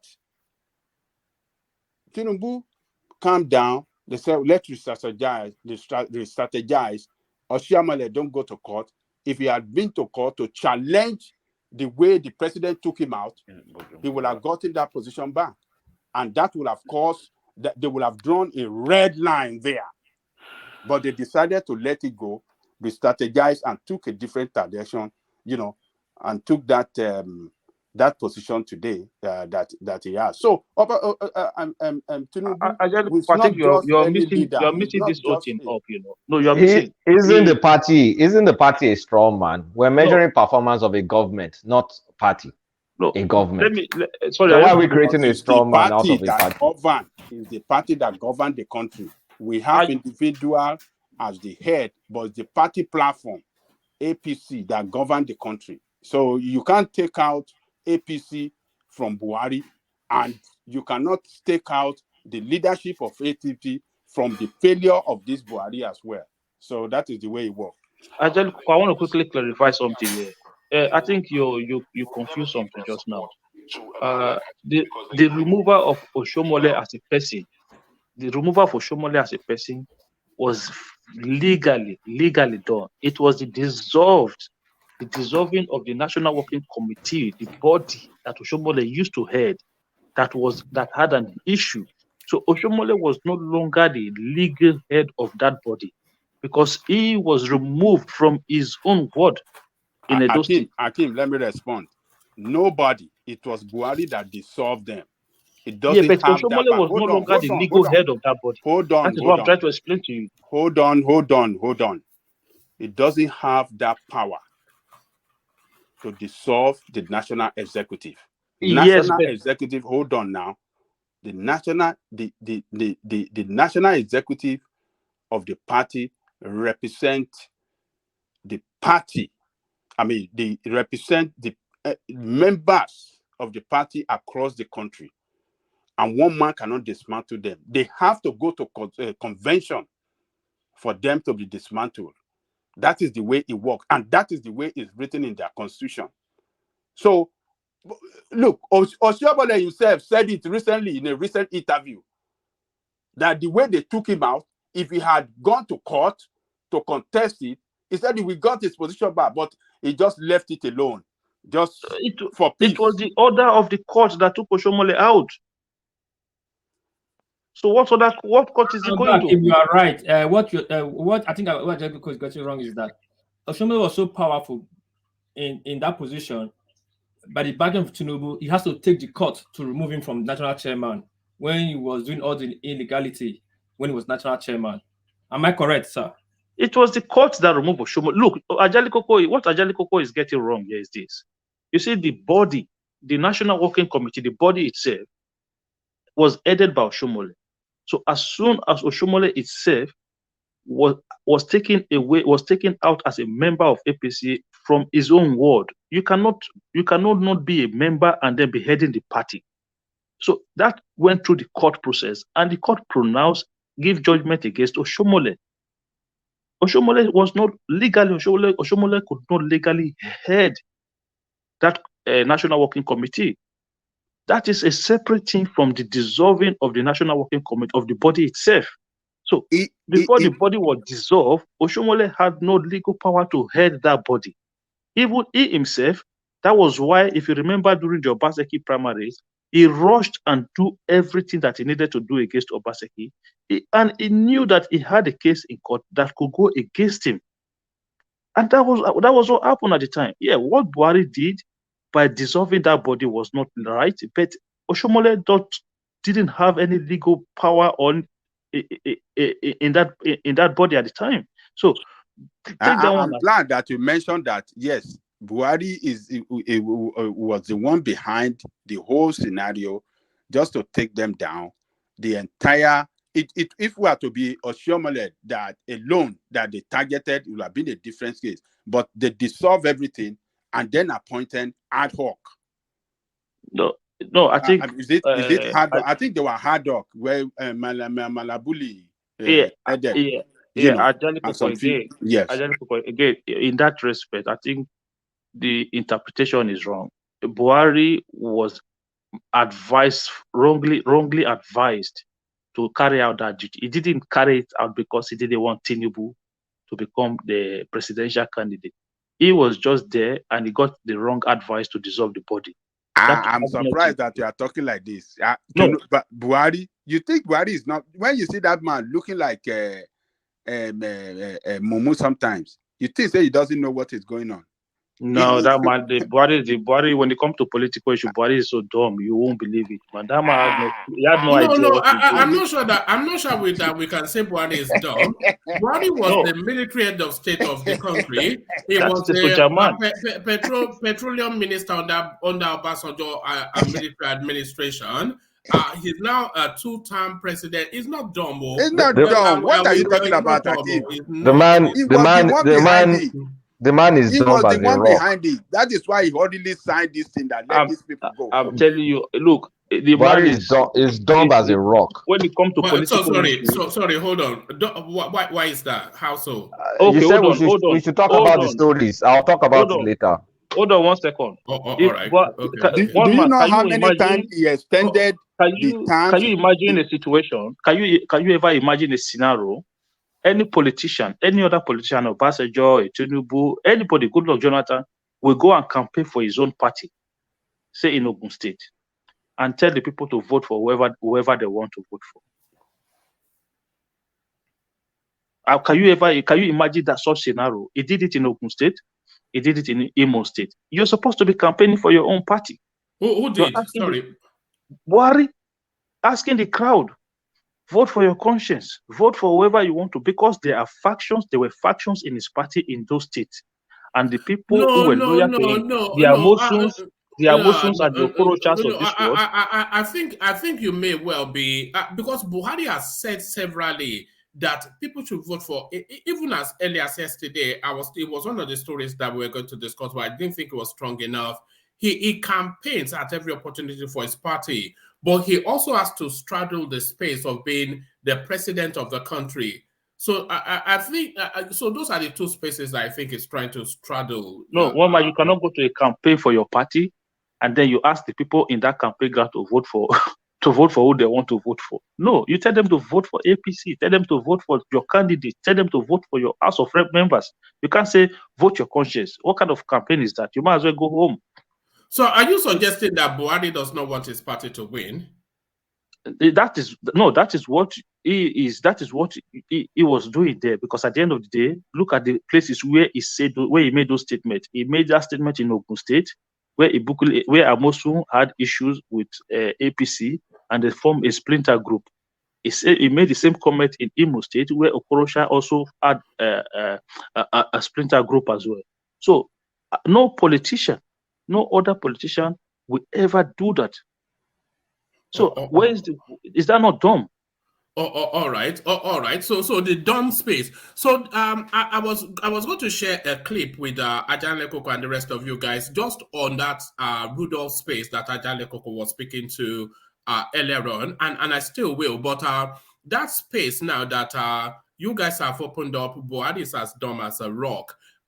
Let's do just and this time, the round robin is just meant to be a short little presentation space, so nothing long or labored. But because it confuses me when somebody will suggest that somebody like Buhari is dumb. The last thing he is dumb by my own reckoning. But let's see what the space thinks of it. And the comment section, you are happy to join in as well. Taking your prejudiced hat off. And looking at this guy's life's journey, he was a military head of state. They fight through to come to the top of the rankings to be a military head of state. He was the petroleum minister under the Obasanjo military space. He was the chairman of the Petroleum Trust Fund under Abacha, and is now a two-term president. And they're saying he's dumb. So is Buhari dumb? Enigmatic, but just a round robin on that. And I want to show you some rather amusing little clip. But yes, a round robin on that. Enigmatic. So actually, Kunata kick it off because you said it's as dumb as a rock. Yeah. Buhari is a dunce and is a dumbass. My As God. in, is so obtuse. For you to go to for if you take a case to Buhari, all he's going to ask you is swear by Allah. And when you say I swear by Allah, then he listens to you. If you can't swear by Allah, it doesn't listen to you. Like there's no sort of intellect, there's no sort of functioning brain. He's almost outsourced every part of his brain to other people. And I don't know if you played the video I sent to you. It was supposed to be something probing the CBN governor. And we're talking about billions of dollars here. Like, what kind of person does that? Anyway, let another person take it. But Buhari is ridiculously dumb. All right. Let me, is it that Facebook one? I'll look for it now. Just Yeah. All right. But no. Are you saying he's latterly dumb, or he has always been dumb, or is now dumb in his old age? I think he's had a lot of good cover up all these years. As a young man, maybe he had energy. Now with no energy, with a flat brain, it is showing. My God. One man. When I say dumb, I use the word politically. I say politically is dumb. So I'm not too sure about his other aspect of life. But when it comes to politics, the man is dumb. Trust me. Intellectually dumb, inquisitively dumb, everythingly is a dumb man. Okay, so if he's a dumb man, how is he able then to maneuver himself to all of the spaces that he has occupied since his mid-30s, now into his 70s? You should see how he got there. The question is, how did he get there? That should have been the appropriate question. Okay. So he came into prominence or infamy, however you choose to look at it, via a military coup. But then, of course, the army, they are full of sharks and sharp brains. So he has to overcome all of them to come to the top. So, and he stayed at that top for a few years. And then, of course, Obasanjo, in the preceding military administration, he found sufficient in him to make him his petroleum minister. So even going further back, barely in his 30s, petroleum minister. And then Abacha, you say for clan and whatever, but he found sufficient to make him chairman of the Petroleum Trust Fund. And then this guy, by whatever means, has maneuvered himself to become your president for 8 years. Oh man, you think it's dumb? Oh man, in the next maybe 15 years, right?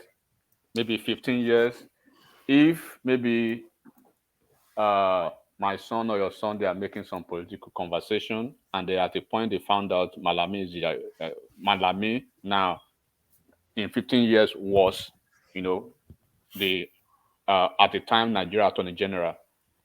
They probably want to believe, oh, he was a smart man to have made it to that far in his legal profession. Well, clearly, is he not? No. Malami is how would I say it? It's a definition. It's a definition of a dogmatic buffoon in legal profession. When you in Abuja, when you mention Malami, I can tell you one man, Malami will not win a moot session with a year one student. I'm not kidding.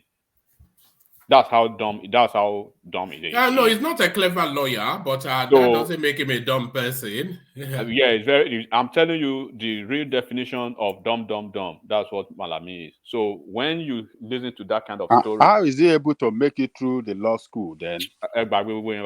No, that's quota system now. Quota system. It's different marking. Okay. 30% is 100%. Question to Ekebrini. How Baloshi that san? Quota system, no near now. So when you look at just like this humanitarian minister, one man, that ministry is one of the most lucrative ministry in Nigeria.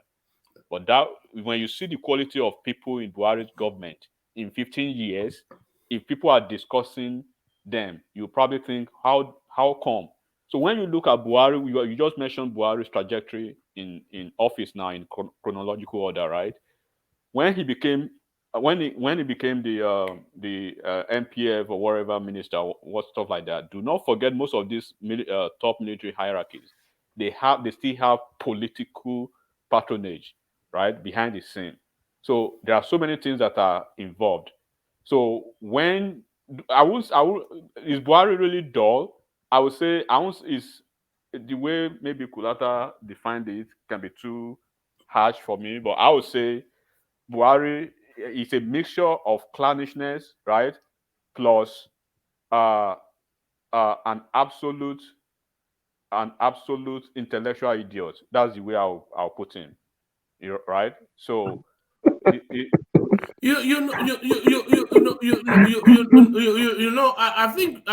think you are. This is some sort of like a scholarly snobbery that we're hearing here. It's not No. scholastic enough for you. It's not Harvard, Oxford, No, Cambridge. no, no. Yeah. Is Obasanjo Harvard, Cambridge scholarship? Obasanjo is an No. engineer. Obasanjo is an engineer. So Okay, I think. Okay, let me give you another scenario. Tanko Muhammad, the former CJN. Have you seen his result? Have you seen his WAEC result?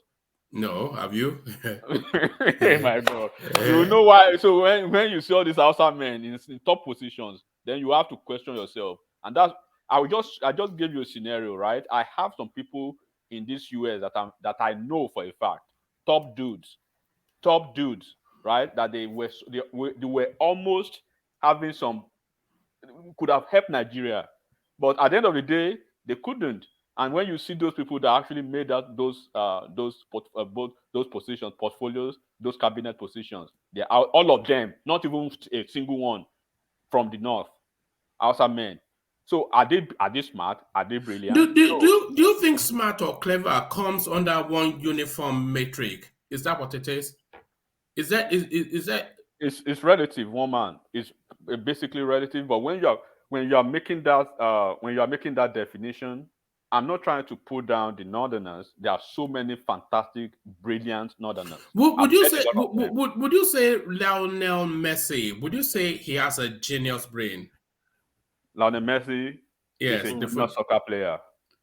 No, not soccer player. His brain. Would you say he has a genius brain? Well, for him to have accomplished that much, right? For him to have do you follow football? Do you follow yes, football? Of course, I do. Yeah, for him to have accomplished that much in the game of soccer, right? Soccer. Yeah, the football. Yeah. It's football. What's soccer? In football, right? Without being handed, the achievement or the pedestal he's been able to get to now in his career, then he's a genius. I'm not going to compare that with a certain Buhari that has been handed almost everything on a platter of gold up until now. So Buhari is being referring to Buhari even as an intellectual idiot is very conservative. Buhari is a willful nuisance of a human. We shouldn't have Buhari at all as a president, because if you know brilliant folks that were actually recommended to this guy that he turned down. Do you think Nigeria has an overabundance of brilliant people, more so than we should be? Do you think we have an overabundance of brilliant people?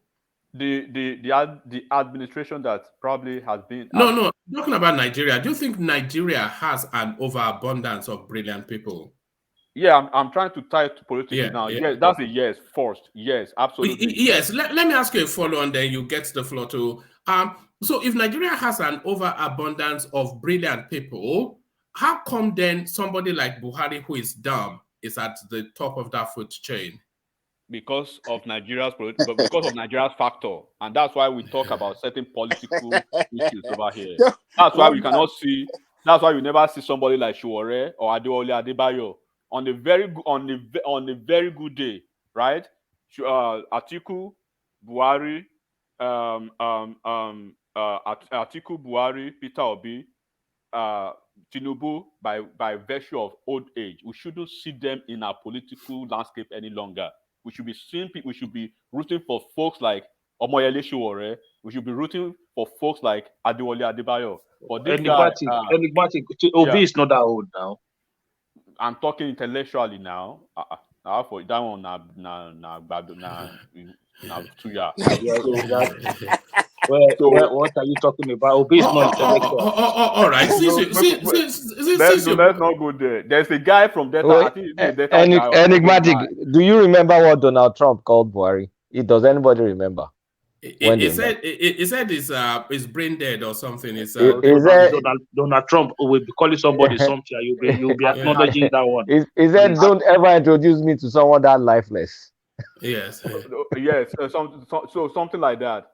But one man, when look, we've been very unfortunate with the kind of leaders. I think the only Nigerian leader who has actually replicated, a semblance of having intellectual folks, technocrats, smart folks in his administration is probably a bit of that is OBJ. And the second person who's probably going to do that, if eventually he becomes president, is probably going to be Asiwaju, right? Because I can attest to some teams that he's actually reaching out to now. So now only Yoruba people smart. I mean, what are you talking about? No. Look at Soludo now. Look at Ogonjo Iweala now. Look at all of those smart folks, smart Nigerians then. But when you give Buhari, there are so many Nigerians that I know, right? They have recommended to this guy. And he will just, at the end of the day, he will just turn them down. And then by the time you wake up to see he has replaced, who he has given that office to, you'll be surprised, completely surprised. Like, what is this man thinking? So there's an. You remember the former sports minister? Sorry, I wanted to lay out two questions just off the back of that conversation. When Akim came in with the Peter Obi, I wanted to ask if who you consider to be brighter between Peter Obi and Tinubu, and not Tinubu and Buhari. Since we are now saying Buhari is dumb. So I wanted to ask that, but we already know the sort of answer we get from the Enigmatic. But when Kulata also came in, just as a jokey aside, that now only Yoruba people smart pass, is it your consideration that the best administrators that Nigeria has are Yoruba people in terms of governance? When you look at, if we have to talk politics, right, we have to be very realistic. And then I'll start maybe from 99. So we can condense it so that we can. I want everybody to within 2 minutes. When we start from 99, we can probably define, juxtapose, and then articulate the ideas and the character and the type of leaders the two regions have been able to produce since 99 up to now. Look at the governors and the level and the politicians in Southeast. Compare and contrast them with those from the South. And in fact, why be saying that Southeast? No, you said that it's just opposing. I'm just opposing that idea. Because it's a look at, for instance, in Abia State now, from Oji Uzokalu to TAOG to this Ipeazu now that is there. Kerosene governor. The kerosene governor, then maybe to another worse one that is coming up. Look at the one in Anambra State from Mbadinuju, right, to Ngige. Ngige did at least he did his bit. To Obaino, to Peter Obi, then to Soludo. When you go to Imo State, you see Ashike Odenwa, right? That one guy. So a lot of stuff like that. So when you look at that, and that's why you do not see that successive plan up until now. That's why you see the problem still going on over there. And when you go to the north, you can probably say something similar. But when you come to the south, to the southwest and the south too, I think they have a replica of what is happening in the southeast, and that's why you see the hatred against Asiwaju. Because when you look at Fashola's legacy, I mean, when you look at Fashola's quality, then you come to Ambode, you come to Sanwo-Olu, you come to Osun State, from Oyinlola to Aregbesola to the one that left, then Adedansa. Probably Adedansa will drop the level, right? When you go to Oyo State, when you come to Ekiti State, up until this current governor. So when you look at the qualities of those leaders and then what they've been able to do within the national political space of Nigeria, then you can basically answer the question for yourself. And that's why Soludo is quite different. But of course, Soludo his political career is almost gone now because he has gone against one of their. Yeah, but anybody, Fayoshe was part of the South Ekiti government as well. No, you can't. I'm not going to rank Fayoshe. You know, Fayoshe is we can probably trade Fayoshe to the southeast or south, maybe. You know, so. And you know, I've always thought that for Nigeria to succeed, it has to be governed by a Yoruba person, and only really to cite the Obasanjo example. But then of course, the outlier that disproved that is Babangida, who I thought was decent too. But for time, let me move it on to, because there's a clip that I think might amuse you guys that I want to play. But let me say this thing before I leave one mic. I'll be leaving soon.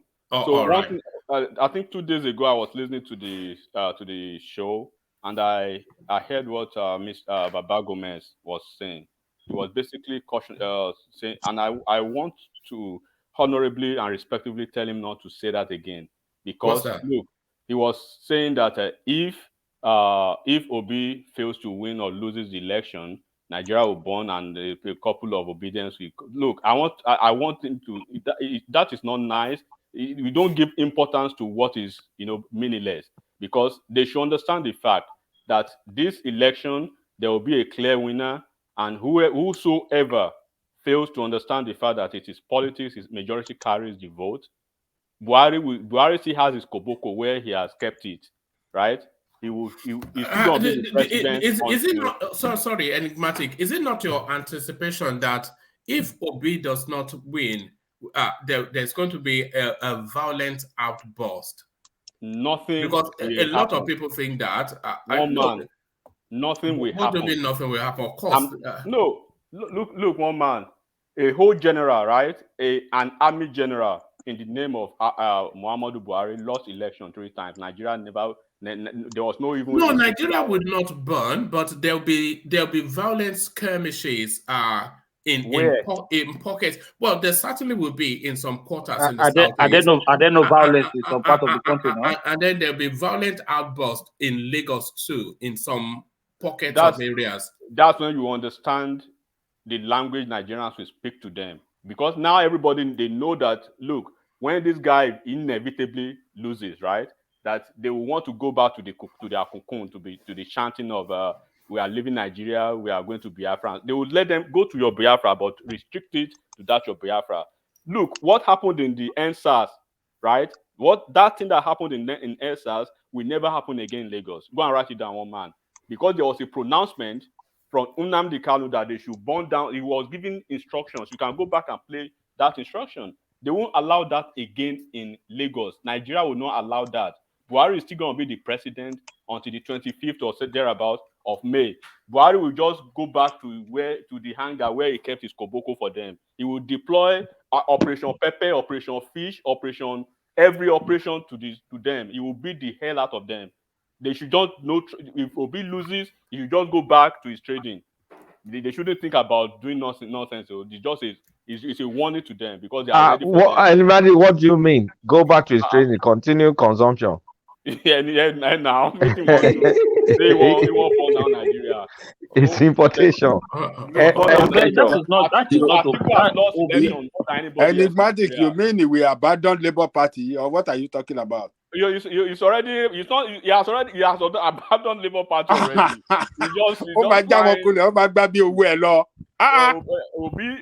That's true. That's true. Obi has abandoned Labour Party. Him and that guy formed something else. It's true. Everybody is true. Sorry, when did this happen? Today. They formed him and that professor, what's his name again? Patutomi. They created something, obedient something, which is like creating a parallel presidential campaign. Exactly, like a parallel council. There's a problem in that party. How did I miss that?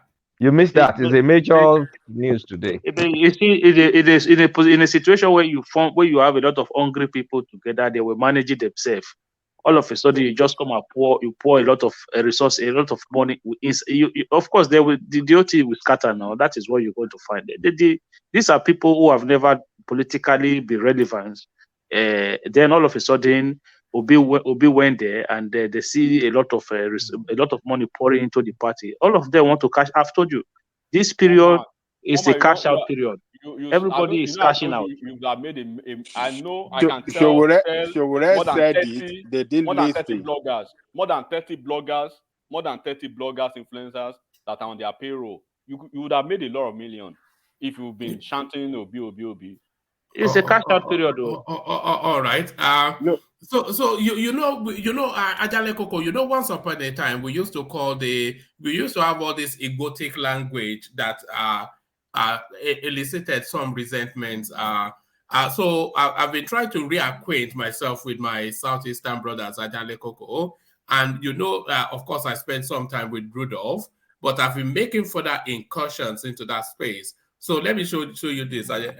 It might amuse you, but watch this.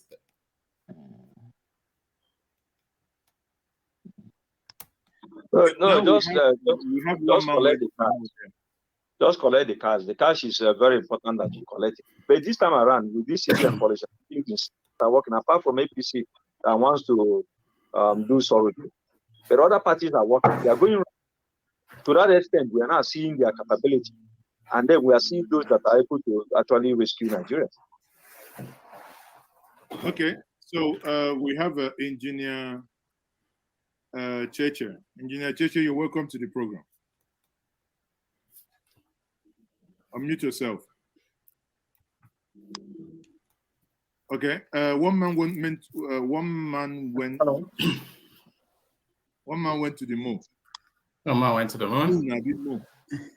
You're welcome. Yes, thank you for having me. I thought I would come here with my British affectations and irritating voice, according to Rudolph's friend, you know, to come and chime in my opinions. But there it is. Good to be here. Good to meet you. Which British what? Where is the British? No, it's a standing joke between me and Rudolph. One of his friends accused me of having British affectations and rather annoying voice. So yes, I think Rudolph understands, but good to be here. Okay, so your quick intervention before I go to Engineer Cheche. What do you think? You know, I wouldn't want to go. We've all here agreed that at this stage we shouldn't be talking about disqualification. But if I think our good brother Patrick brought in a good dimension to this.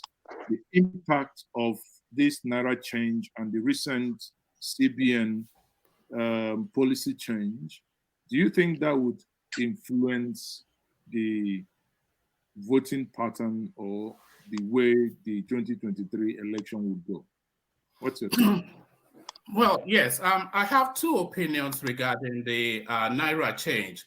One, the political question you are asking, but then further an economic angle to it as well. But to go directly to the question you are asking, it definitely is going to affect the elections because, of course, people would have been stockpiling for that election. So I actually saw a clip of a trailer full, and I kid you not, you know, the trailers that they used to ferry cattle from north to the south, a trailer full of Naira notes, being driven, trying to force it into legitimacy. So a lot of those monies will hemorrhage, and that, of course, those monies being stockpiled. Sorry, if I may interject there. The trailer load you alluded to. Yes. That's, you know, when Naira gets old, they're brought back to CBN for destruction and reissue. So those are not, you know, kind of discovery or hoarded currencies. Those are monies being taken back to the CBN. Is that how they ferry money? I thought they use bullion. No, how else would they do it? Because these are condemned money. So that's how you start. All right. Unless you are alluding to the one very, very close to your doorstep that can be, you know what I mean? That put them in bullion van. And look at that. You started that. You didn't even give me a chance to settle in. I mean, goodness me. Yeah, but I take that point for that example, but nevertheless, the point that I'm making still subsists. There's a lot of illicit money that is being hoarded for elections, which is going to hemorrhage because it's too voluminous for them to push it back into the banking system without the EFCC asking questions. So those monies are going to be destroyed ultimately. And for the economic side of it, that is good for the balance sheet of the country, because the monies that is not gone back into the banking system by the 31st of January, that will be underwritten to the value of the country. So that gets credited to the country because, of course, those monies still have the value. And if it's not in legitimacy, then the government just writes it to itself. So do you genuinely believe that in the year 2022, somebody would have money stuck somewhere and they will go and destroy it rather than hand it over? Well, it depends on the volume. I'm not sure. I keep talking about clips. I have seen clips of people's houses, and I don't know the veracity, of course. They're just online clips with bills and bills stacked up in rooms. So all of this money is clearly illicit money, and they're too large in volume. So a lot of those monies will be destroyed by the people who are hoarding them, or they'll give them out to friends and families. But ultimately, about a trillion naira, I am estimating, would not be able to make its way back into legitimacy by the 31st of January. That's just me guessing at it. Okay, thank you very much. Sorry, I really came in for the Chatham House space. I don't know if the conversation has evolved beyond that, but if you are discussing that at some point, I'd like to chime in. Okay. Hold on, hold on. Let me allow you to, in 1 minute, make your intervention on that Chatham House case. Yes, of course. I know. You see, I have a different view, as you may expect, of that Chatham House space, and I feel that a lot of the pushback that we're hearing from that space is because the Tinubu political space has sideswiped the people that are looking to be critical of him. So they were expecting that he was going to go there and make a major faux pas on an international stage, and that did not happen. So the raw meat that usually goes to the carnival was not being fed at that event, and that is where the rage is coming from. Well, I can expand on that if you want to have a conversation around that. Well, So that was me trying to make friends with the Southeast. So that was one of I'm sure you know that guy, Njenje guy. He's one of Peter Ob's boys, So yeah. So that's me making a incursion. That was a nice one there. That was a very nice one. It was civil. It was no interruption. Yes, and that is where I was hoping Rudolph will evolve his space into, so that we can have those sort of conversations. But the wild lanes are too many. Is that Rudolph? Is that Rudolph's show? No. That was in Gen Media, but Rudolph was there. As I was as well. Okay. But Rudolph is normally fair. It's the people that go there that. No. Rudolph feels always fair. He's a nice guy, actually. And I want to tell you, woman, I think he really like you. I've watched his body language. I try to interact with his space, but every time you are talking or you're speaking, it's so fascinating, and he will be smiling, he'll be looking at you. Superior brain. What can I say? Superior brain. Who would not be? I try to interact with that space, but maybe when it calms them down a bit, then I'll go back again. But I'm not sure. He's too. He is a nice guy, but the space is somewhat like those Niger Watch sort of people. Just a wild lanes. But I thought that would amuse you, Ajale Koko. But yes, back to talk us through then this new development. I'm not sure. I thought I was on top of all of the news, but I didn't know that there's the beginnings of a pattern of ways between the Labour Party and the OB movement. So what's the plan? What's unfurling? I'm just hearing it from Kolata and what's enigmatic. I didn't know that. But the question I want to ask now, is he still carrying the ticket of Labour Party, or what's he trying to do? Is he trying to because it's not possible for him to cross to any other party now? It's still Labour Party, but Utomi inaugurates what is called a big tent Obidati Independent Campaign Council. So a different campaign council independent from Labour Party. What the hell is that? That's a hell. What's the Labour Party response to that? Because this is what they were warning about in Abeokuta when they were, this is, what's the Labour Party's response? Are they surrendering to him just for the popular? What's going on? I don't know. I mean, it depends. Labour Party, apparently, there's a lot of people in Labour Party chopping because I don't think they ever expected they will ever get this kind of money coming through. So you can see the OB money creating a lot of ripples down Labour Party. Then you see Arambambi or whatever, they kicked that one out. Ogun State Labour Party is messing up. They kicked Okupe out. So things. No, they dissolved the whole Ogun State Labour Party now has been dissolved by. So what one man the point the problem now is Labour Party is like it's been factionalized. The obedient faction that came into Labour Party, right? And then those legacy Labour Party folks now they are feeling cheated that they've cornered almost all the spaces. And then all those spaces they've cornered are the ones that those are the areas that those funds are coming into the political party. So when you are hearing cries and hues like this in political parties, just go and look at the root. It's money. So and then OB is not doing the best to actually and then it's like they've captured him too.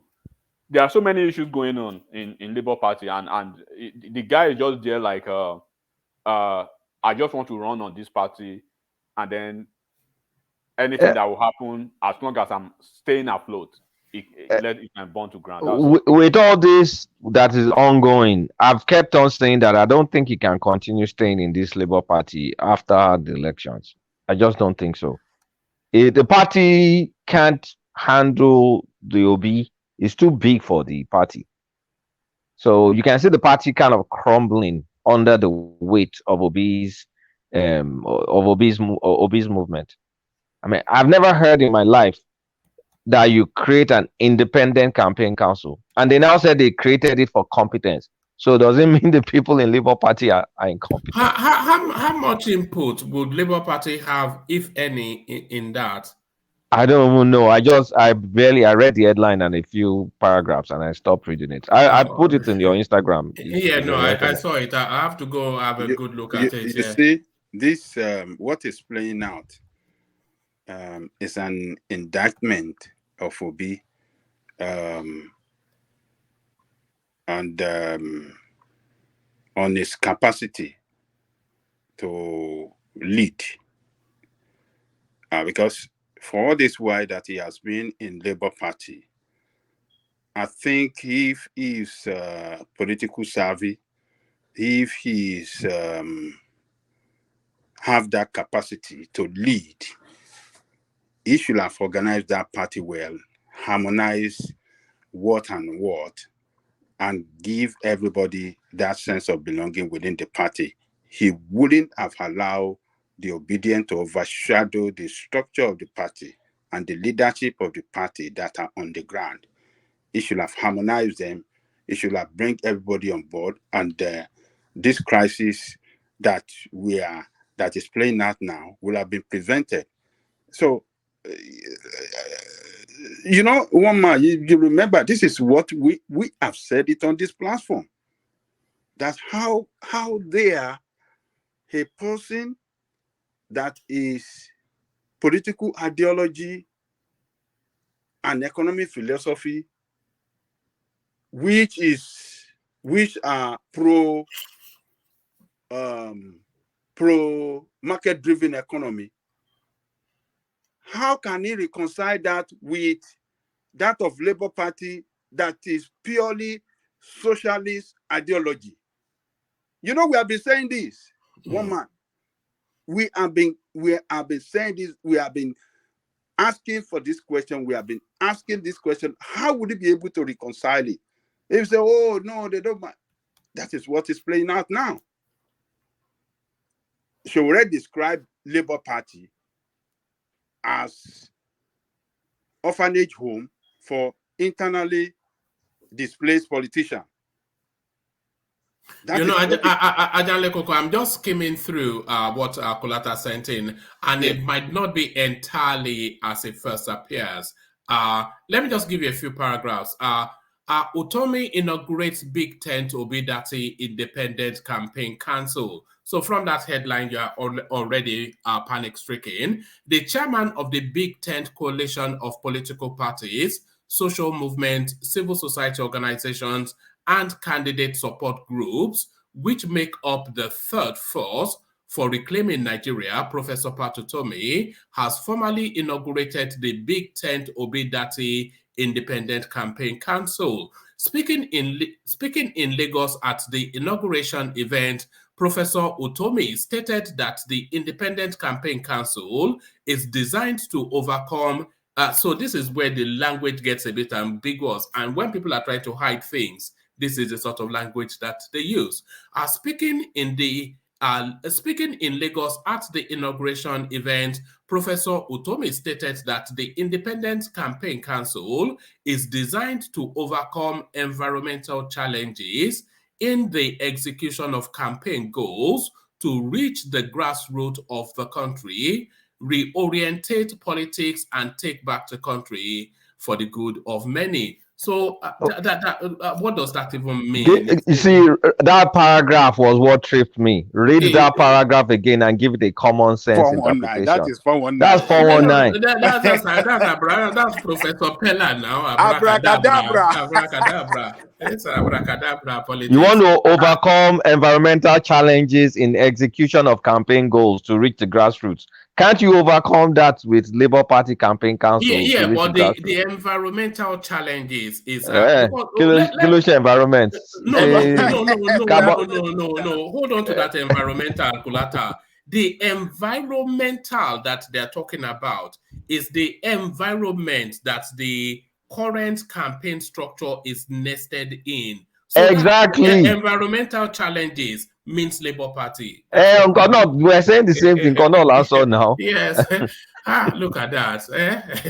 Then they will use all of this language. You're starting to make you think at 3 a.m. in the morning. You don't want to be thinking at 3 a.m. in the morning. But unbelievable. Fun and games. But still within that of this space, the campaign in Kogi State, just scanty crowd, barely anybody there. They were lamenting that they weren't given a bigger arena, but the arena that they even got, apart from the people that drove in from Lagos, nobody was there. One man, I don't want to believe that the crowd was scanty because I watched the video. You watched the video? Yeah, I saw the video. Yeah, it's a scanty crowd. Ajale Koko. You know they use camera tricks. They took the camera around the stadium. I saw a lot of people within that complex, but I don't know. You know, this time around, let me tell you this. Even the article that they are showing, they're showing it from that's the area view. Yes. When was the time? Was it before? Was it during the campaign? Was it after? We cannot really tell. No. We can tell. Will be no, flying. hold on, Ajale Koko. We can tell. You see, I'm sharing the screen because only to show you the OB space. So the campaign was meant to kick off at 10 a.m. in the morning, and these images were taken at 1 p.m. in the afternoon. So that is our OB and his running mate, the Mauritanian. And then, of course, so there they are again. So that's the crowd. That's an aerial view. That's an this crowd is plenty now. Look at this crowd. Look at this crowd. This crowd will take Are you being? Look at this crowd. This crowd. Go now. This crowd will take you to Aso Rock. You know what? Someone said Tinubu's primary delegate is bigger than this crowd. 1,000 something he got. That is bigger than this crowd. This is not 1,000 people. It's not 1,000 now. You know what I heard, one man? What I heard is that they've decided now to give them. Before you were crying that you don't have space, they decided to give them a whole. Each state they go to now, they will give them accommodation, they will give them everything they want, so that everybody can see what. So that's why they give them that. It's the way them Tinubu showed article. They gave him TBS. You know how massive TBS. They gave him TBS. No. The politics they play in Lagos State. Those MC Oluomo boys prevented they stopped them. They didn't let them come over there so that they can. But Ajale Koko, this is Atiku's crowd in Lagos. That's not good. This TBS is to come and shame you. It's so big now. How can you fill this place up? It's not possible. It's look at how massive the place is. Yeah, but Teslim Balogun Stadium, Tinubu was there. I mean, no, is it Tinubu? No. What's the name of the governor of Lagos State?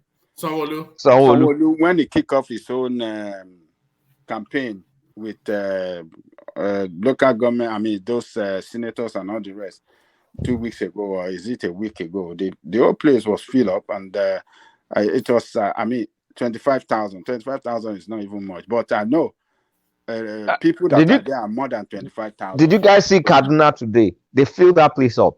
Yeah, they said the place was thronging with what's the capacity of that stadium? It was full, including the field. I was like, whoa. But that was, Kulata, you don't see one. Tinubu was looking and I said, what was he looking there? They carry camera there. There was one guy that climbed up to the stadium. That guy would die, that guy would all the way to the top of that lamp, that stadium. The floodlight that was there, that floodlight, that high floodlight. He went all the way up and was carrying the flag. I said,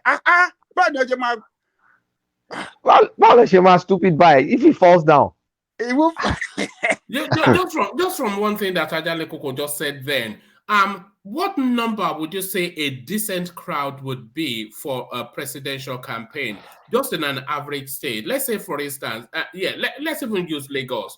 What number? What would be a decent crowd? 10,000. 10,000. 10,000 would be a decent crowd. Mm-hmm. Okay, all right.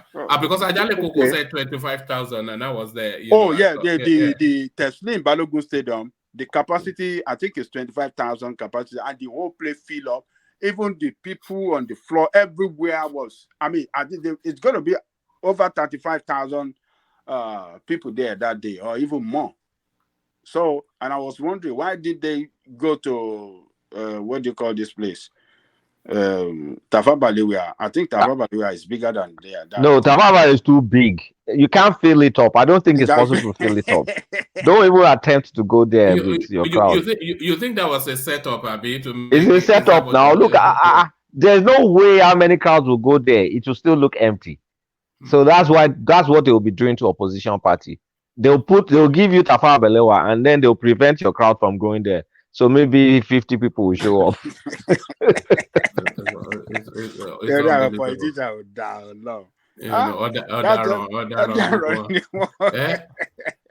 That's what they did to Atiku in Lagos. Hey, you say you want to come, okay, come and campaign now.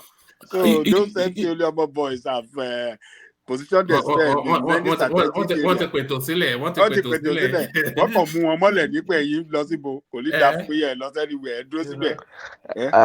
the worst thing, our Atiku to solve our they did, so they were complaining in the bus. The people that made it, they didn't give them money. Do you think Atiku is spending enough on this election? Do you think he's spending enough?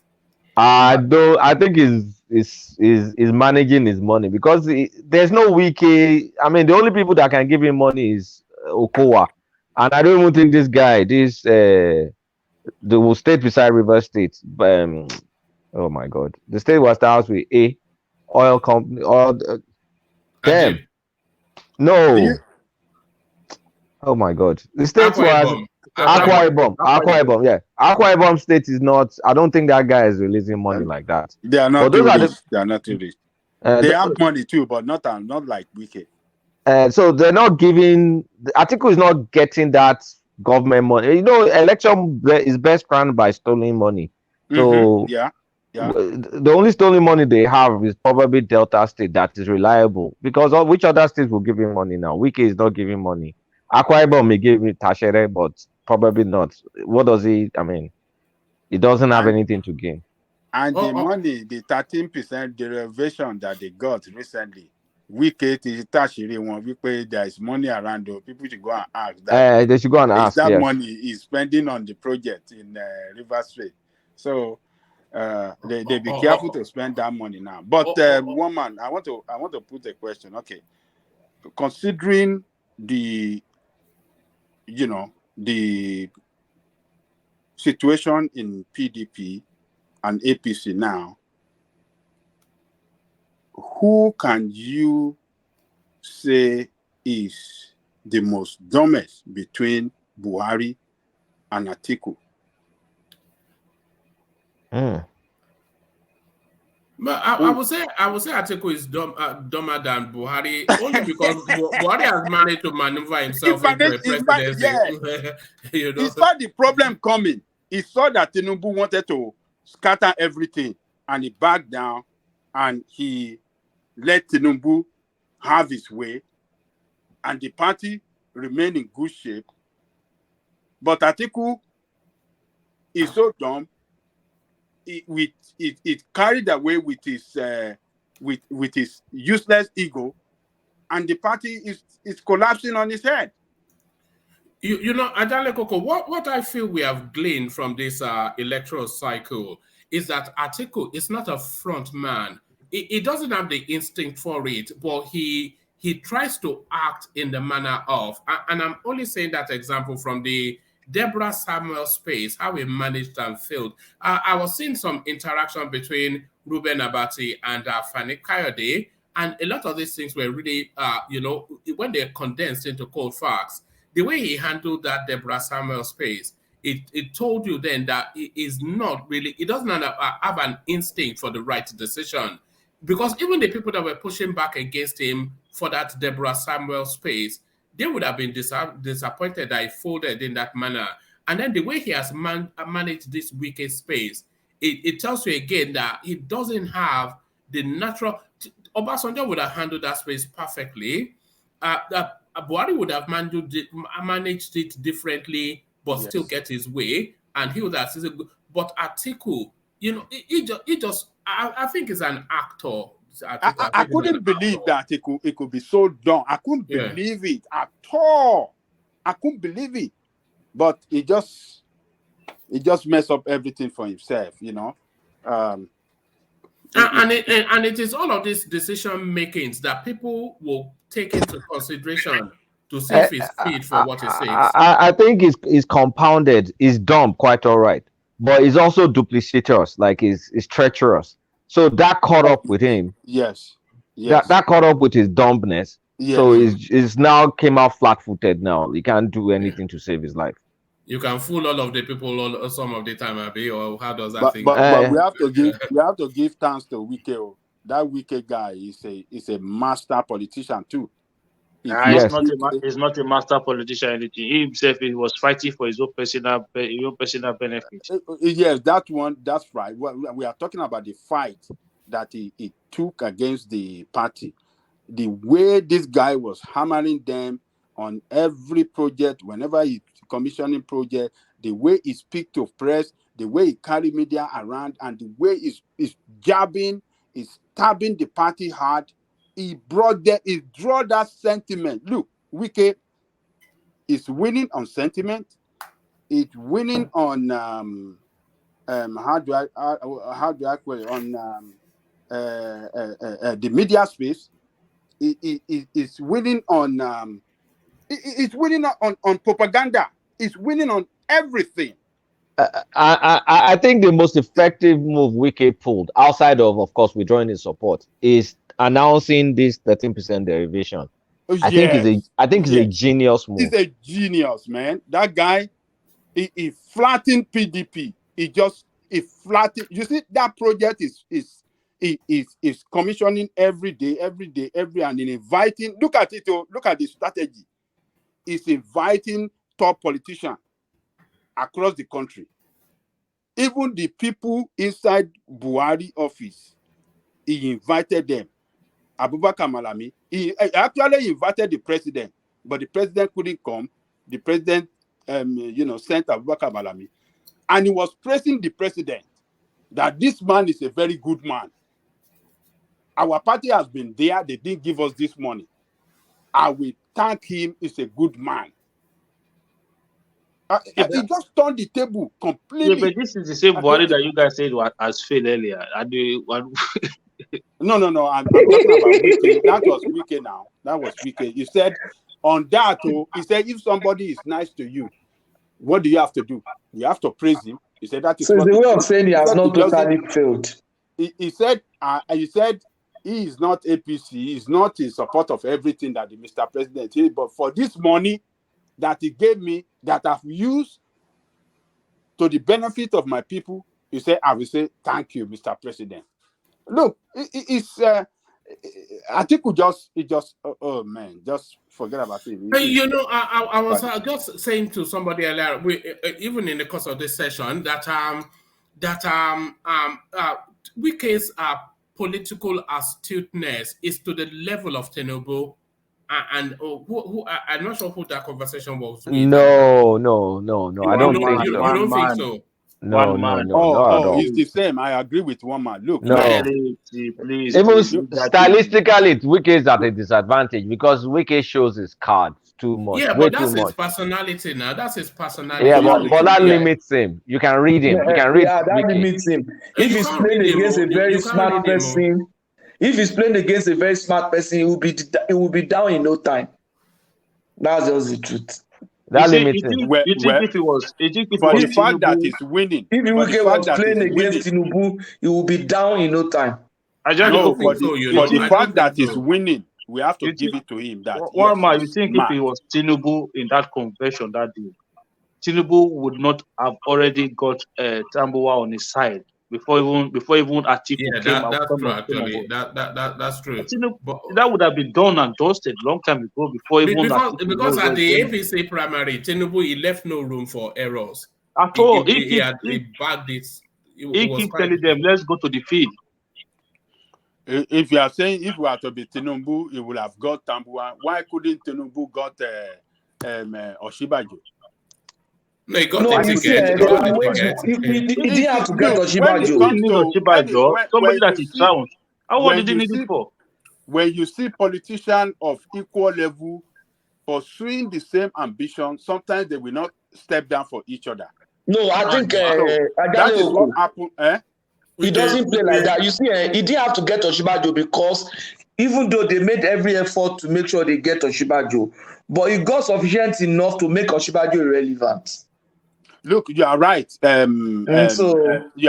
And Wike did not succeed in that. Wike did not succeed in that. Against a dodo board. He's fighting against a dodo board, and that's why you see Wike versus Tinubu, right? In this manner. I give Wike 2 weeks before he will be completely obliterated. 2 weeks, because you can tell, even you that you are not a politician, we can tell Wike's next move. We know his next move, but Atiku being Atiku, he caught Atiku off guard though, did he not? No, Atiku is not smart. He couldn't even break their ranks. He couldn't even break their ranks. I mean, he's dealing with 5 people. He's dealing with 5 people. You just take 2. If you can't get 2, take 2 out and let them just be 3 or take 3 out. Just get something out. Wike projects too much. That's his problem. He projects. You can read him from a distance. He projects. Tinubu doesn't project at all. You don't even have to read him. That's the problem with Wike. You know what it takes Tinubu, right, to get Amosu to his side and fire me? You'll be surprised. You'll be surprised. So when you look at Atiku's game now, Atiku's game plan, you will. I see it more like maybe a spiritual spell. I don't see it as normal thing. I'm serious. You mean Wike? No, Atiku, all these errors, all these the elementary errors is making us say. It's a very fetish man, Atiku. I don't think there's a babalawo. No, what that Wọ́n ti ṣépè fún.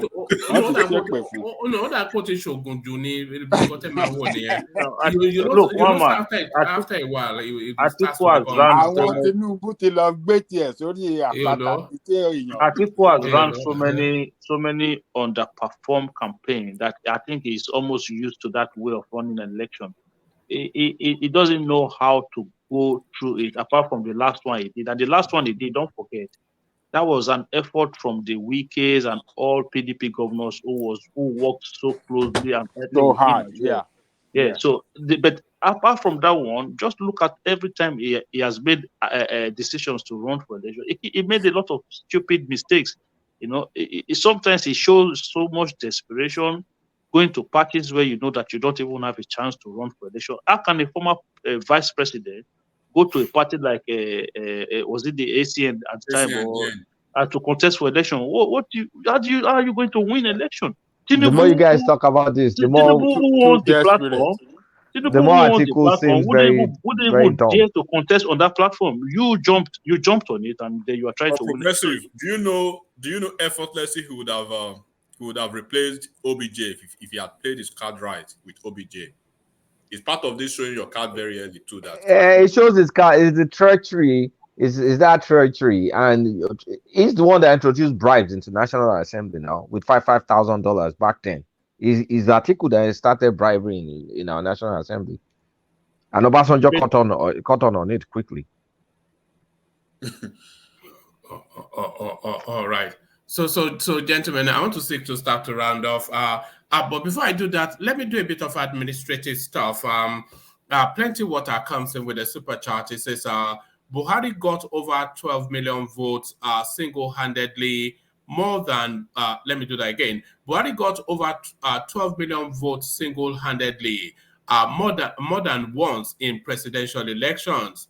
That homie, not dumb. Some people that ruled 20 million people uninterruptedly for 23 years still can't get 2.5 million votes. So yes, it's true that our conversation about, I'm not sure that anybody can say Buhari is dumb. I mean, I'm not sure that I can consider that Buhari is dumb. So thank you for that, Plenty Water. Ajale Koko has been asking about you. Do you remember Plenty Water, don't you, Ajale Koko? Who disappeared just Ajale Koko. Nice to see you back. Yes, good to see you back. So that's Plenty Water. Is it not one of those guys that stayed maybe a day and they can't stay the fire and they run too? No, he's like an OG from some 8 months ago. It was a staple here, and then who's that other guy, Lord Michael? You remember Lord Michael? Yeah. Do you know that? Do you know that from coming on this platform, the DSS were chasing him? He told you. Do you remember when they told us? Yeah. He said something like that about his money or something. I can't remember. Yeah, he said when he went to Nigeria, the DSS were trying to apprehend him in his hotel, and then the hotel staff had to smuggle him out just from coming on here. So you guys, and he never used to show his face as well, by the way. So they have voice recognition technology. We have not seen him. I don't know, man. So we are Kulata with his very distinctive voice. Just don't book any tickets anywhere. Anytime soon. You know, me, I've already surrendered Nigeria to them, but I'll call American Embassy on them. They will know Shiggy. Uncle Sam. All right. And then, of course, to acknowledge Ayo as well, who's continued to keep the buy the coffee thing 100. So that's Ayo. Let's just so that's Ayo there. So that's Ayo there. So thank you, Ayo. So thank you, Ayo, and thank you, gentlemen. Ajale Koko, it's been one of those funny sessions again that it just ended up in just gisting. It's just really gisting now. No, yes. So fantastic. Yes, it's always fun. It's always fun. So we do seek to start to round off to land on Ajale Koko. Of course, we kick it off with Fatai, who's a new entrant into the space. So Fatai, are you still there? It's a bit like Akim, who will log in, take a quick nap, come back and say, but I'm here now. We've been calling you for 6 hours, but you're here now. So thank you, Fatai. So we go on from Fatai to Enigmatic Hondi. Okay.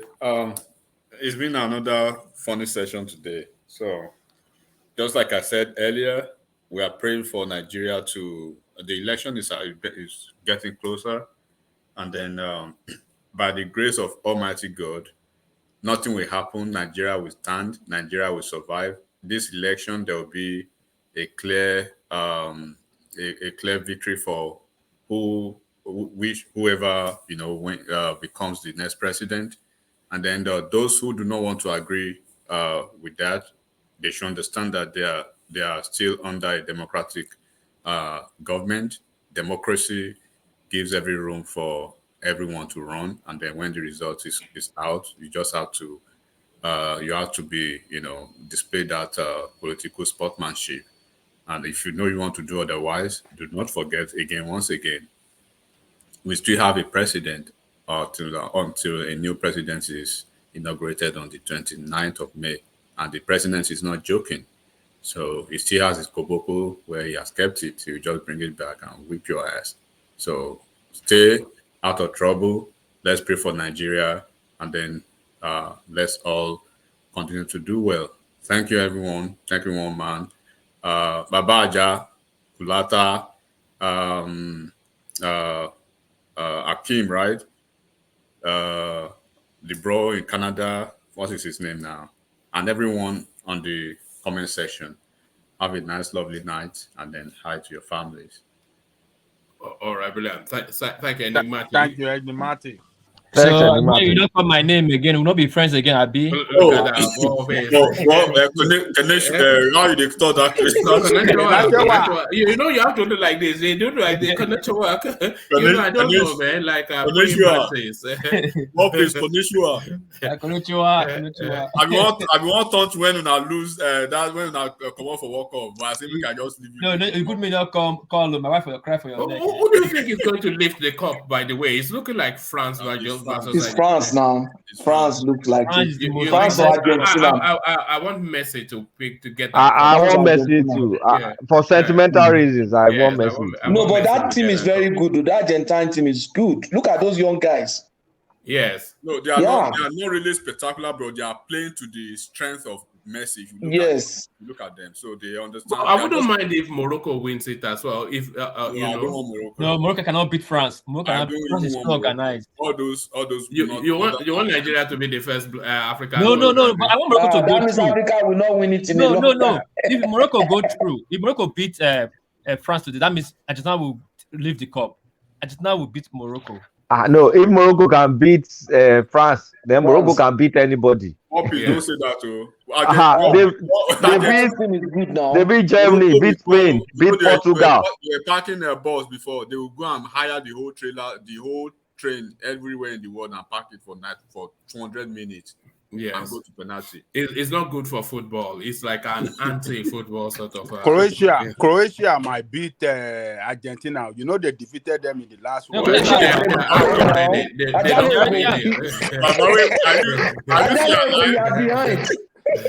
happened? 3-0. Wow, sorry. I remember seeing me yesterday. I went to look for it. They can get a spot in third place. If not, that match was not just interesting to me, Seth. It was one-sided. I was expecting a tougher sort of. They did better in Russia. I have to drive because it's 4 a.m. my time to watch this match. So I have to go to my friend's bar and sit down. I already want to watch this Morocco match. Because if I start to stay home, I will sleep off. I cannot watch it. When are they playing? Are they playing now? No, 4 a.m. My today night. No, you guys are still behind that. I'm already on Wednesday. So it will be Thursday, 4 a.m. in my morning. So what time are you now? I mean, 1:04 p.m. on Wednesday. So in another 3 hours, it will be coming on. No. On Thursday morning for me. Okay. 13 hours. So it's 13 hours difference now. So it means you guys will be like almost a whole day ahead of the US in New York. Now whole day now. Don't be saying Yeah. whole day. Oh, wow. Hey, I wonder. Yeah, go on. Please, on a New Year day, please, you should have this your 9 a.m. section or 10:30 a.m. On a section. New Year day. Yes, office. so you can catch me and Thomas on New Year now. Yes, you want to make me homeless. My wife will kick me out of the house. What are you So New Year Day. Yes, now.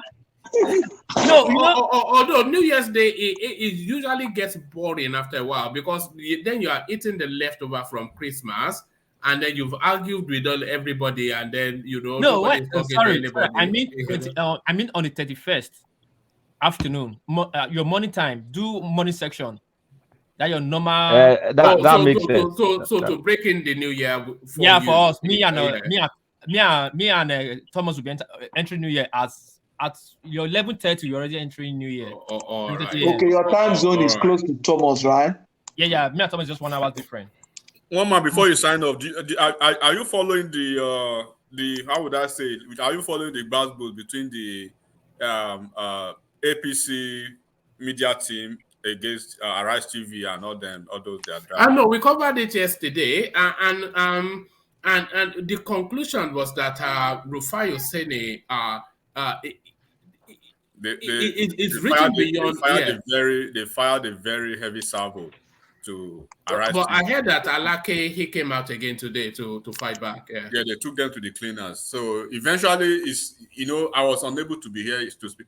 I would have because this Obagbena and Tinubu's issue has been years ago. It's been a long time coming. So it's just like more or less like a rehashing of a metamorphosis that but it's just getting clearer to people who are basically are not really conversant with the whole thing. Because when you look at Rufai, Rufai is well loved by the obedient, right? Because in 2019, go and look at Buhari. He was Atiku Obi guy, and then until recently he was Obi guy behind the scene. And they actually had to bring out all the they say internet does not lie, so they brought everything. They brought all the receipts, quote unquote. And then when Abati was even campaigning as a deputy governor, the running mate to this guy. Buruji Kashamu and all those things. So it's sort of so now the whole thing is out, and then it just trying. That Rufai, he's just too unprofessional. That's just the real. I used to like him, but I've never liked him though. Himself caught up with this. If I never liked him. If you look especially at this, when they'll be quoting out of context. It's too contrived. The guy is too contrived. One kind. We're quoting philosophical lines. Yeah, according to Laurent Bocaux, the French philosopher from 1802. Very unnatural. It just seems very affected. But it's a super brain. It's not a Yoruba man. Super brain? Oh my God. It's from Ogun State. So there are some things you cannot keep in. One man, let's close. When we start to hear that Rufai is a super brain, then it's time to go to bed. So let's come to you then, Patrick. So Patrick, you're up next. Yeah, thanks to all super brains in the house. Yeah, it's a wonderful session. I look forward to having a session tomorrow on Christmas or New Year Day. Please, one man, I want you to come on too because everybody in my family will probably be traveling. I'll be the only one at home. So let's I need this company so much. A lot of plans, and let's come up with our plans for the New Year. To everyone in the house, Kulata, Ration. We have not heard of Nash from National Mind for some time. I'll text him. I have his number. So yeah. He came. He was on the comment section doing the number. Yeah, really. Yes. I miss him. Patrick, Rational Mind, your friend, your best friend. Yeah, my friend, I miss him. I used to think that Rational Mind. I used to think he's from Southeast. Later, I was a Obama. You guys are not good. There was a day I couldn't come on the platform. I was listening to you.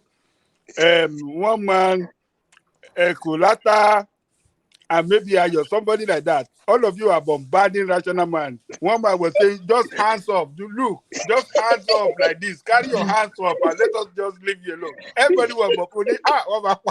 You say, everyone say, what are you saying? What are you saying? You say So Rational Mind. you're just spinning and spinning and spinning and spinning. Yeah, I say you are spinning it. You are spinning the narrative. Rational Mind really miss you, Tony. Everybody, Enigmatic, thank you for coming. Ola and Thomas, please stay safe in Nigeria. God bless you. I'll join you tomorrow. Thank you very much. All right, brilliant. Thank you. Yeah. So thank you. I think Thomas is actually back in Australia now, but from Patrick, we go on to World Peace. World Peace. Konnichiwa. Konnichiwa. Konnichiwa, everybody. Quickly, let me greet people in the comment section. I might use my normal signature. My country people don't reach the final hour. I'm gonna click like, share, I'm gonna thumbs up. I'm gonna not forget to buy coffee from one man. Do what I say, not what I do. I'll do my own. Now, Guyaka, it will be. Anyway, one man, thank you for today's show. Agajako, I greet you. Kulata, Egmatic, whatever you achieve, congratulations on it. But not forget my 10% for I saw. And Baba, Patrick, and Oga Progressive Akim, I greet everybody. Thanks for coming today, and I hope to see you guys tomorrow. And one man, quickly, you didn't talk about the I'll be blessing that they were rebuked in by Olu Ibadan. No, that was the first conversation we had. Oh, okay, probably I missed it. That's the it's first. Hard time all this obedience and stop all those propaganda they are carrying around if it's true. And again, something that maybe you would need to look into. I don't know the way these ESM are killing people in Southeast. I saw some APC guy that they were shot today. You know, putting the flag there is. I wonder if the Southeast is gotten so wild now that is almost untamable. So, people are now drawing parallels with the Southeast and Sambisa Forest. Yeah, should. I think he's going to that. He gets to that position right now because I was just watching some videos. I couldn't stand it. The guy, the lifeless body on the ground. The guy with a campaign vehicle. He was all shot. So I don't understand again if this Samuel Ekpa is political. I want to believe it's political. Did you guys talk about Nnamdi Kanu has come out against Samuel Ekpa? Did you guys talk about that? Where are you getting all these things from? You guys. You're not getting news again, though. Okay, they came out today. His lawyers or something, they wrote, Kanu is saying something about the killings in the Southeast that is not in support. So I think there's a fallout between him and Samuel Ekpa. So maybe that will help. You know, we've always said on this platform that it will come to a head between Nnamdi Kanu and Simon Ekpa for who is the alpha of that space. And I think this is what this is the phase we're about to enter, because Simon Ekpa's ego is that big now that he's not going to subordinate himself anymore to anybody. True, you have tested power, and somebody that has $3 million from $3,000 in account now having $3.something million. You see, power corrupt, absolutely. But the whole thing is just a hustle. It's just it's a money grab. Money grab is the membership fee or whatever. That's just what it is. That's all it is. And mostly this political season now, campaign season right now, there's a lot of money coming in from different politicians. So this guy is making a lot of money, but the way he's taking it to, I don't really like it. I was so disappointed today. Even though you people don't like APC in that area, killing the people that are still Igbos you are killing, just kill them like life don't. There was a time Ajale Koko, remember, we were trying to speculate the net worth of the IPOB movement, just speculating on the membership fees that the members would have been paying worldwide. And it's a worldwide movement, a mass of them in Europe, in America, etc. And if they are on average paying, let's say $100, or let's even say $50 per month or something, we're talking about something in the region of $70 million per annum, if not 100. It's big business. It's big business. Yeah, it's big. Now, at that time, even at the beginning, I heard Uche Mefo was on payment. His salary was like £7,000 up to £15,000 monthly. You can imagine that. So it's a big business. You're making a lot of money, you know. But again, on whose expense? On your own people, your own region. Well, I think you need to do a session on this. What happened today? If you see those videos, man, you will not be happy. And I think they are getting away with it because these guys is APC, Fulani Party. You just killed your own people. There's no election. There's not going to be an election in the southeast. What are you doing? You are doing yourself. You know, I don't get it anyway. So that was what Alexander was trying to caution against. That Enigmatic is saying he spoke out of tune or out of turn. You know. No, I don't think he spoke out of turn or out of tune or out of whatever. Yeah. Because what they are doing right now, it's not even making sense. And they say they are formidable. I don't understand. You're just changing yourself by your own self. I don't get it. I don't know who's doing them. If you want to support Atiku, that's how you're going to go about it. You're making that place a war zone. That you cannot even vote. The APC cannot vote. That means your southeast is gone on this election, and you cannot get a referendum. You cannot get a country through violence. It's never done. You're not a political actor. You want to start sitting for his region. I don't know. Like I said, Samuel is a reflection of the Igbo people in that southeast. That's how I see it. Anyway, I pray we talk about it one man. I'm not getting much to talk. He paid me, say my very good friend, Mr. Allah. Other than that, Allah, I will help you use it. Other than that, it's there in the comment section waiting for you. I see you. The don't cash result is 10%. I see you. Hey, Kota, thank you. I greet you. One man, peace. I'm out. All right. Thank you, War Peace. So thank you, War Peace. So from War Peace to the in-house statistician, Kulata with the data. So thank you, everyone. It's been a busy week for me. Of course, more busy weeks coming towards the end of the year. But I want to thank. It was a fun session, gisting session, like everybody said. But from a Nigerian space, I mean, this Southeast thing is a thing. I mean, I wasn't expecting this. I was expecting more peace, more maybe people preparing for election, trying to like outvote everybody. But the more this thing turns, the more the event turns, the more I think it's going to be another suppressed vote, and it's going to be very unfortunate. But at least let everybody have a clear eye, so you don't cause problems after election. If it's looking likely that your candidate is not going to win, make peace with it. Make peace with it. Just try and do something about like fighting for interest after the election is won. If your candidate doesn't win, it's not the end of the world. NSAS happened. Other things can happen. Take it back movement can be there. We need to do better in demanding what we want after the election. So I do worry about the Southeast. Like I really do worry. People are getting killed needlessly. And what really pisses me off is, I mean, I have to say it. What pisses me off is when you call it out, everybody starts playing ostrich. They start blaming anything but the problem. It's just weird. You know exactly what the problem is. When they catch these people, you know the ethnicity, you know everything.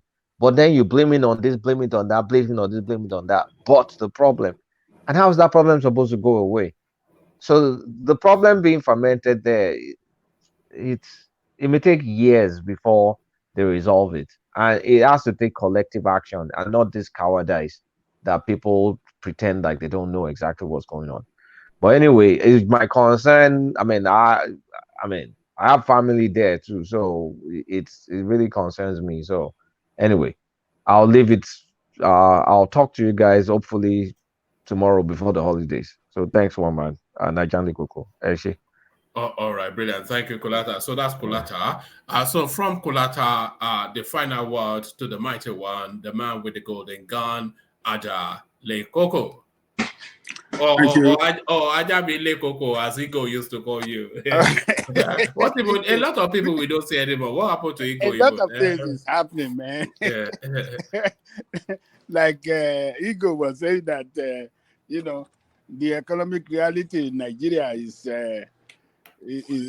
not friendly with him at all. So remember how we used to drive around in Victoria Island and show off and tell us that Nigeria is better than New York, and that we are washing corpses in Where is it now? They don't show up, eh? $1,000 to $1. $1,000 to $1, eh? Oh God! So thank you, one man. Thank to every panelist on the that participated in this session this evening. Kulata, Patrick, World Peace, Enigmatic, Thomas, Fatai, Akim, everybody. Your contribution was quite meaningful. I hope that you guys will come back tomorrow so we can, join one man and then trash out whatever news that he brings. So our guys at the commentary section, you've all done great as well from the beginning to this time. You are the strength of the platform. Come back and tomorrow, and let's do it together as well. Our listeners around the world that are listening, being with us to this time, use this moment to click on the like button. If you haven't done so, do it right now to help the YouTube algorithm of this platform. Our good brother, Plenty Water 77, we welcome you back. So I hope you'll be frequent with us again. So nice to have you back. And one man, you have done it well again today. 6 hours, 4 minutes. It's not a joke. But we were able to,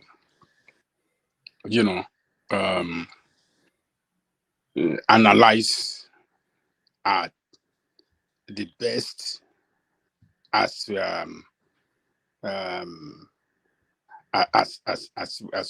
we can. We did the best that we can, and we give the greatest thanks to you for bringing us together again today. So tomorrow gonna be another day. Bring it on, and we shall join you. We shall trash it out together. Continue the struggle from there. Good morning to you in Britain over there, Americans and Canadians. Good night to you all. See you one man, the Eagle. Tomorrow gonna be another. Thank you. Oh, all right. Thank you, Ajanle Koko. So that was Ajanle Koko. So yes. So that was Ajanle Koko. So that brings the session to an end. So we just meandered through. So if you ever wondered what meander means, that was just what's happened. It's just walk leisurely without any real, just a leisurely stroll through a session. So that was what happened. A leisurely stroll through a session. Pleasurable as always is. It's just the fun of it, just boys gathered. I wish we had more women on the platform. That's just the one thing that needs to be corrected. So a leisurely stroll through another session. And as I often say, that the sessions have an organic life all of their own. So you see how we played out again today. The talking points, we never really got into it, and the conversation just took a life of its own. So that's really what happens. It's just really, you come in, you settle in, and then you just go with the flow. That's certainly how I do it. I just go with the flow. And it's only really the time spent in your company that is the real joy of it. So let's spend that time together again tomorrow, which is today, but then of course just in a few hours time. So I'll before I start to talk gibberish, you'll say I talk gibberish all the time. I'll leave it here, carry the converson on within the comment section, but here I say peace.